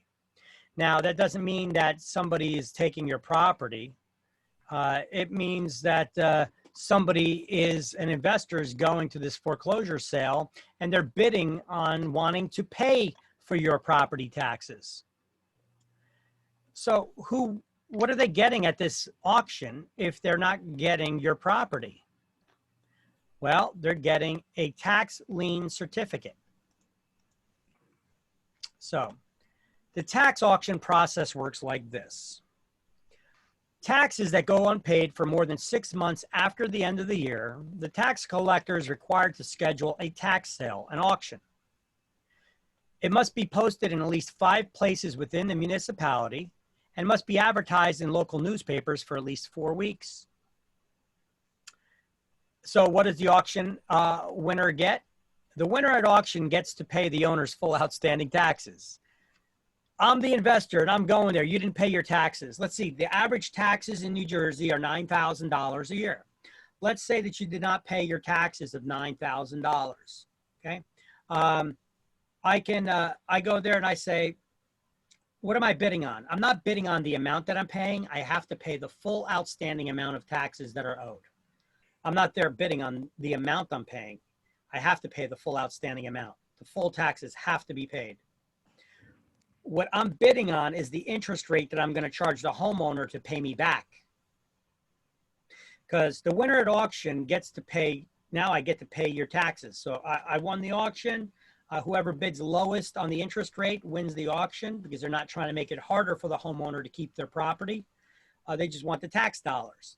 So the winner gets a tax lien certificate that shows the date and interest rate that they paid your taxes at. They're not entitled to occupy or use your property. They do not own the property. They do not receive title at the auction. The auction winner, if unchallenged, if I'm the only one that bid on your property to pay your taxes and nobody else bid, I get that at 18% interest rate. Let me ask you a question. How much are your savings accounts paying you these days? Not even 1%. And it's guaranteed money, which is nice. Yeah, it's guaranteed money. And if the person does not pay you back all the money that you paid, that $9,000 plus 18% taxes, they have 2 years to pay it back to you. So you got to be ready to sit on the money for a while. But if they don't pay you back within 2 years, plus the interest, plus any reasonable legal cost and filing fees, you can foreclose on that homeowner. Yeah. As if you were the municipality foreclosing due to non-payment of taxes. And let me ask you a question. Who comes first in the lien repayment order? Taxes. They even jump ahead of a first mortgage. So even if there was a first mortgage that was still owed on that property, you can wipe out all other liens on that property and get it free and clear only for what you paid in that person's taxes, $9,000. A lot of people do this. They do. Now, what happens if they don't pay the taxes the next year? Well, it's got to go a year plus 6 months, and then they schedule the auction, and then you got to get to the auction, and then they'll do another tax sale. But before they do that, they'll call you up because you're already the holder of a tax certificate, and they'll say, hey, the homeowner didn't pay their taxes again this year. Do you want to pay them? Yes or no? If no, then it'll just go on the auction block again. And whoever wins the auction, they'll be 2 years behind you.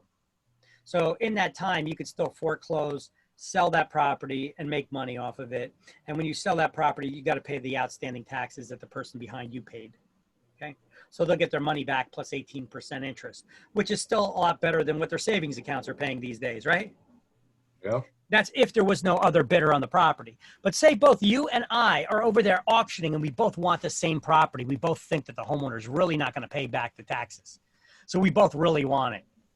I say, I want to pay the $9,000. I'm bidding at 18%. And then your hand goes up and says, I'll take it for 16.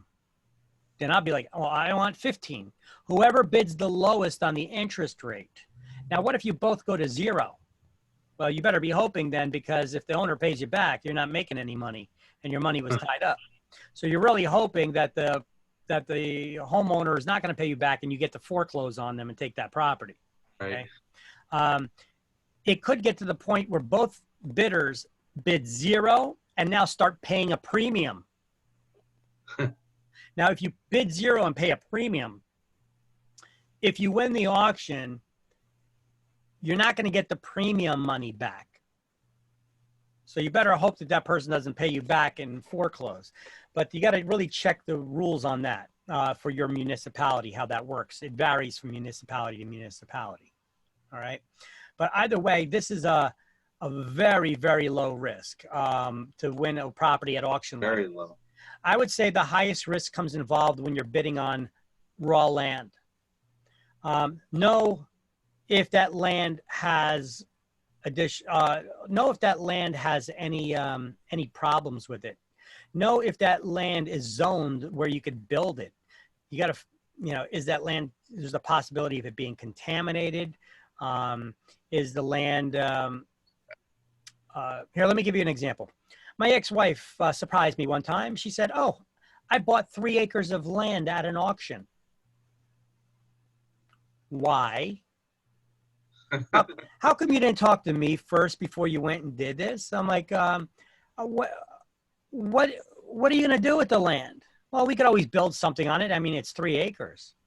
So my next question was, how do you know you could build something on it? Well, it's 3 acres, she replied. So I called up, this was in Hamilton Township. This was like down on the way towards Atlantic City. And I called Hamilton Township up. This is along I forget if it's Black Horse Pike or White Horse Pike down there that this road was on. It was at a switched intersection. It was a good location where she would got it at. And I called up the municipality and I found out that it was in a 10-acre zone. What does that mean? It means that you need to own at least 10 acres of land in the municipality in order to get a permit to do construction. So it's 3 acres. Yeah, but you can't build anything on it unless you buy 7 more now. I told her, I was like, try to sell it. If you can't sell it, don't pay the taxes. It'll go to auction and some other sucker will buy it. I found out that that's actually happened quite a few times with that same property. Now, the good thing, though, is if you wanted to hold on to it and build, you could buy 7 more acres that did not need to be contiguous. It could have been 7 acres someplace else in the town. It's a weird ordinance there that as long as you own 10 acres of land in the town, then you could get your permits to build. Because they got so much just open space that they want to build it up, I guess, But I was like, wait, before you try to sell it, let me see. I always wanted to get into the billboard business. A lot of money in advertising there on billboards like that along those highways. Put up a nice digital billboard with a big screen there. Let me just contact the DOT. So I contacted Department of Transportation, found out about how close can you build billboards to each other there. And they said, well, as long as it's, I believe there's got to be at least 300 feet distance between them. That they would be fine. I was like, oh, shoot, that's cool. I don't think there's another billboard within 300 feet of there. Now, she did have a neighbor close to her, though. And this guy had his house was kind of like a junkyard. He sold used cars and, used hubcaps and tires. I mean, most people these days, they got mag wheels anyway, but he's selling used hubcaps and tires.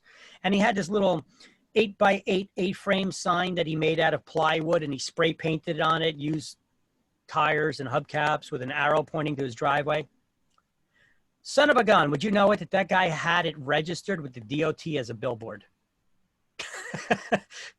Didn't have 300 feet between the nearest billboard, so I couldn't put up a billboard.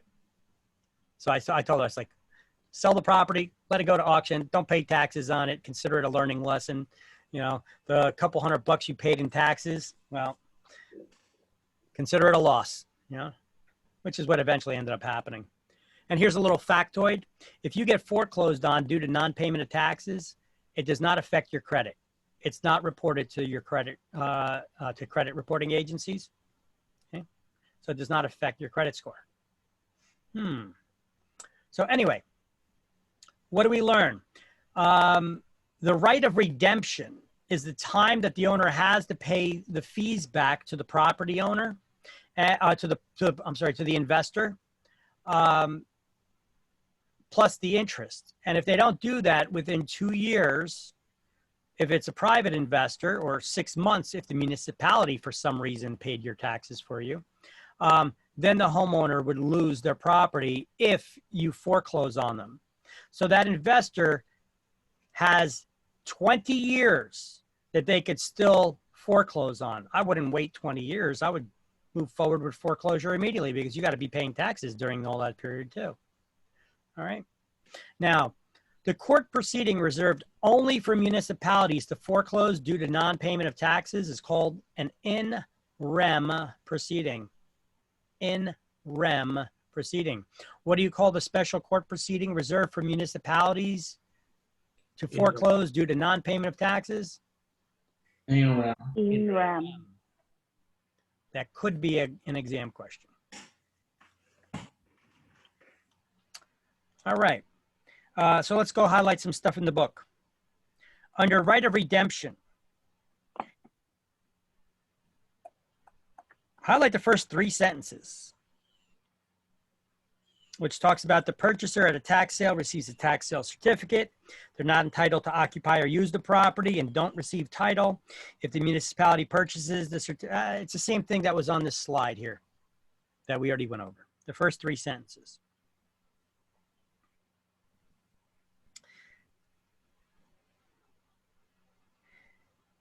And then go down to the last line in that same paragraph and highlight the holder of a certificate may obtain clear title by the legal process of foreclosure anytime within 20 years. And then underline clear title. What does that mean? Even if there was a mortgage on there, if they still owed $300,000 on their mortgage and you foreclosed on them, guess what? You still get that property free and clear without any mortgage loan on it. What comes first in the repayment tax, in the lien repayment order? Taxes. Even it could jump ahead of a first mortgage loan and wipe out all liens. Makes for a pretty good investment. I sold properties for people that bought them at tax auctions like this before. The last one I did, it was a while ago. It was in Hillside. It was a 4-family house. It was actually in shockingly good condition and had shockingly low taxes on it for a 4-family house, but it was right on Route 22, close to the highway.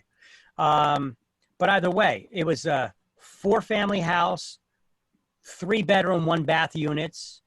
The guy's getting good rents. I don't know why he fell behind on his taxes. His taxes were only $7,500 a year on that property too. Let's just pretend he didn't pay taxes for 2 years. What did he owe? $15,000 in taxes? He got foreclosed on.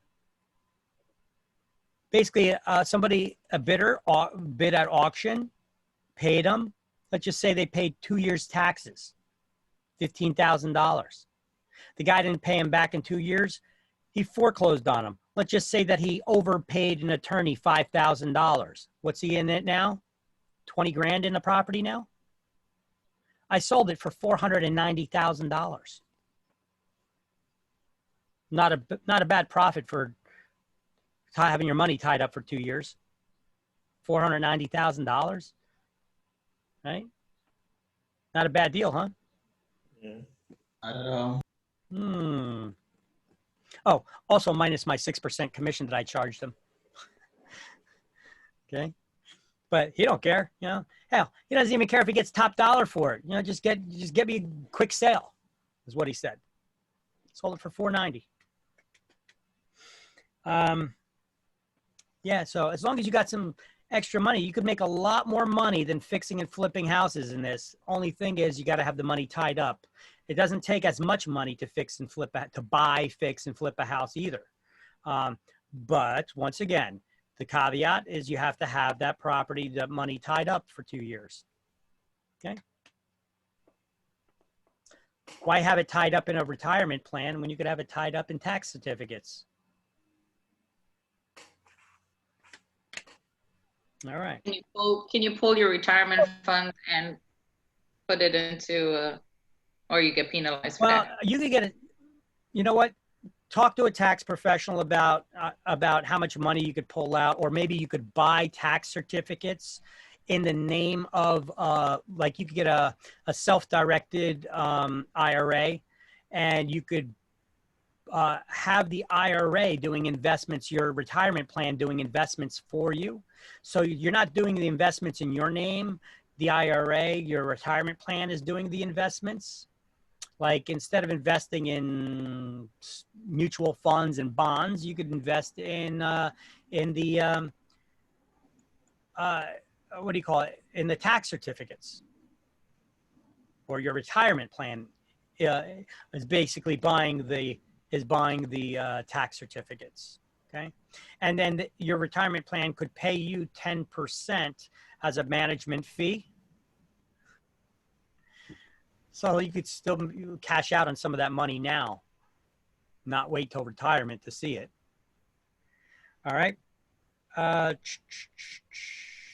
there's other ways that are probably better that you could do that too, unless you're just going to be operating in the name of your retirement plan. You don't need money right now, that a whole lot. Okay. Highlights on the next paragraph. If the municipality forecloses on a tax sale certificate, it's through a judicial foreclosure before a court called an in rem proceeding.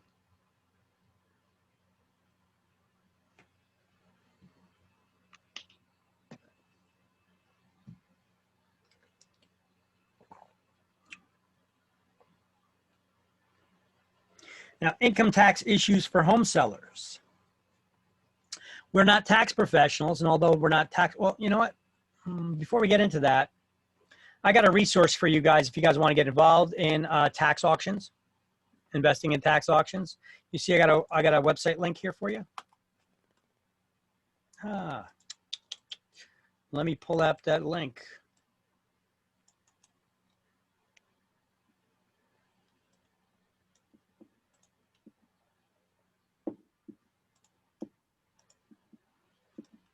Let's say you get one of these houses. What if the current person living there like destroys it or neglects it?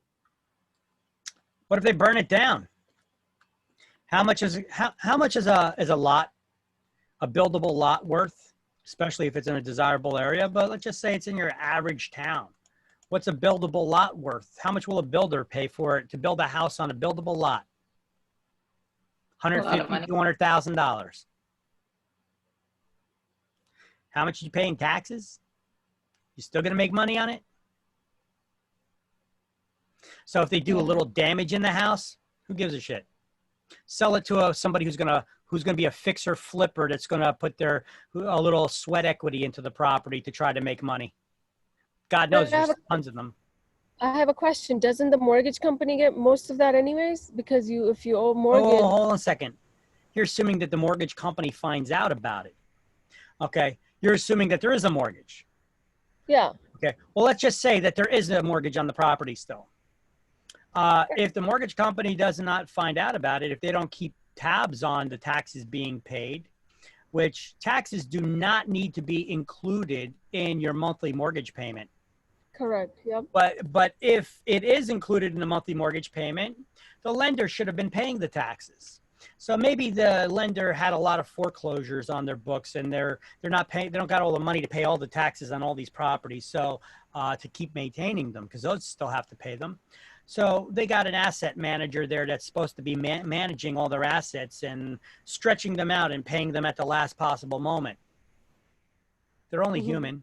Sometimes they miss dates.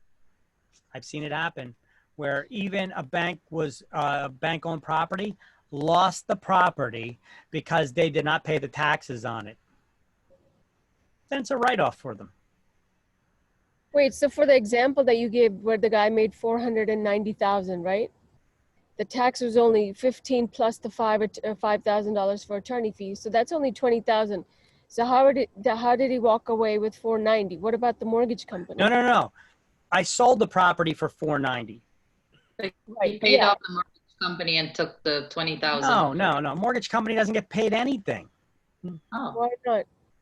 Why not? Because taxes come first in the lien repayment order. And then look, you get clear title it wipes out all other liens. If you foreclose due to non-payment of taxes, that type of foreclosure is different than a sheriff's sale.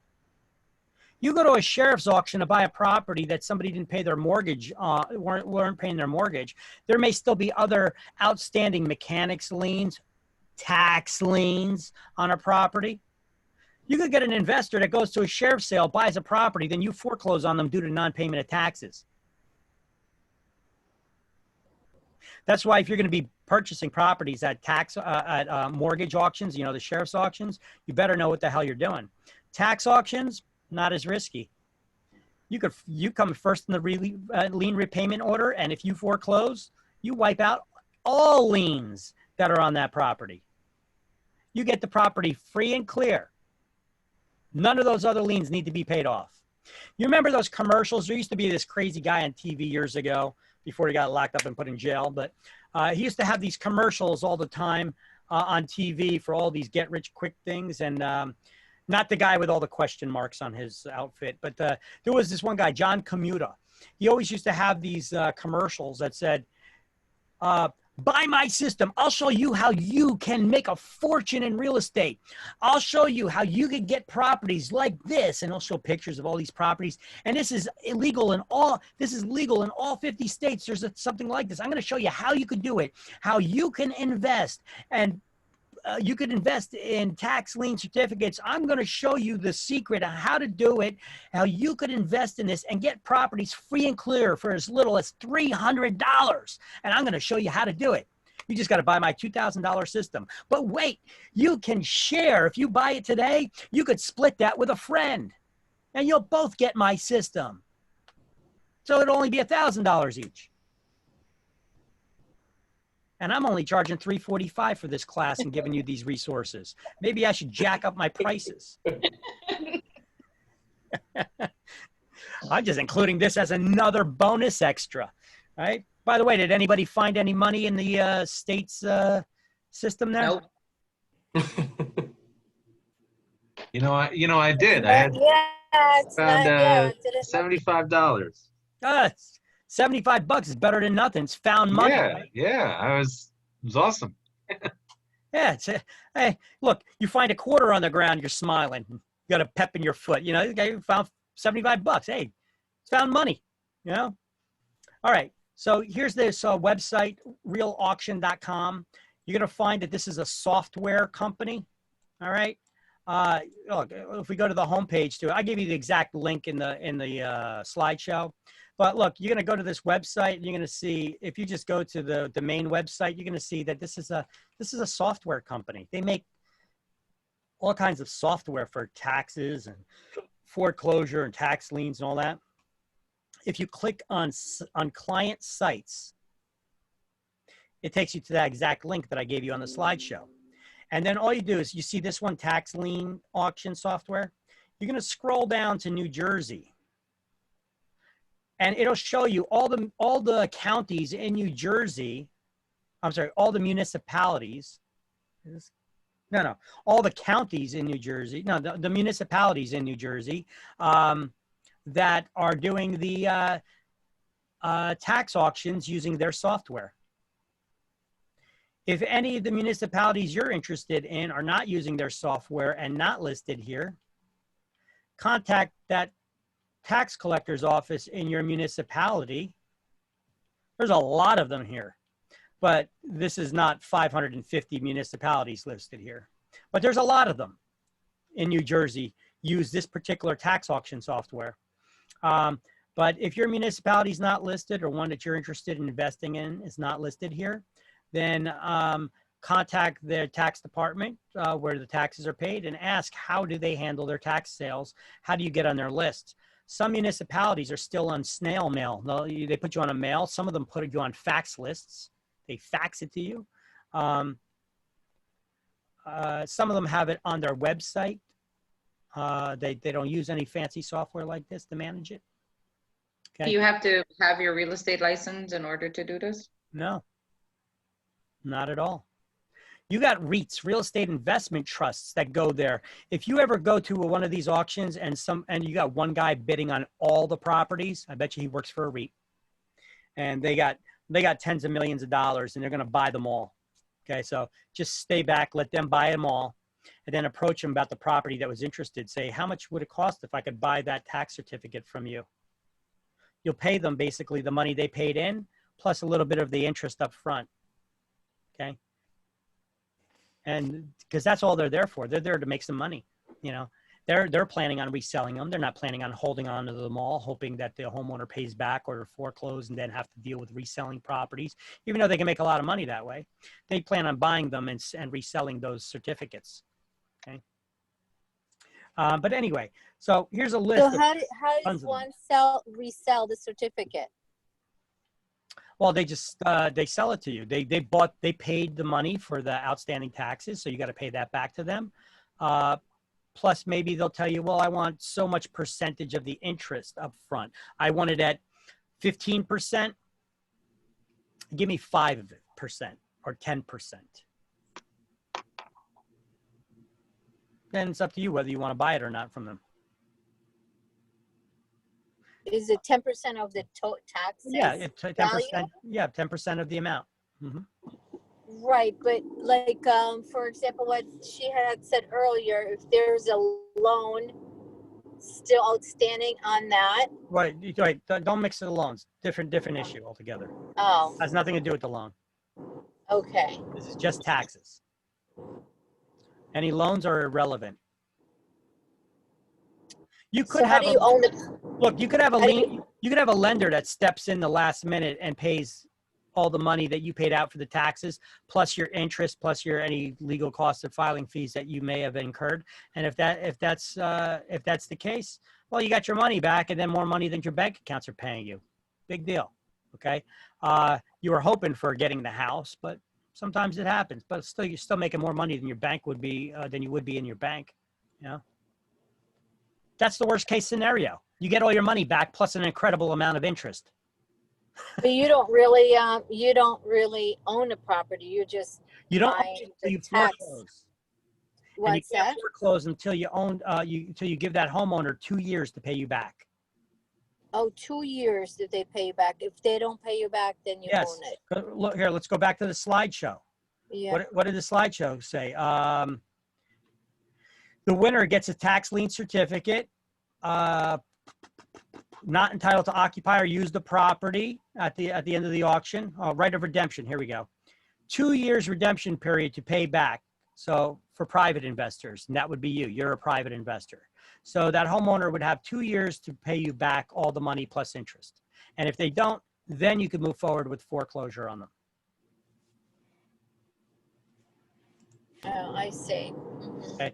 You want any more details on it? If you click into any one of these auction sites here, let's look at Barnegat. They're going to have a site opens on October 23rd. Let's see if they have anything there. Apparently they got an auction. Some of these auctions are coming up now. You see a bunch of them with the red there. Here, let's preview some items for sale. Nope, they don't have it yet. They're going to have it up there on the 23rd. All right. But look, here's an example of some of these auctions, and you could see they have some bidding rules. And Do you have to be there physically in person? No, you could even bid online using this software when they use this software. However, to bid online, you do have to go to their tax assessor's office and put the money on file with them. They need to have at least, I think, 10 or 20% of the cash. When it says face amount, what does that mean? Is that the amount they owe? When it says what? Like if you click into preview items for sale in that section. Which one are you on? I just went to Hudson County. Okay, so which town are you in? Bayonne. Hoboken, I'm sorry. My bad. You're in Bayonne? No, I'm in Hoboken. Hoboken. Hoboken. Okay. So when I click on the preview, I'm looking, it says like face value. Okay, so see, they got theirs open already.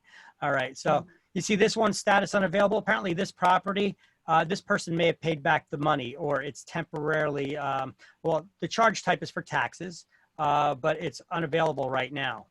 Okay, this particular property. But what I'm asking is that the amount, is that what they owed? that it says there? Or Yeah, that's this is the outstanding amount that needs the face value amount. This is the amount that's owed on taxes. Look at this. Some of them are, look at this, $328. Imagine getting this property because the person did not pay $328.35 in taxes. Tell me where somebody has $328 in taxes. That means they paid most of their taxes back except for $328. If they don't pay it, you could pay it. They got 2 years to pay you back plus interest. If they don't pay you back, you could foreclose on them. Now, this one is for taxes. Do you know that sometimes if the city has municipal water and sewer, then that actually you could get foreclosed on for not paying your water or sewer bill. It gets lumped in with as a tax charge. So you could, and then it would go to this auction. There are people that get foreclosed on for non-payment of their water bill or sewer bill. Okay. What's the S? S, I believe, is for sanitation when there's, what do you call it? Garbage pickup? I believe it's for sanitation when they have garbage, separate charges for that. But I am not 100% sure on that. So that's a guesstimate.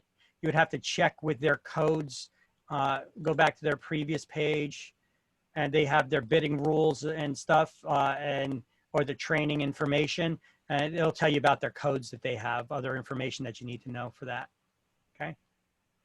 And they give you a little tutorial. You click on one of these, it'll give you the tax records, or this was, I'm not sure which one does. Victor, there was a case about 2 weeks ago. This old lady in New Jersey, she owes 6 cents, and it was $300 interest charge, and she was almost about to get kicked out, only for 6 cents. You got to pay your taxes. Doesn't matter how much it is. Yeah, just 6 cents. Just imagine that. Yeah. It's a big, like, no, it was all over CNN and CNBC and all that. It happens in all 50 states every year. Did you ever hear about this before? A lot of people haven't. I'm giving you guys a resource. This is a pretty good way to make a hefty profit. This will be my new job, Victor. But keep in mind, the money's going to be tied up for 2 years. Okay, so it doesn't in take, the bank, they ain't doing nothing, so you know, I'm making a project. So they got some additional information. Some of these, you know, they'll pull up the tax records. You click on them. Some of them you could even find with, let's see, certificate history. There's no certificate history in this one, so nobody else has a certificate, so that's good. Property taxes, cost of sale, okay. Map will give you a location. Sometimes you could even pull it up on maps and get a view of the house. So look at this one. This one gives you the bird's eye view, probably from, that's probably Bing, I guess it does that. Some other one. This particular one is in a, looks like a condo. Okay. So interesting. You're welcome. Thank you. Welcome. All right, so let's see. Let's go to the next slide here. And did you say, Victor, that this listing becomes available on this kind of website if you don't pay it for 6 months? Well, 6 months after the end of the year, the tax assessor has to schedule the auction. I don't know how soon they're going to schedule the auction, but they got to work on scheduling that auction. Gotcha. All right. So, I mean, it could be another 6 months before that auction comes up. I don't know. Okay. I know somebody who actually in Linden, I know Linden wasn't doing a bunch of tax auctions for a while because there was one guy I know of who was 6 years behind on his taxes and they never foreclosed on him. I mean, they eventually did, but, and somebody got a steal on that deal because it was several $1 million commercial property right on St. George Avenue, across from the McDonald's and all those places. Big property. Okay, so let's see. Income tax issues for home sellers. We're going to highlight this. Well, let's go to the book. Let's follow along and just let me read. Although sellers should be referred to their accountants or attorneys for specific information, many of them ask us as real estate agents about regulations from the profit of the sale of a property. Highlight Both the federal government and New Jersey provide an exclusion from capital gains tax of up to $500,000 profits on the sale of a principal residence by married taxpayers who file their taxes jointly, single filers, or if they file their taxes, meaning that they're either single or they file their taxes separately, are entitled to a $250,000 exclusion. Continue highlighting. This exclusion may be reused as often as every 2 years if the home sellers have owned and occupied the property as their principal residence for at least 2 of the 5 years before the sale. Okay. Now let me continue reading, but you could stop highlighting there.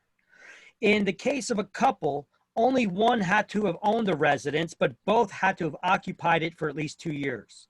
When the home is sold after less than the required 2 years, a portion of the exclusion may be used still if it's mandated by an unexpected event.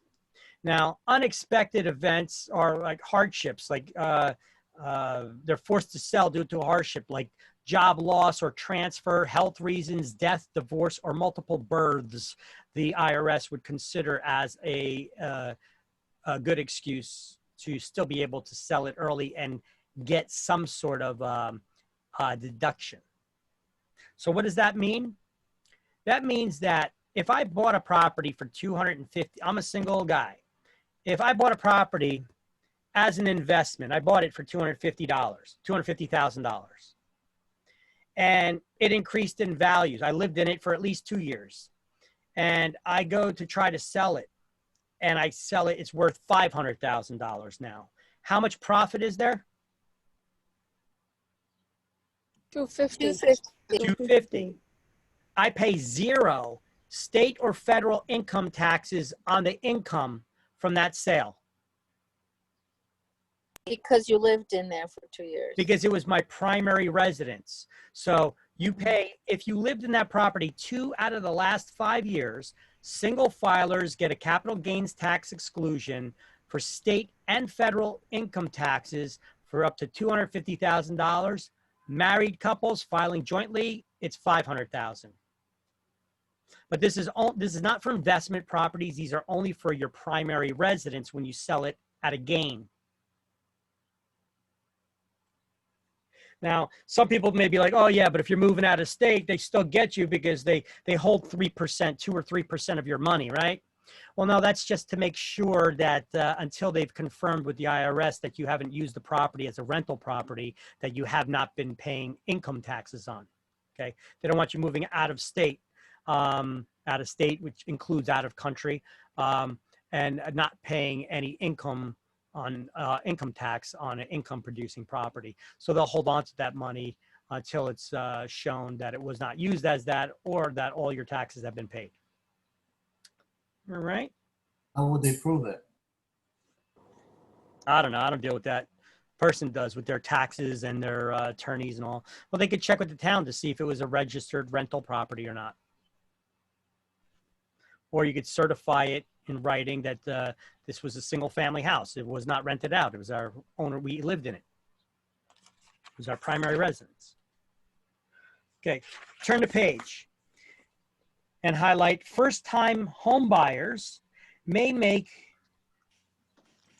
penalty-free withdrawals from their retirement plans towards down payment of their first home. Up to $10,000. So generally, if you guys take any money out of your retirement plans, you get killed in taxes and penalties from early withdrawal, pulling money out of retirement plans. You should never do that. However, there is an exception if you're using the money for down payment on your first time home that you're buying, okay? That exclusion is up to $10,000, but you still need to pay that money back with interest to your retirement plan, but you're paying yourself back, so who cares, right? Sometimes home buyers are a little short on money. If that's the case, well, if they got a retirement plan, they can take it out. Just make sure that they file the appropriate paperwork and do it in the right way, so have them consult with their tax professional on how to do that. And that ends this chapter. So let's do the key terms to review at the end of chapter 8. Adjust for assessment variations. Equalization factor. 4 is A. A list of all taxable property. Assessment roll. 3 is B. An estimate based on probable sales price. Full value asset. 5 is C. Full value assessment. A tax set according to value. Ad valorem tax. The ad valorem tax, yes. 1 is D. A value used for tax purposes. Assessed value. 2 is E, assessed value. Collection of overdue taxes through public auction of the property. Tax sale. Tax sale. 13 is F. 1/1000th of a dollar or 1/10 of a cent. Mil. No. A mil. 6 is G. Oh, did I skip one?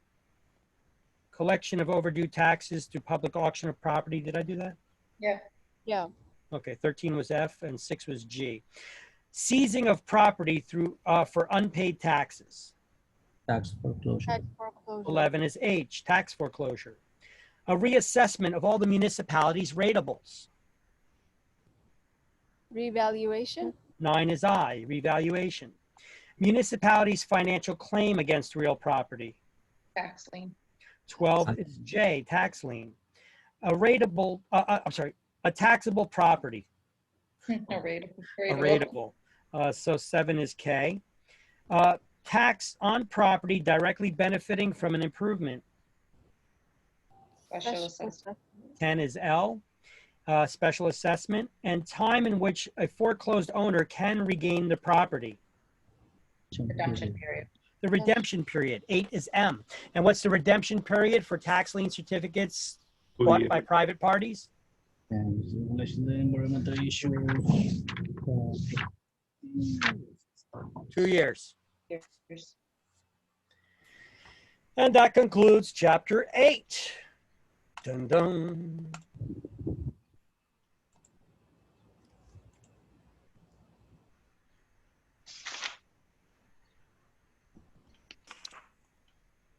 All right, hang tight with me for a second.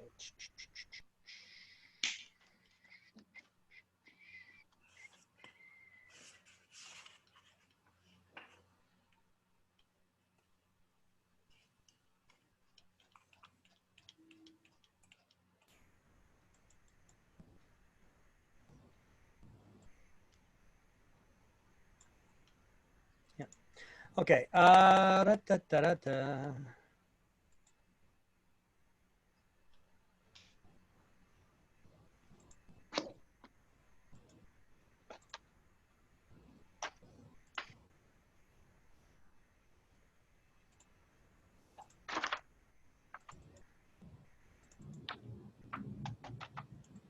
Chapter 9.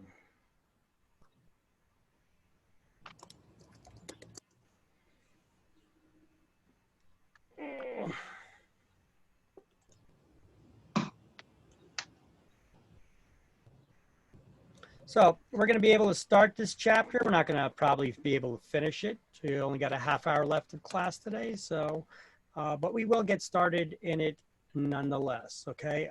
So let me just pull that up. Go full screen.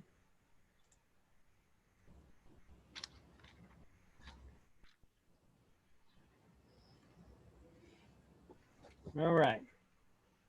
So, in this chapter, you're going to be able to distinguish between private land use controls and government powers relating to public land use controls, environmental hazards and substances that are used in construction, as well as legislation and landmark preservation, ownership rights and the land use controls that the government has, subject to public and private land use controls, including zoning ordinances, building codes, and deed restrictions. Who could place restrictions in deeds? The owner. Only private parties, the owner, correct. Governments do not place restrictions in deeds, private parties do. All right. Hold tight for me for 1 second.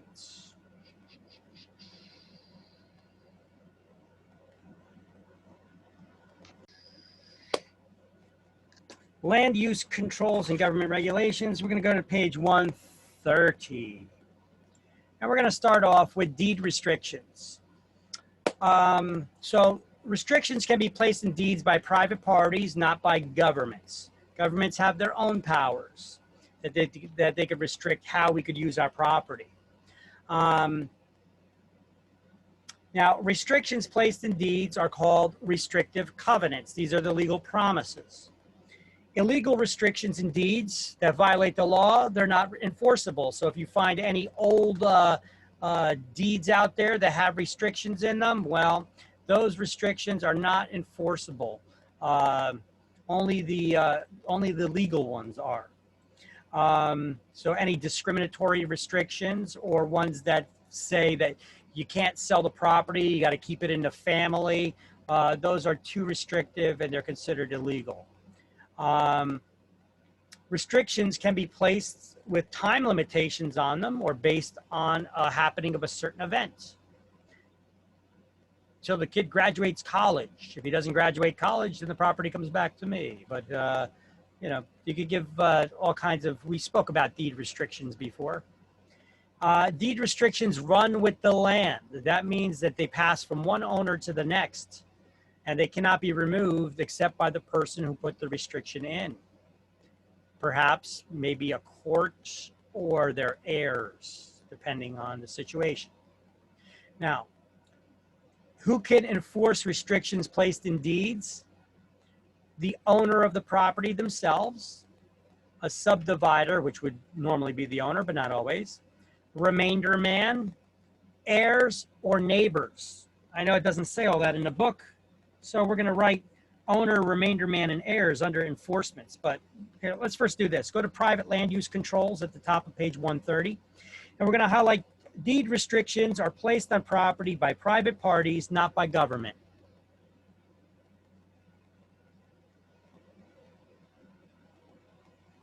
And in the last line on the same paragraph, we're going to highlight, or next to the last line, we're going to highlight known as restrictive covenants. So what do you call restrictions placed in deeds? Restrictive covenants. Sometimes developers put restrictions in deeds to make sure that future owners can't start subdividing the properties and making the lot sizes any smaller, even though a municipality may allow for it. All right. They could put all kinds of restrictions. We talked about everything from putting up holiday decorations to not having alcohol on the property to you can't use a property as a gas station. You know, there's all kinds of deed restrictions that can be placed on properties. As long as those restrictions are not violated, then there's nothing to worry about. But in the event one of those deed restrictions are violated, the property could revert. There's that possibility of reverter, that the possible ownership can revert back to the person who put the restriction in the deed, their heirs, or a remainder man. Okay. So under enforcement, we're going to highlight who can enforce it. Neighbors. The original subdivider may enforce deed restrictions through court action, but in either case, it would be the owners, a remainder man, or heirs, even.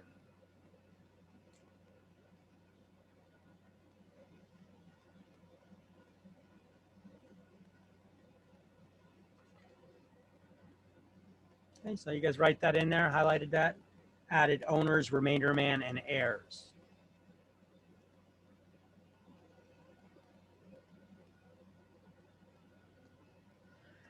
All right. Now, government has its own powers that determine how it could restrict what we do to a property. So although an individual in the United States has the maximum rights in the land that they own, these ownership rights are subject to certain governmental powers or rights held by the federal, state, and counties and the local municipalities. And because they're for the general welfare of the community, these limitations on the ownership of real estate supersede the rights of the individual. Can't stand that line. Government rights include the following: police power. Police power, you know, like the cops. But not necessarily just the cops. Part of police powers could be police's power is invested in the state to establish legislation, to preserve order, and to protect the public's health and safety. So not just the police, it could also be the health department, it could be building and codes enforcement. A state's police powers passed on to municipalities and counties. The use and enjoyment of property is subject to these restrictions, including environmental protection laws, zoning and building ordinances, regulating the use, occupancy, size, location, construction, and even the rental of real property.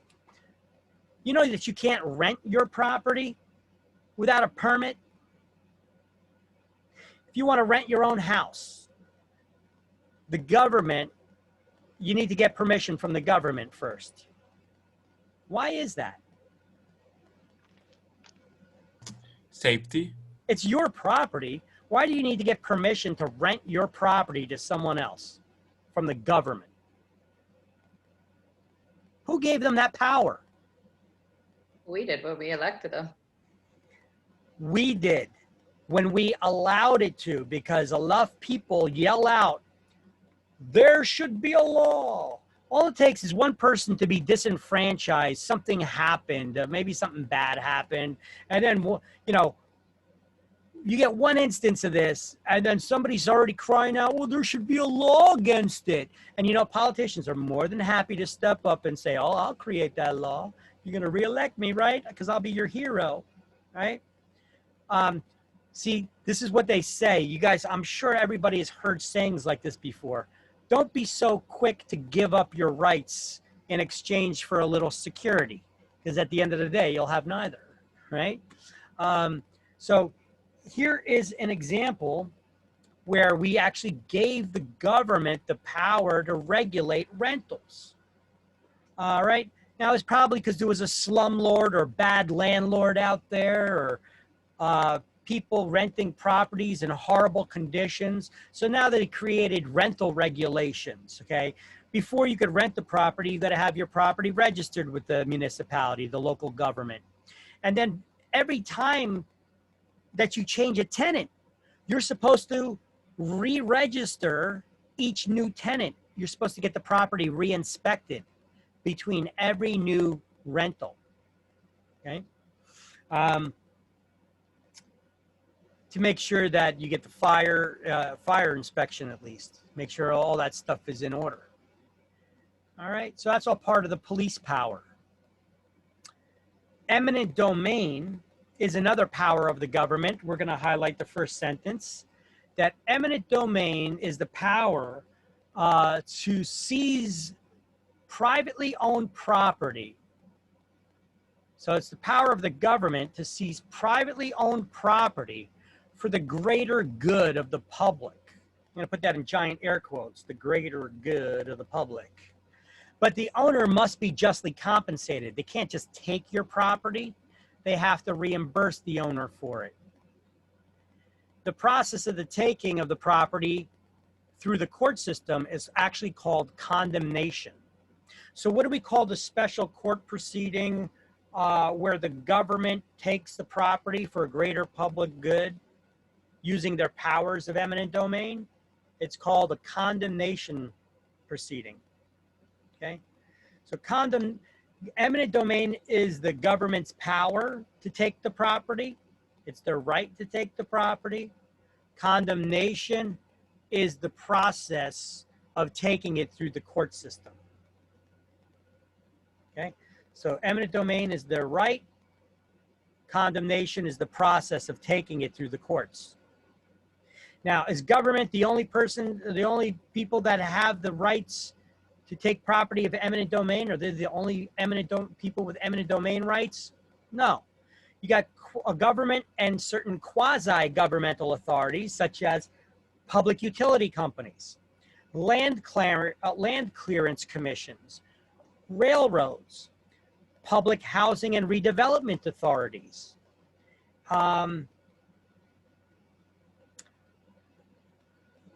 We've been given some of those powers to environmental protection agencies. New Jersey, just a couple of years ago, you know, one of the past presidential elections that we had, it's either the last one or the one before that. I think it was the one before that. We did, you know, you got those public option questions on the side when you go to vote. Sometimes they give you those other additional questions for local issues to vote on. Public option question 1, 2, and up to 3 questions, I think that they have sometimes. Well, one of those times you got to be careful when they post those questions there. If you don't know the intimate details about what they're talking about, always vote no. Because otherwise you may be voting for something like creating a new tax and be unaware of it. Because the way they word it, okay? They've had, in the past, they've had public option questions there to create a mansion tax for anybody who sells a property that's $1 million or over. And you may be thinking, yeah, but so what? Big deal. I'm not going to own a property over $1 million. That's the rich. So stick it to them. Let them pay the taxes. Well, let me ask you a question. When a builder buys a large lot that they're going to build condominiums on, and they're going to sell affordable condominiums or build affordable housing on it, I'm sure they spent over $1 million on all that land. You think they're going to eat that cost of that additional tax, or they're not going to build it into the value, into the price that you're going to end up paying? They're going to build it into the price that you end up paying. So when everybody voted to stick it to that rich man that owns that mansion tax, who'd you really stick it to? Oh. Karma is a bee, is the word, is what they say, right? So there you go. There's a perfect example of that. Don't listen. Don't be a hater. Okay. If somebody's got $1 million, I always say, good for you. More power to you. I'm not going to be hating. Am I going to be a little jealous? Maybe, but I'm not going to hate you for it. And when you start doing that, you know what? It comes back around and it bites you. Okay. Karma is a bee, you know? And that's a perfect example of one. But we had another public option question where we gave the power to environmental and protection agencies and park districts for the preservation of green space. You guys remember that one a couple years ago? It's called the Green Space Expansion Program. It's for the preservation of open space and parks, I think they worded it. But all the details that they didn't put in there was that they're going to use money from this fund that they're asking you to vote on, to be able to purchase somebody's rights, even to buy land to preserve that cannot be built on, or to buy people's rights that already have land that they already have structures on, so that they can't, when they own a lot of land, to buy the rights away from them so that they can't build on their remaining land. Now, what happens when the fund runs dry, though? We actually voted to give the government the right to tax us more so that they could replenish their fund. We actually voted for a new tax. They put it on the ticket. So now they could say, oh no, we didn't hide that. We put it on the ticket. The taxpayers voted for it to preserve open space and for parkland and such. Okay. Interesting, interesting. Okay, so eminent domain. Eminent domain is used for a lot of purposes. We need it. We need eminent domain so that we could have public utilities. You guys want to be in civilization with electric? You like your power? What about your cable TV, telephones, gas? You guys like gas heat? Okay. So if you want those that gas delivered to your house through a pipeline where you could just turn it on, all right, or the faucet, so you turn on the water and the water comes to you. Well, you know what? Sometimes those pipelines have to go over properties, and sometimes those properties are privately owned. And owners know, hey, you want to go over my property? I want $10 million for it. So in the name of the greater good for the general public, we say, you know what? No, you're not going to hold the greater public good at hostage. We're going to take your property and pay you for it. We're going to give you just compensation for it, whatever its current market value is. We're going to take it and run our pipeline across it. And then you hear all the protesters going out and complaining about it all the time, all the environmentalist groups and such.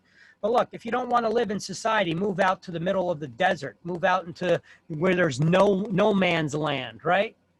There you go. If you like these modern amenities, we need to have these public utilities transporting the gas to us, which is clean. All right, it's fossil fuel, but it's clean fossil fuel. We have railroads. You like the trains or subways? Well, those have to cross over property, you know. Sometimes the government needs to take land in flood zones to buy it out because people keep getting flooded out. So instead of, you know, having these emergencies all the time, if people don't raise their properties, then the government would buy it out so people cannot build on them anymore. So we don't have these reoccurring issues. Or so that they could build dunes up so that it could prevent the flood areas from getting flooded. They need to buy the properties from people, take the property, and they're using the government's power of what to do this? What do we call that government power? Eminent domain. Eminent domain. And what's the court process of taking that property? Condemnation. Condemnation. Can I take away your property by eminent domain? No. I can't. Why not? Because you're not the government. Because I'm not the government. So what? Neither is the environmental protection agencies or railroads. Well, railroads could be quasi-public, but how about this? How about this? What if I told you I can? I could take your property by eminent domain. What was your question? How? How so? If you How so? live in it for like 5 years. Thank you for asking that question. All I need to know is I don't need to have the power of eminent domain. I just need to know who does. And then I'm going to go woo them and ask them to exercise their powers of eminent domain after I convince them why it's going to be in their best interest and the public's best interest. If they use their powers of eminent domain to take your property, use the government's money to reimburse you for it, and then turn that property over to me, and then I reimburse the government all the money that they shelled out to do that. Why would they do that? Well, maybe because I want to build something there. Maybe I want to build luxury condos that are going to generate a lot more tax dollars that then you can use however you want to use it in the municipality. Isn't that for the greater public good? I guess. If you look at it that way. That gets done like that all the time. Like we need another new car dealership or used car lot or another strip mall in New Jersey. How do you think they get these things all built up on the sides of highways all the time?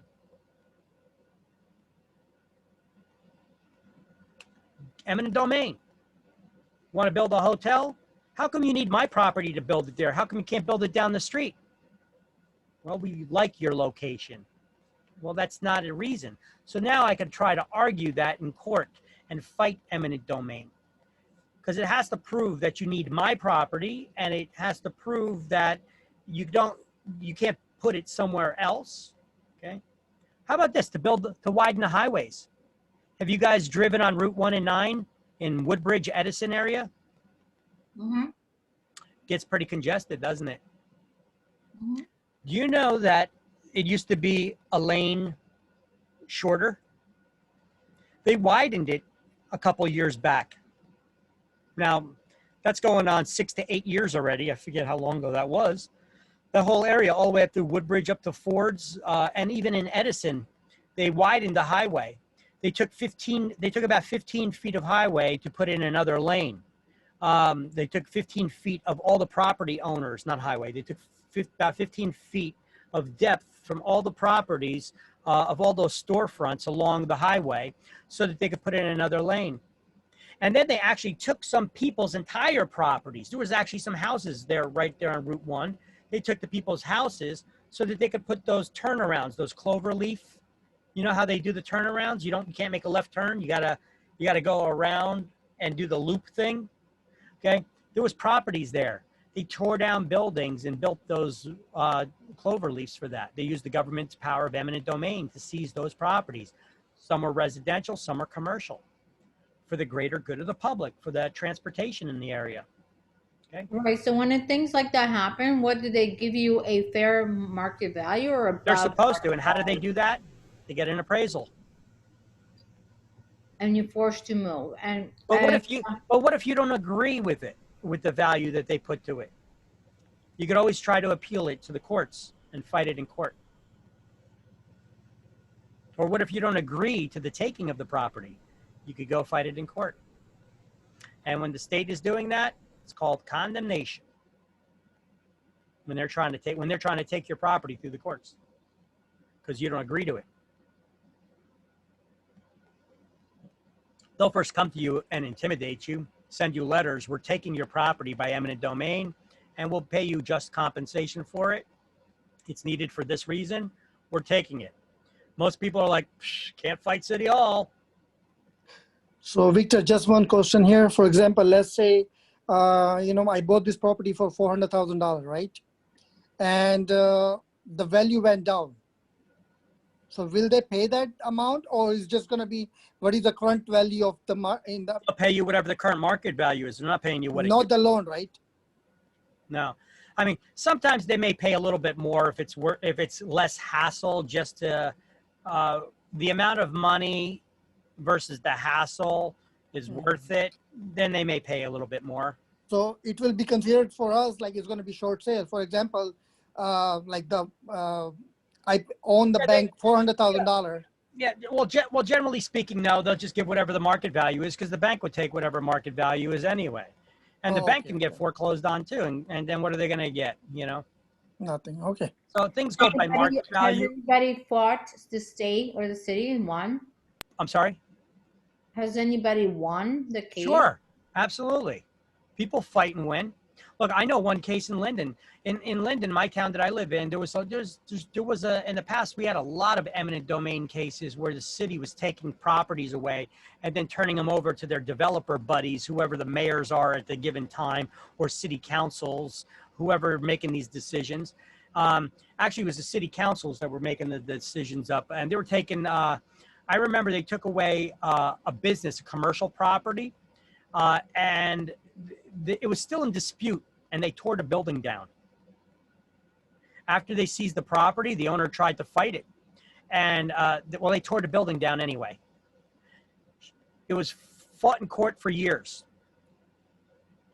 He had an active business that was running out of that property. They seized it. They tore the building down. The guy fought it for years and won. City had to turn the property back over to him, reimburse him for the cost of putting the building back up, reimburse him for all the lost income and wages for his business being out of business all those years. It happens. It happens. I have a question. Yeah. What would like in the picture of a developer acquiring those properties, where would the real estate agent earn its commission, or were there? You're not involved in that. Oh, okay. And if it was one of your listings, you just got screwed out of it. You ain't getting paid.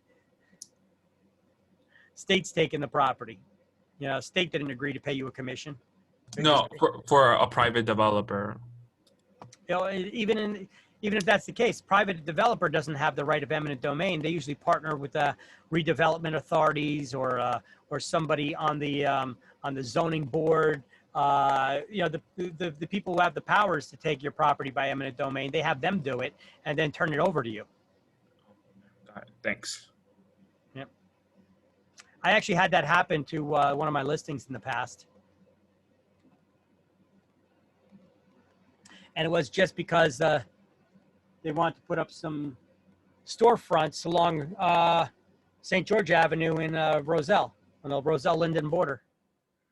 Actually had somebody who had a house there. All right. Escheat. Escheat. What is escheat?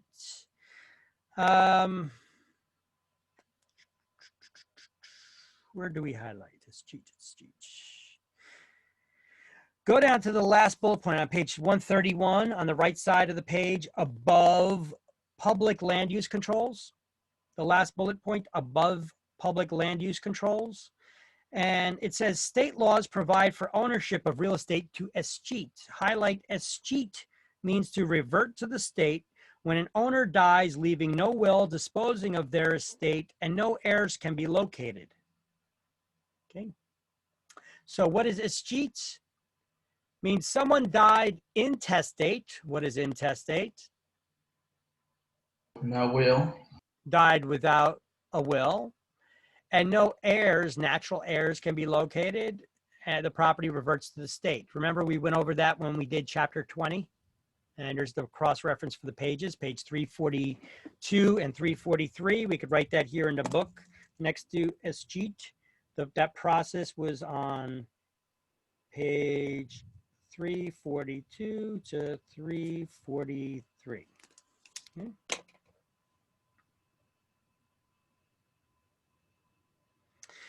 Okay. Actually, you know what? I think my instructor did submit something to the book manufacturer. This is his little thing. I hate acronyms, additional acronyms. For me, acronyms are just something else to learn. But I know that he always does this one, PEAT. There's 4 government powers, and they're easy to remember by the acronym PEAT.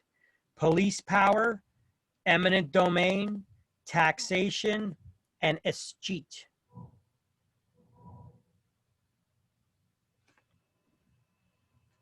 These are all powers of the government. All right.